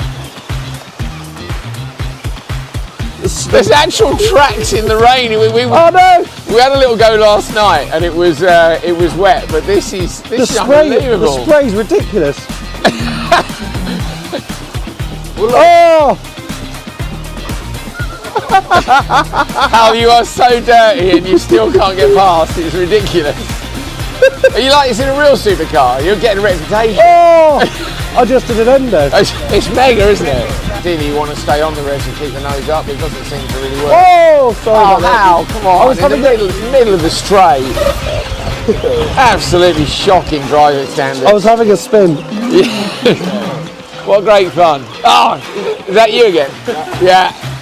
I would encourage anyone that wants to get into motorsport to have a go at RC cars because it's so cost effective, isn't it? And as you will bang on about constantly, Andrew, yeah, it's so relatable. The amount of changes you can make on a modern radio controlled car, chassis-wise, is so similar to how a real car would operate. That sounds silly, doesn't it? But it's true. Absolutely. And Hal, I know you did some of this as a kid as well. I know I've done a lot more recently, but like most people we know have had a go at it. And what was it Ollie Eriksson said yesterday? It's the most fun he's ever had at a racetrack. He was crying with laughter about how much fun it was. So yeah, and he didn't get shouted at by his dad. Celebratory donuts for Linnemann in the middle. Look down there. Going round, Linnemann takes it. What a great drive. Well, yesterday anyway, he sucks at radio controlled cars. Well, I'm very happy indeed. Just looking at the results, and I beat you all by a lap. That's going to be the very.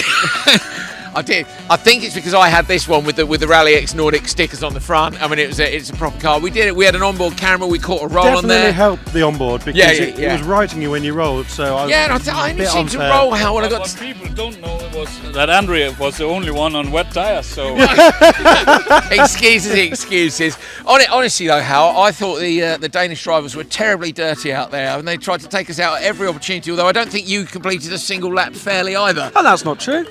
Mark completed one.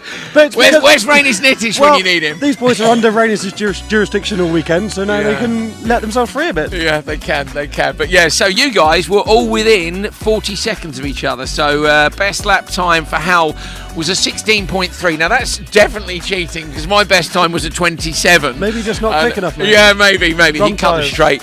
What do we have? Best lap time for Kevin was a 25.6. For Tobias was a 29.8. Orick did a 20.1. Cheating again. So we did need Rainis Nittish, but massive thank you to Black Track, who you can find on Facebook. They hold a round of the Danish National Championship for radio control cars here, and how, as we said very briefly, a lot of people start in motorsport with radio control cars. Karting is expensive. This is really affordable for everybody. Yeah, super relatable as well, isn't it? Because of the amount of changes you can make to a saloon car or a buggy. And when we say inexpensive, we're talking about a couple of £100 to get started, or a couple of €100. It's so cost effective and brilliant fun. I'll post the pic. I got a video of Ollie Eriksson crying with laughter up on the rostrum. So thank you so much, lads, and thank you to everyone for a wonderful welcome here in Denmark. We really appreciate you letting us play with your toys. We're all big kids, so thanks very much.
So this is the two-wheel drive Pro-Am final. Me and Hal are just discussing how we rename these. How I think Pro for one and Am for the other. Pro-Am I find incredibly confusing. I'm like, which one? What's that? Sorry, who?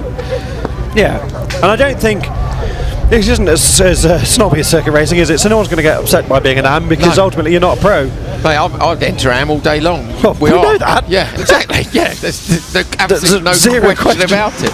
So what happens to Maiko Tam now? Can he enter Am next year because he hasn't won it this year, or are you banned from it in future? I don't know, good question. Wow, that dog's on its own outside the fence. It looks desperate to come in.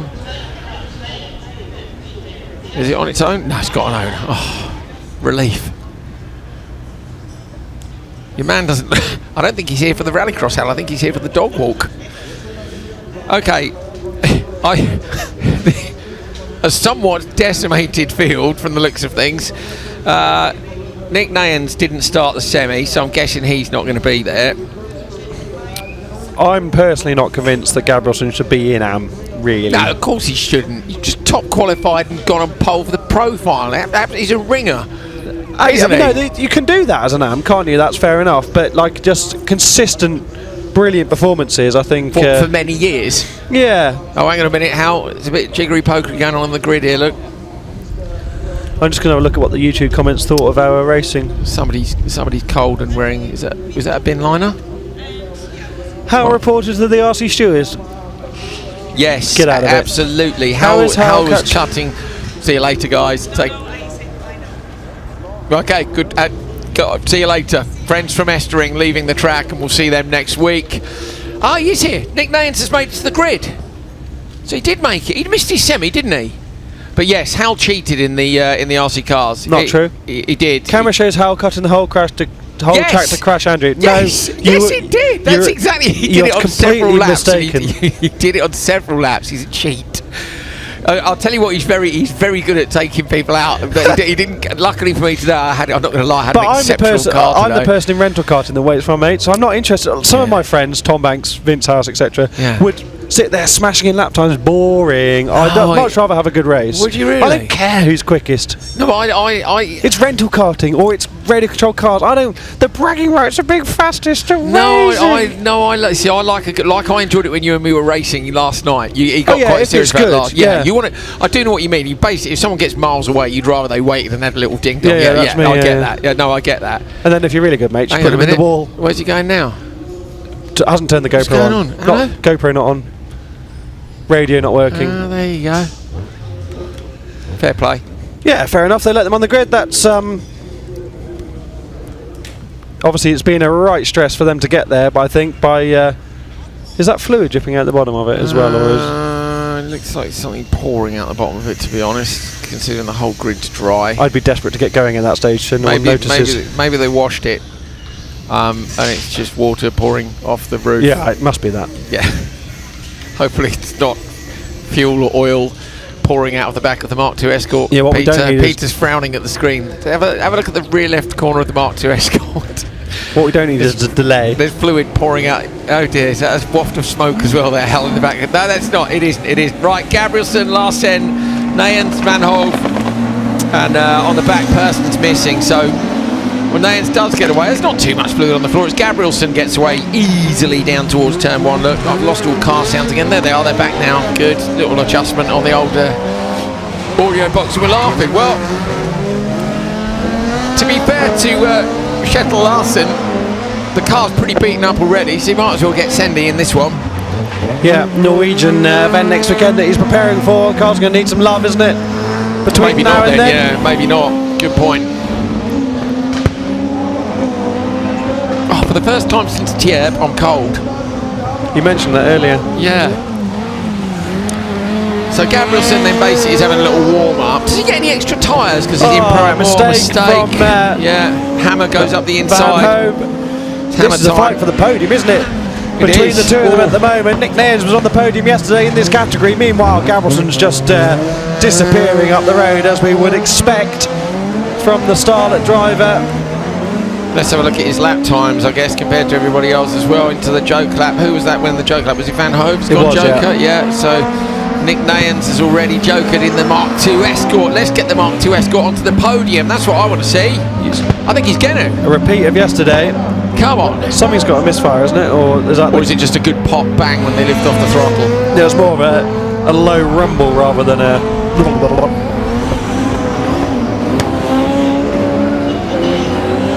What's in the Escort? Is it a BDA? I do know. Let me think. It's a 2 litre. Yes. It won't be a BDA, will it? It sounds awesome. Yeah, I don't think it's a BDA. I could be wrong. Probably wrong. Can't remember. Sorry. That's fine, mate. It's all good. Yes, there isn't a lot you don't remember, so I'm willing to forgive you. They're ridiculous amounts knowledge that's in there. Listen. Yes. Well, Gabrielsen is the entire hairpin tarmac ahead. Someone says Hal just took the joke laps. Absolutely correct. Yes, good point. Yeah. Short jokers though, not a fan. Not a fan. One day you'll realise I was just quicker than you, but...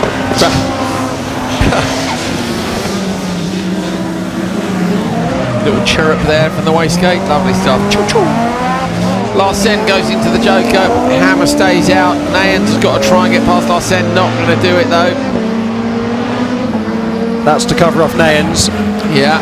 Less questionable than some of the joker strategies we've seen today in open two-wheel drive. Nayens, what did Nayens do? Oh, okay, the last lap to change to joker, so that's no good, is it? 3.1 was the difference between standard lap and joker lap between Nayens and Larsen. 5.5 seconds up the road now for Gabrielsen, who has been in the joker and is still all that way to the good. Larsen now is right on the back of Emil Hammer, who is just about securing himself runner-up position. Hammer locks up on the way into the tight left-hander up the hill. Larsson all over the rear. Not really under that much pressure though from Nayens, and probably not going to be at risk of losing this runner-up position. Nayens though, you're right Andrew, is well on for a second podium in a row in this category. Fair play. Gabrielson's already Joe. Good look. Here comes Hammer. So Hammer will go in a minute into that alternate lap. It's between Hammer and Nayens, remember, in the Mark II Escort. And as Hal said, the gap at the minute is 1.5. So 0.5 between Hammer and Larsen, and a further one. Easy win for Gabrielson. Look, can't hit. No other cars were in sight as he came over. Nick Nayens is going to hold on. Kjetil Larsen comes through. Oh, Hammer and Van Hove at the back having a little fight, but it's Nick Nayens in the Mark II Escort who gets P3.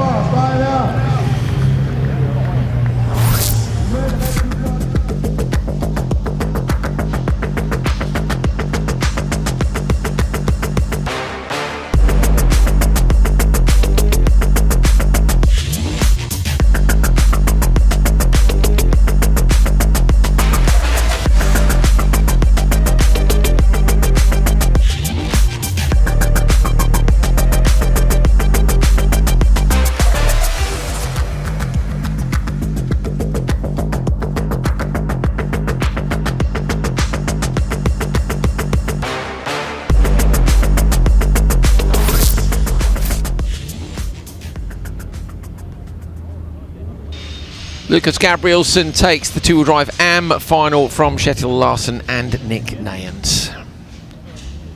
Junior Cross Car is next. Hampus Hagström has been no lower than second all year. Won the first round in Tierp, which was the rally sprint format, of course. Then was P2 through Tierp and Kouvola, before now's been really finding his form and getting a couple of wins in a row. Followed by a third one here. So 7 events, no lower than P2. 4 wins, 3 in a row. 6th TQ in a row yesterday. So was it today as well? It was 7. So he's had 7 TQs in a row.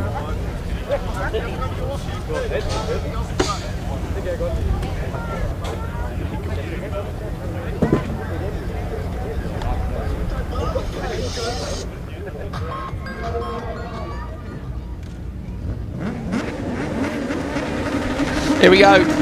Hagström, Carlson, Antila, Solly. Look on the outside of row 2 is in the championship protagonist with Hagström, and then at the back it's Svedland and Nielsen.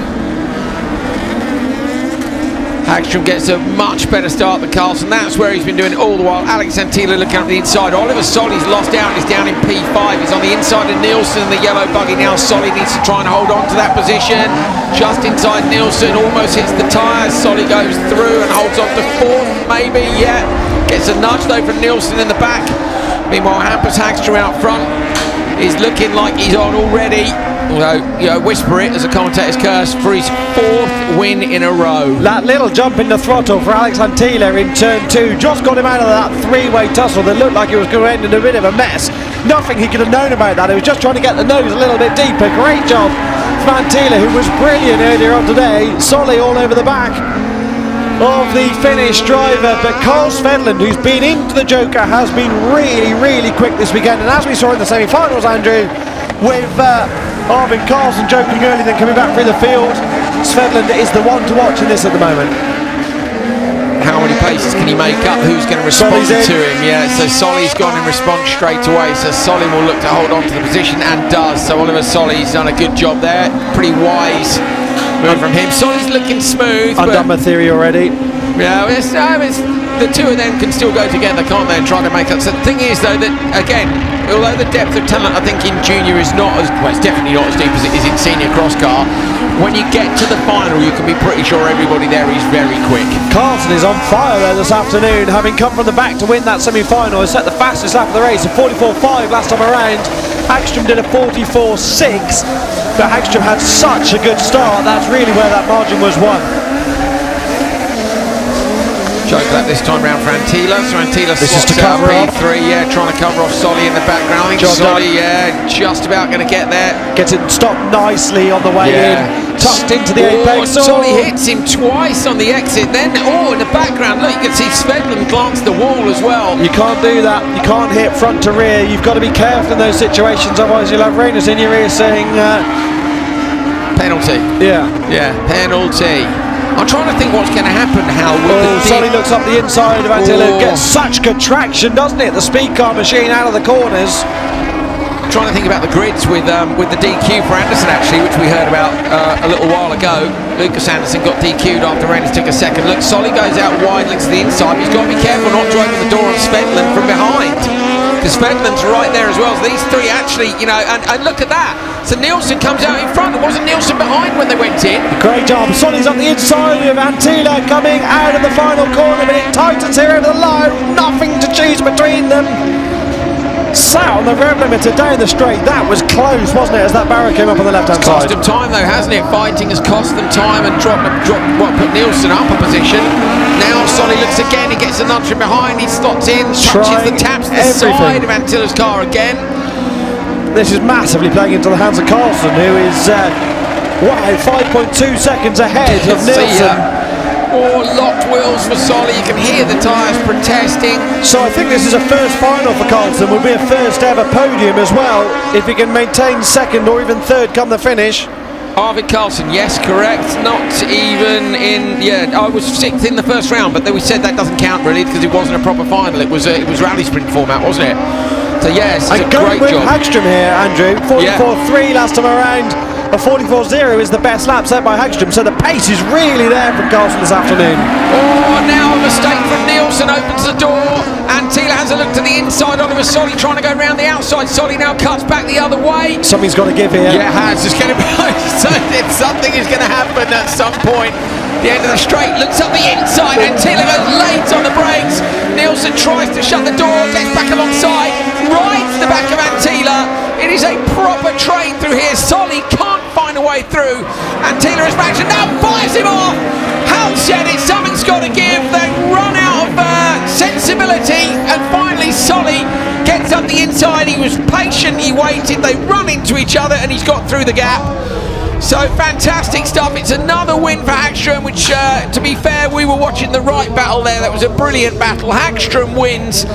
He has not been lower, as we said earlier. That's his 8th P2 or better. It is his 5th win of the year, his 4th in a row, and his 7th TQ in a row. Incredible. Do you know what? This is a learning ground, isn't it? And while Hagström's dominating, Solly delivered such a mature performance there. To wait and try and find a way through on Antila. Ultimately, it doesn't really matter who wins the championship. Of course, everyone wants to win and it'll make a difference going into next year. But when these drivers get further on in their career, it's not about who won the Junior Cross Car Championship when they were 15, 14, 16 years old or whatever. It's more about the learning they're getting, and Oliver Solly was so patient. Great drive from Solly to get to the podium. Arvid Carlson really delivered today as well, and Hagström in a league of his own at the moment in Junior Cross Car. This is the final corner incident between Nielsen and Antila. Nielsen has already been disqualified by Reyners Nittis. That's the black flag for the incident, and I think that's pretty justified, to be fair. Hagström takes the win. Arvid Carlson and Oliver Solly complete the podium. Championship standings, Hagström leads by nearly a whole event, Andrew, ahead of Solly, and that will be so significant going into the final weekend of the season in Germany next week. Kinnunen and Tuppinen still up there in the points in the fight for the top 3. Antila and Svedlund there as well, but Hagström has done an amazing job this weekend. Third place is wide open, but yeah, I think you, Hal, said yesterday about stamping your authority on it, and he really has done that here. You don't want the last minute glitch, you'll feel the pressure going to Estring with a big advantage, but some great fights to come. You have to count the last round, you can't drop it, but if he gains 4 more points and he's got 30 points, fine. you can not score at all in the last round. Yillalami, Hume, Persson, Steinsalt, Kong and 3 in this one. Person, the winner yesterday in the 21 from 3 on the grid. Yelalami gets a good start, glances across to his right hand side. Alexander Hume. Hume went round the outside in the semi, but can't this time. Person looks to the inside line, going to lose a position here. Person does deep on the brakes, right up the inside. Steinholt. Yeah, absolutely fantastic move. So Steinholt was forceful, but I think it's fair. Person into the Joker for the first time. I'm asking to get out of that scrum. Wise decision from the round 7 winner. Now he can get his head down. You can afford to do that in this situation when all of the drivers are so close. I think it's the right thing to do. If the 100%. start doesn't go your way, you hope these guys all get stuck into each other later on in the lap and you gain the time. It's the easiest clear Joker to do, isn't it? Duck out on that one. How often do you see Johan Kristoffersen Joker really if he hasn't won the start in a World RX final, a traditional World RX final? Kristoffersen would Joker on lap 1 or lap 2 depending on how the start had gone, and then you've got the free air. Yeah, just get in there and get out as quick as you can. But nicely done. Now it's what's catching the up gap? with the rear of Kong Person, so really could do with Patrick Kong, who I would say is the only non-regular in this final that we do, and Tree to a degree. We don't really know the event when he pace off. If he catches them, he's in trouble, doesn't he? What is the gap to the leader? It's +5, so at the minute he would get into 3rd if they jokered, wouldn't he? But Hume would be on the borderline, being 3 seconds in front. There's almost exactly a second between each one. Look, 1.1.9.911. Tree wide, Person closing in the background. That's not really going to work out for him unless Tree and Kong Joker this time around. I don't think both of them will, to be honest. I think one of them will go with it being a 5-lap final. Who's going to go into the Joker lap? None of the top 3 because you're going to drop into the traffic. They definitely won't, but one of those 2 further back might do. And they Neither haven't. of them have. They've stayed out. Not ideal for Person at all. In fact, that's really undone his challenge. He'd have to pass Kong on talent alone. He might pass Kong at the end of the straight. So let's see whether or not he can do anything. If Person can get past. Watch for Kong in the background, and Person's not close enough. No, not close enough. He is closing now very quickly indeed. You wonder, no, they won't respond at the front, will they? Because they know he's being held up. Their sponsors will know he's being held up. But it's not just that, you don't want to drop into the traffic, do you? No. So you've got to go again. He's struggling there, isn't he, with visibility at the end of the break. So, okay, so that is... Okay, totally dispel my theory. Yeah, they've all got in. Everybody's joking because we said they wouldn't. Steinholt went in, so Steinholt comes out having jokered. And still 3rd, so that's worked. That's 3 as well. So they gap the traffic enough. Their spotters will know that they've got into that window where they can drop out enough. Meanwhile, Person is still trying to get past Kong in the background. Yeah, I think is Person going to get up into P3? What's the difference between Steinholt and him? Is 1.9 in theory. No, you don't think he could? No. I think Hume or Joker and come back out in 3rd, depending on what happens with these 2. Hume should Joker this time around. Steinholt's been already. Hume doesn't go. Oh, Kong goes, so that's released Person. So Kong has gone in. Out front is super been in tight. there up front though, sorry Andrew. And comes out just behind Hume, and that could really help Hume in his quest to finish on the podium. Well, our timing's showing Steinholt bin, but he's right on the back of that front 3. Yeah, is that right? been, yeah. So that's incredible then. So Steinholt's on for the win here. He joked into that window. And has got back to them. So they must have. But Yelalami's jokered as well now, and has come out in 2nd. Yes, sorry, my bad. So it's Hume who hasn't. So Hume then is the one we need to be looking at for the gaps. Closes down, just avoids tagging the back of him. Now he goes in. So Yelalami over the crest with Steinholt close up behind. Alexander Hume comes out just in front, but the win is going to go to Yelalami. Yelalami takes it after a shocker of a day yesterday. Didn't even make the semis. He wins here today. Steinholt gets P2 and Alexander Hume gets P3. A nice strategic race, but not the most exciting cross-car final of all time. Brilliant for Jonathan Yelalami. Yeah. Who delivers once again. Is that his first win in cross-car? Yes, it is. Yeah, 2 P2s already. Escape me for a minute because he's been so good this year. Yeah, but that's what I mean. You kind of expected he'd had a couple and that he'd had a rough middle part of the year, but he hadn't. He had a P3 and a P2 when he first arrived, and he was TQ in the first race in Tjerp. Look at this. That's the move that got Steinholt on the podium. Brilliant, that sink up the inside. Yeah. So committed on the brakes. Great move. Really good. Person ducks into the Joker. Watch it from this angle. There is Steinholt with the old Sincaroni. No way. No way from there. And that's what happens when you're racing drivers. You don't really know competing at the front. If it was an Osterberg or a Turner or an Eek Merstad or a Svensson, you've sort of got a good idea what they're going to do. But let's not forget that we were missing the top 4. All those people you mentioned, Spencer, Eek Merstad, Bowdington, Cerner. Well, I can't wait to see the championship standings. So Yulalami with the 30 here is certainly getting himself. He came here, Hal, 20 points off P3, and I think he's going to be a lot closer now. But we'll find out when we see the standings. Into Park Ferme in the middle. Eek Merstad and 172 leads by with 2 points, as we said, from Elias Svensson. Ronald Bowdins has dropped a fair way back, but there are drop scores to take into account. Yulalami has closed up and he's now 13 points off the back of Bowdins. He was 20 off the back, but remember, everybody has a drop score to go. So next Saturday night we'll know the drop scores, then we really know who's in contention. But look, top of this list tells you it's Eek Merstad versus Svensson, really. Bowdins with an outside chance, Bowdins depending on what those scores are. He's had a shocker though, hasn't he? So I think that'll bring him I think it will bring him back into contention. Because he's, what is he, less than, he's only 24 off. I think Bowdins will be there.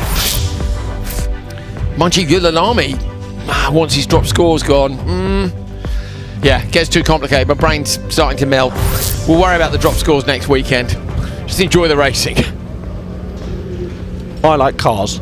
Yes, we like cars, not maths. That's a t-shirt, isn't it? I like cars, not maths.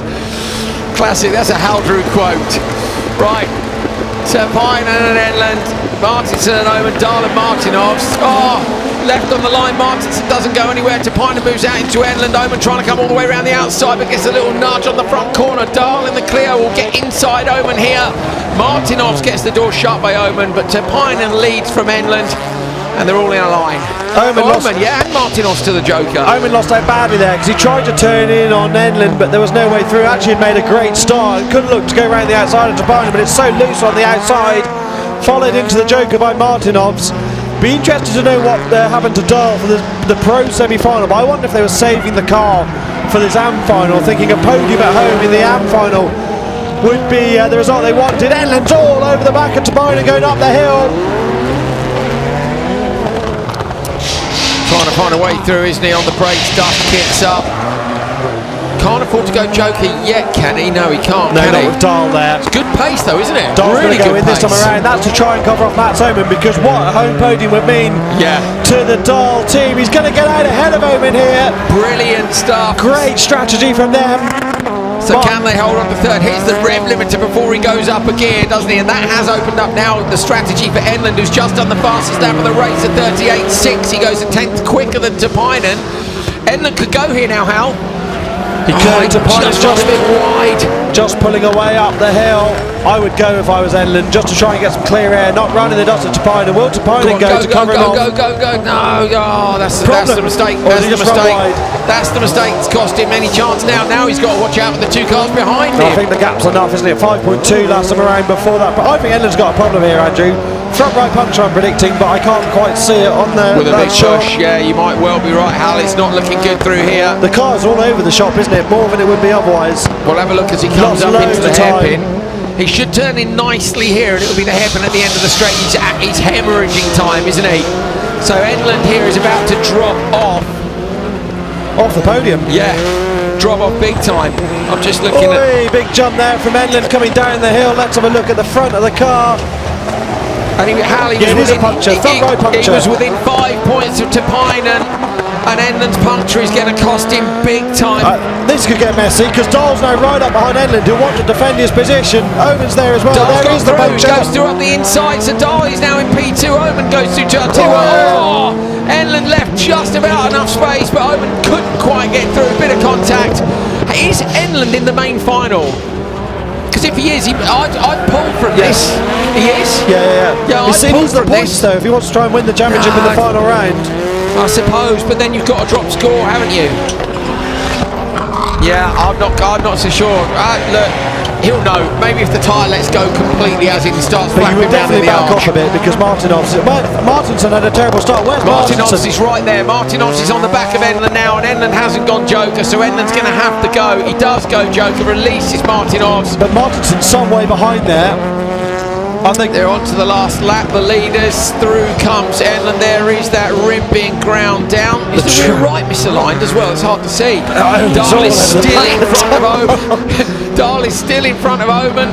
Dahl's going to get P2 here. As Hal said, it'll be a brilliant result. Tapainen, though, is still out front. Tapainen had 3 in a row. Kobel at Alspen and Alspen. He was 3rd yesterday. His lowest result in this has been P5. But now Tapainen is going to take it. Gets the win here in Denmark.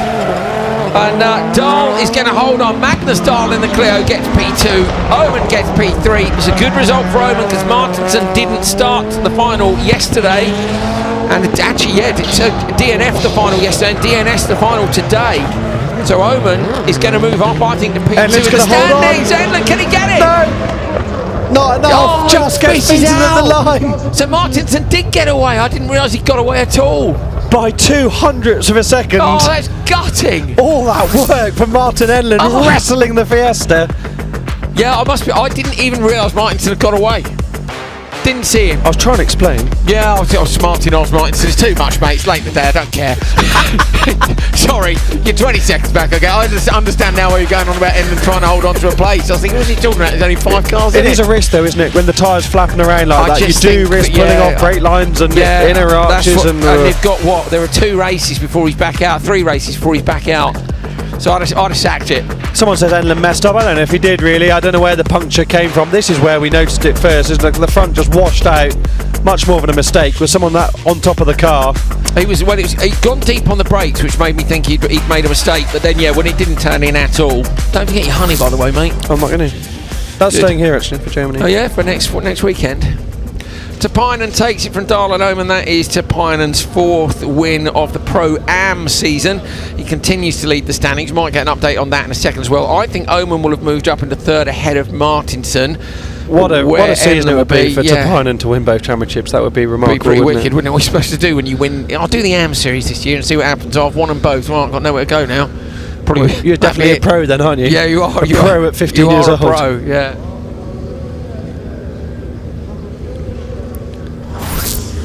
I love the fact that Mark II Escort's got the headlights in as well. Oman hasn't moved up. Okay.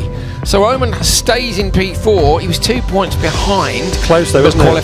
Qualifying points I hadn't taken into account the where they'd qualified earlier on. So yeah, Tapainen was, after yesterday, just 5 points clear of Enlund. Today it's 15, but as we said already, drop scores to take into account.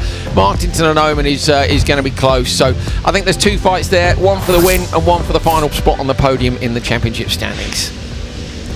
Right, Gabrielsen, whose car won't have cooled down, I reckon, from the previous race, is lining up with Simon Tiger on the front row.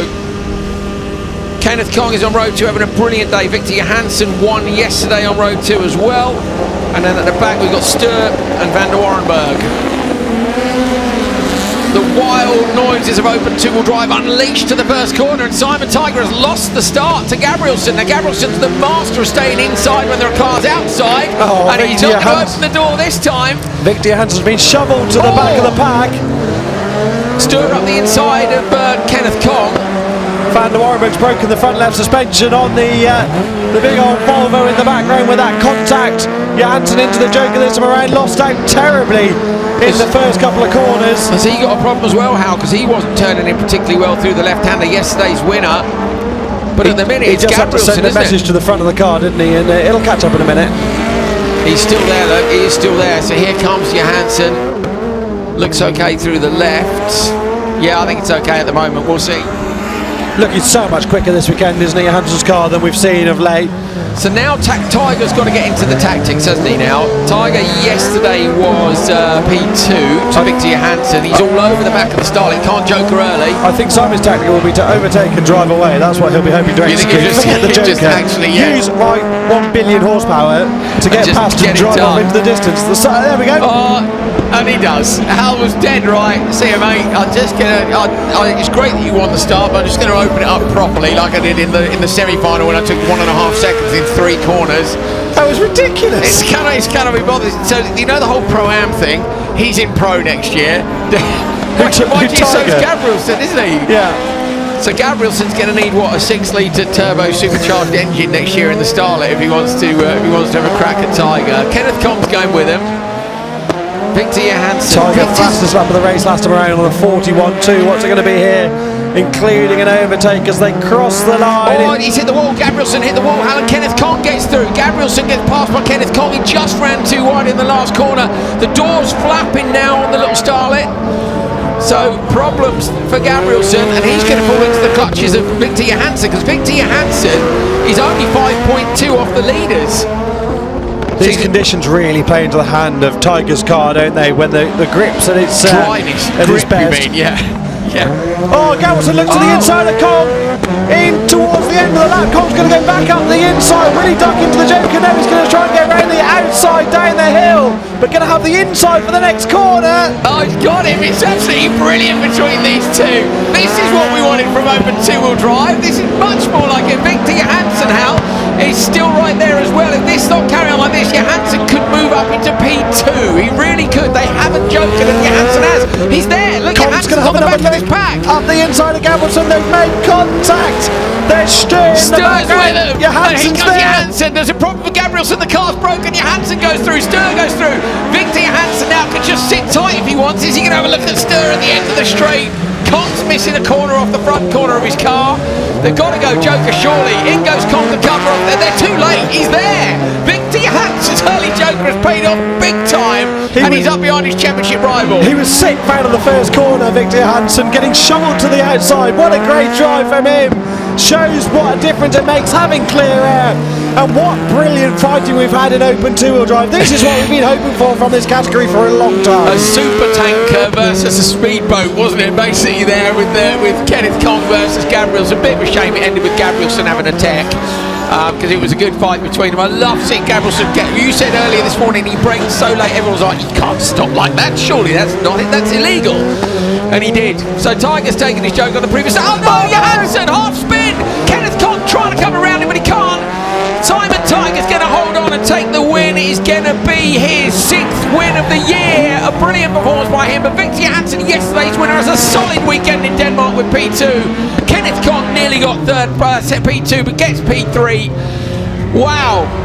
That's maybe the best race of the weekend. What a great race. Cross car maybe though yesterday. Championship manager Peter Hellman had all the emotions then, watching on the big screen next to us, head in his hands, hands over his eyes. Can I also say he's the social media manager, and he's just realised he's got about 15 things to cut later on tonight for that one race. It's a small team. We've said it a few times. Yeah, Peter and Kevin and Andreas. Yeah, and Maria. Well, Maria holds it all together, to be fair. Maria's in charge, isn't she? Let's be honest. I'm sure of that. I'm sure of that. Okay, Victor Johansson's genius move to go Joker on the first lap. There it is. He's great. There's the move. Look at that. What do you think the tactic is going to be? Overtake and drive off. Okay. Yeah, done. This is Gabrielson into the wall, Hal. Oh, he did miss it. So I thought he tapped it because I saw the dust in the background, but they just run wide and Kenneth got through. Just getting that much offline. Look at Gabrielson here. Is this the pass back? That is ridiculous. He's come off the brake to block pass and then somehow got it stopped 6 feet after the apex and then has been on the right side of the road. Should have jokered. You think? Yeah. Just go in, yeah. Oh, look at that. Skipping around. I want to go in the Starlet. I think it looks mega. Perhaps we should put a maximum length on the... But then we'd lose all the fun, wouldn't we, with the ridiculousness. Anyway, Simon Tiger, it is a 6th win of the year. He was P2 yesterday. His drop score at the minute is a 6th place. So Tiger, massive favourite for this title now.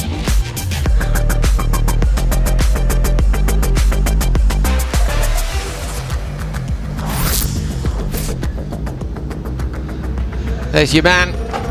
Oh my God, he found a dinosaur. I quite like it, I've got to be honest. I quite admire him. It's freezing. He's up there in his shorts. He came down here, he's obviously stoked. He's got a jacket on there. He's wasted, isn't he? Look at the dino. Look, yes! Go on, lad! Yes! Everyone up there. Do you remember yesterday, like, ignore him? That was unplanned. Yesterday they were like, just ignore him and he'll go away. And today they're like, that's Victor Franks in the white cap. Is it Victor up there? Yeah. Look at the dinosaur! I love it when you see those dinosaurs skiing. You sometimes see that. Where is he? There he is! He's still alive! Not dead yet. Look, he's going to get another jar and go back up to... Is that behind the bar? That's the bar, isn't it? The last corner that we always talk about. You'd be sore rolling down there with no top up, wouldn't you? Especially with that amount of sunburn. Back up with your inflatable, mate, you legend. But the bed, you can hear in the background, is the horrible techno music. But Simon Tiger is 33 points clear, which means that his drop score could be a P1 and he would still be in the lead. So of these basically, standings. if he maintains that margin after the next round, he's won the championship with a round to go. Even with round, he could count round 10 as a 0 and he'd still be the winner. So, yeah, good stuff from Simon Tiger. But that is not going to be made easy by Victor Johansson. We all know that. Okay. This is going to be interesting. It is. Olofsson, Janssen, Darback, Mounier, Christensen and Anderson at the back of the grid. Anderson's got some work to do, wants to get back to Janssen. Anderson leads the standings from Casper Janssen, or did last night. Olofsson with a great start. They've all been very sensible here, haven't they? Anderson's made no headway. Janssen goes around the outside of Olofsson, but Olofsson knows what to do, just keeps it tidy on the inside line. Anderson is being very sensible at the back. I think go Joker if nobody else does. But they had do to change his mind. Yeah. Teammates in the JC Race Technique squad having a little bit of indecision, but it was Christensen that went in that meant Anderson couldn't go. It was a proper train to turn 2 and Mounier hanging around the outside. Mounier running 4th at the moment. Good effort, wasn't it, by Janssen to go around the outside in turn 1, but Olofsson was wise to it. To just hang on to the inside, nice, neat and tidy. Because you see that car outside you and you go too much on the throttle and you think you're going to lose it, now you're going to run wide. Down the end of the straight, yeah. Darback's in P3, this is good for him. Mounier, we know, has been impressive. Where is... I don't think anyone will respond now to Christensen, they'll have to go again. Yeah, none of them can because Christensen's in that window and Anderson won't want to come out behind his teammate because he needs the points in the championship. Christensen's actually not far off the back, is it? No, he's done a great job this weekend. He's done an amazing Joker. So what's the gap between him and Lucas Anderson? Because I don't think Anderson's going to be able to go. He's not. No, for sure not. Nowhere near enough. So that's a brilliant Joker by Christensen. Janssen's piling the pressure onto the back of Simon Olofsson up front. They're just dropping Tobias Darback that little bit. Mounier equally all over the back of Darback. Vigo with the drone down the straight. You see the dirt kicking up. There's a big hole, isn't there, from the wet this morning, just as the dirt turns to tarmac. Janssen just early on the throttle pushes the nose nicely wide. So these two are the class of the field at the moment. We're in a bit of a Joker lap stall here tactically, and it's the sort of thing that could not unfold. This race could end up being a bit of a procession, just because of the pace and where those groups are ending up. Because for the front 2, you don't want to Joker into the next 2. For the next 2, you don't want to Joker into the rear. So it's like an aero stall in Formula 1. You just can't make any progress. No, so you just end up going, I'll hold on to my place. Darback goes, I'm happy with P3. I'll stay in P3. I'll follow in on the last lap. So let's see if anybody breaks that. Mix it up is Mounier because you really want to try and get forward. There's no point being fourth, whereas the other guys want to protect their podium. They're getting away now a little bit, but they don't go. And Anderson goes, but Anderson's going to lose a place here unless Christensen is asked to give it up to him, which is a possibility, but I don't think he will. And Christensen's out in front of Anderson. So Anderson not having it his way at all. Qualifying, what was the qualifying for these guys? I'm trying to think what the points differential would have been. Well, Anderson was down in 8th, wasn't he, after that disqualification in yes, he in was. Heat 3. So he lost out 6 points. He lost 6 points to Janssen there. Casper Janssen yesterday was some 19 points back, so it was within 13. If Casper carries on like this, he's potentially going to cut the gap down to 5 points, to 8 points, Hal, or something. Darback goes. Darback's got Joker. I think that was to cover off the option of Mounier going behind. Darback's just going to get out ahead of Christensen. Great spotting from the Danish team. Yeah. That's all but guaranteed him a podium this afternoon. Mounier looks like he might drop to the back of this pack. Christensen did it all over the back of the local driver. Oh, amazing stuff. So Darback's team with a good job. There is a train at the back of the pack, so they're on the last lap. There is no choice to do this differently. Mounier will have to go on this one, and it will depend where he slots in. These two are going to follow each other through the Joker, and it'll all be about the merge for P3. Oh, Janssen has a look. He's so good on the brakes, but not close enough. Watch here for Mounier. So around the last couple of corners comes Olofsson and Janssen. It's a brilliant move by Janssen to take a bit of an advantage in the championship standings. Mounier does not get there. Mounier loses loses a place, goes from P4 to P5. Darbeck gets another podium at home. It's been a brilliant run of results for Tobias Darbeck recently. And a fantastic win. Olofsson double winner here in Denmark, and Kasper Jansen taking advantage of Lucas Andersson not having the best weekend. That did not work out for Lucas Andersson in the final, and really you can put that down to the incident in Q3, because you lose a grid position in the semi, then you're on a fight back, and in that race, which was just stalled strategically, very difficult to find a way through. Unusual to have a race stall like that, Hal, in terms of strategy. I can't name another one that's immediately obvious. Look at Janssen, tried, didn't he? But just not quite. He nearly got away with that, just a little bit too dirty. Look at the amount of opposite lock he had to have. Fair old whack in the side of Olofsson, wasn't it? Although that's nothing you could do about that because he was so crossed up. Mounier tried round the outside, but just got too much understeer on the exit, which actually helped a bit by Christensen going in. Andersson's almost not too sensible, but it's like he's had the telling off, and he's now going, well, I don't want to risk this, and I don't want to risk that. Well, he had to look up the inside of Mounier in the final corner, because that point could prove critical come the end of the year, but just couldn't find the drive across the finish line. Yeah. Olofsson takes the win from Kasper Jansen and Tobias Darbeck, then Christensen, Mounier, and Lucas Andersson, the championship leader, at the back of the pack. So Andersson has made the final everywhere except the first round in Kuvula. That would have been frustrating for Janssen as well, just looking at the... Here it is, 7 points. We thought it would be 8 and it's 7. So Kasper Jansen has really closed that down. There are drop scores to take into account. It's also tight behind. Olofsson, look, is now in contention. And I don't think we would have said that coming here. Olofsson was on 116 and Andersson was on 157. Olofsson didn't qualify somewhere, I'm sure. Yeah, it was Tjepp. Didn't qualify at the second round in car Tjepp. broke, didn't it? Yep. All those electrical problems. Yep. So his drop score is going to be basically nothing compared to the others. Yeah. Ooh. Yeah, it's getting exciting. Right, here we go. One more race. That would be some comeback if Simon Olofsson was in the title hunt on the last day. Wouldn't it just? Okay, Tapainen and Linnemann, Eriksson and Enlund, Martinson and Oman. Linnemann looking for the double win at home in Denmark in front of his family, his fans, his sponsors, they're all here, but Tapainen beats him off the line. Linnemann knows, and he's gone out wide. Enlund comes in tight. Linnemann looks for the cutback, but Enlund's inside him. Linnemann gets run wide out into the dirt. Eriksson could be there too. Ulrich's got to try and go around the outside here and hold the position. Eriksson goes Joker. That's a very wise move. Slots into the Joker in the FC2. Well. Martinson's gone in as well. Says Tapainen, Enlund and Linnemann. Absolutely ideal for Ollie Eriksson that Martinson went in the background. Really good first corner though for Martin Enlund to get stuck up the inside as he did. Up front though, Tapainen really put the hammer down in turn 1. Linnemann went wide, went for the Hail Mary. You've got to try something, haven't you? But I don't think that was the answer really. I would have definitely gone for the undercut. Not for me to say, is it? It's so hard to know what to do, is it? Linnemann's had good lap times. We'll have to hope that he can get something done. He was concerned about Martin Enlund's pace yesterday, wasn't he? But remember, Enlund's been doing this season, he's been doing full championship, so he's in a situation now where he carries tyres forward, using used tyres at different rounds. Look at the closing speed of Linnemann up the long straight.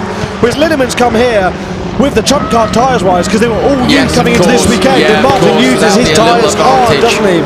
Eriksson isn't making headway in terms of the gap at the moment. Oliver Eriksson is 4.7 off the leader, but that would still be enough potentially to put him up into P2, wouldn't it, Hal? Looking at the gaps, he might get as high as P2, especially if these two get stuck into each other. So is Linnemann going to go Joker? He does. He's got to cover off Eriksson, so watch for Eriksson behind. I think Eriksson will get Oman, but I think Linnemann's going to hold on. Linnemann does, and in slots Eriksson in between them. So now, though, Linnemann might come under pressure from Oliver, and then things get tricky for him. This is also a reasonably safe position for Linnemann to be in, because we know Ollie Eriksson is A, a mature driver, but B, not fighting for this championship, as Enlund sends it into the hairpin, blue smoke off the tyres. He must choke this time around. 3 championship points to Enlund for 5. Yeah, 5 points. Enlund has to go in this time around though, because he can't afford to let Linnemann, who has great lap pace, on the bar, like swings it on the handbrake sideways. Carries there. I think he'll hold on. I think he's going to hold on pretty easily. So watch for him coming around the outside. It's a great Joker by Enlund. He's a bit wild on the exit. Linnemann's there. Keep it tidy, or Linnemann will get you on the exit on the inside, and Enlund holds on. They're going to race to the line, aren't they? Tapainen out front now can do whatever he wants. Tell you what, Enlund is so on top of that car, isn't he? Came out of the Joker all crossed up, got it nicely stopped on the inside. Linnemann will be a bit frustrated to be stuck behind the wild Fiesta.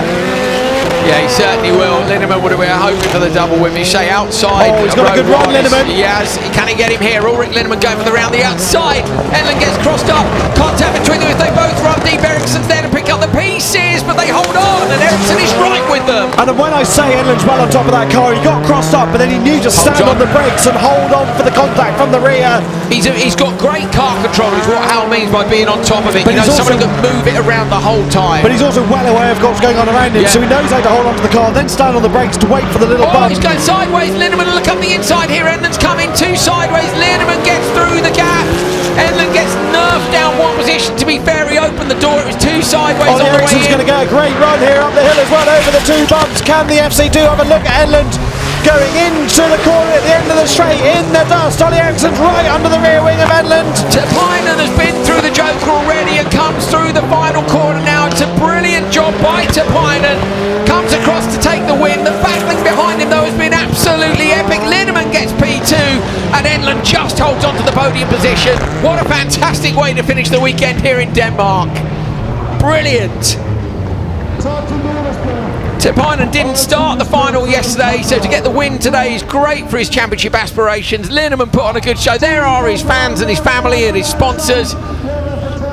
Great stuff.